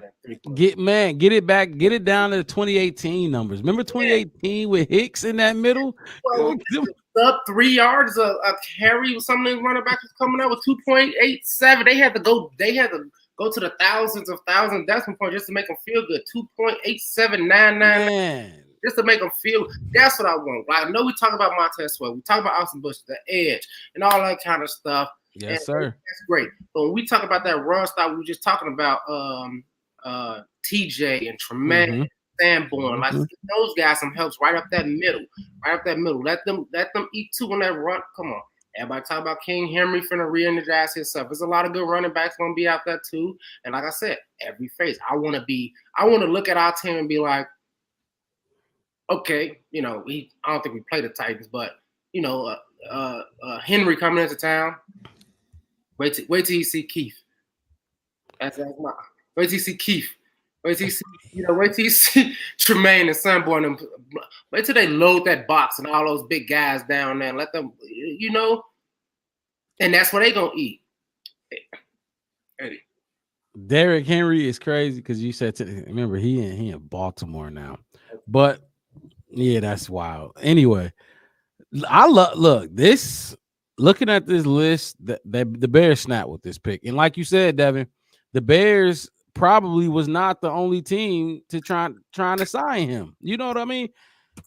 He had options, and he chose Chicago, and then that's the best. That's the good thing about. I guess I don't know if it's a good thing about being an undrafted free agent, but you get to choose where you're going. Yeah. If you get multiple calls, you get to choose. So he chose Chicago. Let's move on. Maybe they usually go with their first call. I don't know. I haven't been part of that process, but they probably field some calls. I think they would field some calls, and then how I put hey, you wanted me first, so I'm gonna go, type shit. So yeah, let me talk to my mama and them. Come back Friday, and be like, they call first, right. Kind of thing, or you really want to go to. You ain't got to move. Because it got put out there like soon after, like within 20 minutes after the draft or something.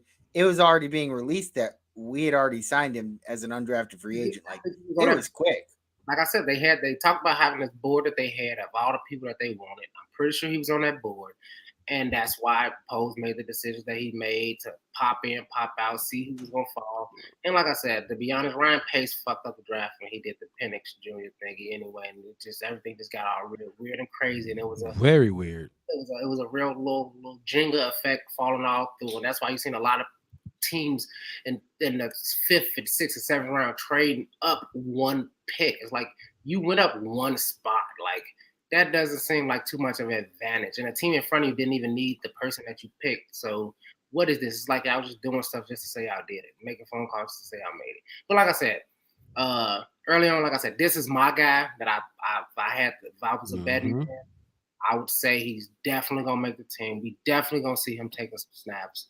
And it's gonna be good. Like I said, some Dexter and them, all those guys who could do nothing until Montez Sweat got there. Now they want to act like they now. Dude, I can't wait till these dudes take the field, even just mini camp, training camp, and get on here and chop it up with y'all boys and on what we seeing and on what we hearing and what's going on that field. It's gonna be honestly, honestly, before we get to this last person, guy, I do want to put it. I was kind of against the Bears doing a Hard Knocks thing. Mm-hmm. Kind of. Really?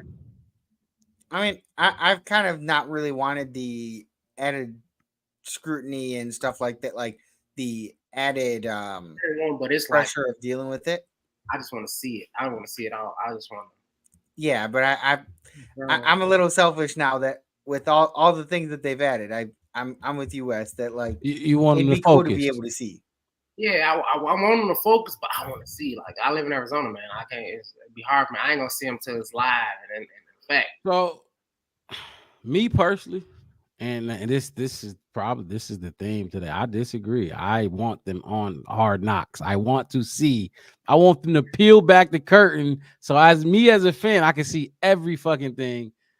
I think you get paid enough to go out there and be professional, whether there's cameras watching you or not. But it ain't gonna happen. We know who our team owners is, and you know how this go with the Bears. And I'm okay with that. I'm not mad that it like it's if I had to choose, I would say yes, do it. But if they don't, they probably won't do it. It's fine. You know, I'm cool with it. Let Caleb Williams focus and Rome Odunze focus, and all the other rookies just get this thing rolling. So that's what I think about the. You want to talk about that running back Ian Wheeler? Yeah, we're gonna get into Ian Wheeler, running back out of Howard. This was interesting to me because I was wondering when the running back was gonna be, the move at running back or just any move was gonna be made, just because it fucking running backs. It just happens. Running backs, people bring in running backs all the time, but we still have correct me if I'm wrong, DeAndre Swift, Khalil Herbert, Roschon Johnson, and even the special teamer. What's his name? Not His last Tory, name's not Travis Trent. Homer. Travis Homer. Thank you. So what's that? 4? What they give us 4 running backs, I think. And then they bring in I think Velus Jones needs to switch to running back. Honestly, that's what I think. That dude. First of all, huh? You talking about Velus Jones Jr.? I think he need to switch to running back. I think he fast as shit. Like you could tell when he touched that ball and they give him the ball in those end rounds, the jet sweeps. He fast as hell, but he can't play running. He can't play wide receiver. I think they need to switch his position. But we got like 4 or 5 running backs in the room. He definitely gonna have to make it on special teams. Well, you know what I mean? I think this is the guy that I saw that like statistically he didn't do very well as running back. Right. But like I didn't actually like see the full statistics, but I think somebody said that like he might have even had like negative yardage or something because his position may have been casted like set as a running back, but he was a return specialist. Mm-hmm. Okay, he has way more kick return yards. I think they got him out for like 500 kick return yards last year. And that could be a position that we might actually utilize and need. Right. I mean, I don't think we've had like a set kick returner that actually takes the ball out. Because like I think we've had Homer back there for a bit. We've had Velus Jones Jr. back there a bit, and I don't like him back there. I always get nervous when he's back there. Very nervous. We got Pettis. We got Pettis, and he's gonna be back there, I'm sure. But like having some other options, who knows? Pettis is just good to secure the ball. He ain't gonna fumble it. He ain't gonna fumble it. I mean, that's better than Velus Jones Jr. So at that point, that's the step up that we've got there. But like, if you could get somebody back there that, like, I mean, I know that I believe that I've seen that Rome Odunze has also done some returning. Yeah, he's a great returner too. But like, I feel like we wouldn't put him in that position necessarily. Like, I think I'd be too worried about like him getting injured on a return or something like that, and like not being, and then you don't know what you're gonna do for now, maybe try Tyler Scott at returning, because now that almost he's broke one last year. Yeah, he did almost. He did get, but like I said, I think this Ian Wheeler guy would be more of a returner. Definitely, most of his production came from returning. I think it's our return. I wouldn't be shocked if I seen the Odunze return a couple punts, a couple kicks, just to see. But like I said, dude, like it's about, I would say it's about 35 jobs. 35 jobs, what? Open on this team. I mean, I can count about 35 jobs. Oh my God. I mean, Wes is over here thinking we got a team of like 12 people. Right. I mean, I'm Like, just saying, like, people like, I mean, we know Caleb not going nowhere, DJ not going nowhere, Keenan, Dunze, like the starters, you know those. But that depth in our team, we could definitely put some pressure on some of those dudes, and some, like I said, sure. some of those starters in the trenches. Some of those guys, you ain't solid, you ain't that. I mean, we also got I like agree. You see what I'm saying? backup quarterbacks. Backup quarterbacks. We just who the quarterback? I don't know. I ain't see him on the list. Oh, that was one of the two that Yeah, I had a wasn't on feeling the that list. was one of the two that wasn't Something or didn't whatever. make that list. But I know he don't know. Austin Reed. We're gonna have like four quarterbacks out there. We're gonna have like depth after depth at this, and it's gonna be like I said, they just gonna walk around with an axe or with some little lunch bags, with some sandwiches in it, and some cookies and some milk and some fruit cups in it. And here you go, that's a traveling bag. You can try it. Did you guys see the statistics on that backup quarterback? Mm. Like that guy from yeah, it Western was- Kentucky? He had some numbers on him, didn't He had some great ass numbers he? and Mhm. very few interceptions. And apparently, Caleb Williams he worked out with him in the like they worked out together at a QB camp a while back, and so Caleb Williams was very happy about us drafting him. And now where they're like, it's rare that you see a brand new quarterback that's happy that his backup is getting drafted. Like, Well, and that's at this because point, he'd be like the third or fourth string or even fifth string quarterback. But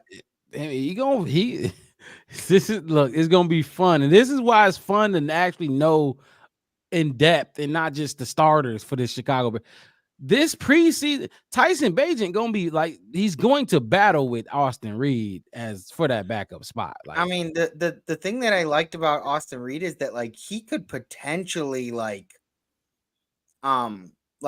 mimic some of the other quarterbacks that we might have to face for the practice squad, because like he's got a cannon for an arm.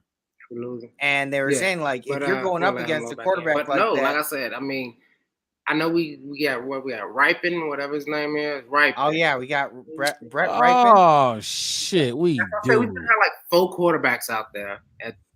Some people are getting cut. That's for sure. Oh, I forgot we had Brett Ripon. Brett Ripon, yeah. Come on. Like I said, it's gonna be a lot. How could you forget about? Yeah. Here's your lunch bag, sir. What's this for? Yeah. They're gonna be handing out lunch bags and CTA bus passes. Like if you get on the number 7, you can take it to the red line, take it right there. this dude is crazy. Yeah, right there. That's the All right.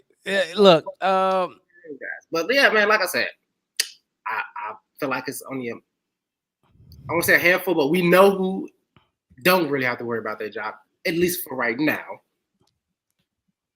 and we're going to go over the 53-man roster. These battles is going to be laid out in Oh yeah, I can't wait to start knocking some people off. to put people on a roster bubble, and we gonna look at each players that's fighting for that spot, because we, like you said, we know who locked in and we know who's not. I'm gonna have my people bring me back some Chicago bus passes. I'm gonna get me. Every time I see them, here you go, buddy. Take on your bus pass. Give man. him the bus pass. Take on your bus pass. Take the West blue over there getting props. You go midway. Oh yeah, you want to go green line or orange line. It's that Cicero. Yeah, that's what you want.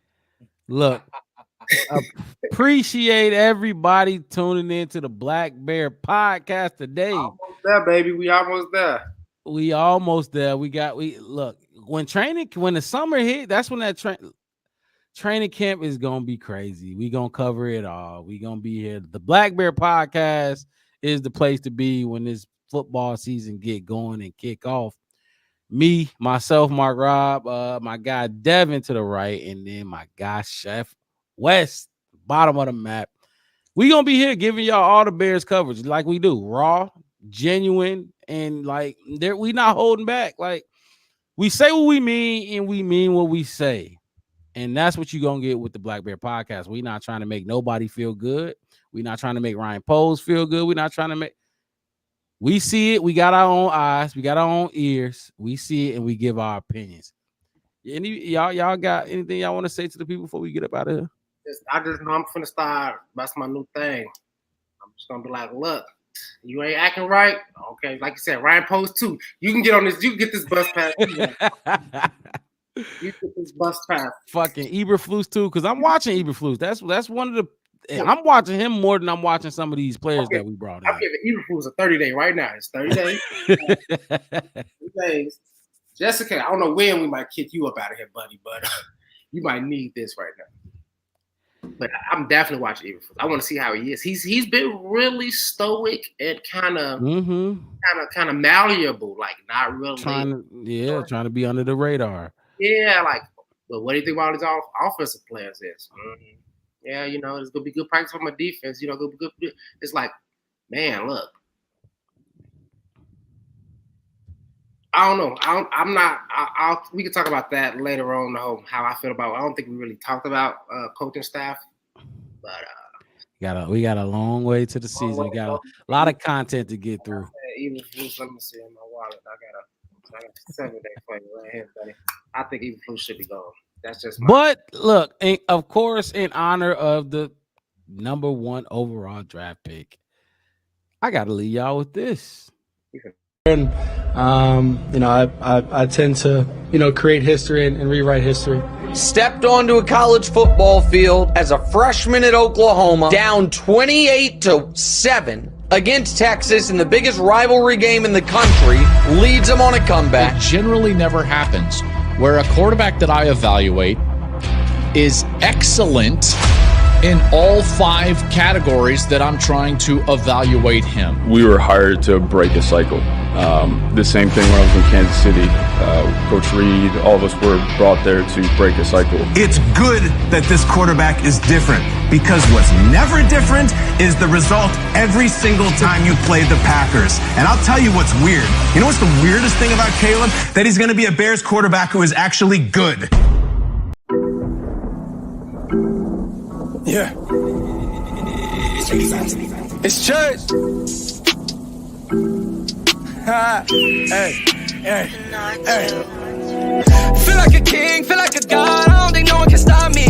I'm on my way straight to the top. These niggas looking so sloppy. I know he wish he could copy, but that little boy is just not me. I am a one of a kind, nigga. There is nobody else like me. Feel like a king, feel like a god. I don't think no one can stop me. I'm on my way straight to the top. These niggas looking so sloppy. I know they wish they could copy, but that little boy is just not me. I am a one of a kind, nigga. There is nobody else like me. Refuse to lose, my nigga. I wake up and I gotta get to a check. Determined to go be the best. I've been so hungry, I'm working till I'm out of breath. Remember the days I was starving, they wonder why I gotta flex. Every day I'm taking steps to make sure my family's set. Ballin' like a hot and I'm stirring the pot like a chef. You niggas don't get no airtime. Free all the niggas on fair time. Bitch, I been going so hard, you was think I'm LeBron when he ain't have a hairline. Too many thinking it's their time, but I think you losing your damn mind. While I just been patiently waiting, the beast has awakened, I need to go get mine. Just watch how I do it, I can't be talking, I gotta go prove it. People to hate, but it only influence me to be better. You mad cause you lose it. I know my purpose to live in this music. I won't give up, I got too much to lose, I got too much to prove. Nigga who dropped out of school, come back and stun on the people who doubted my move.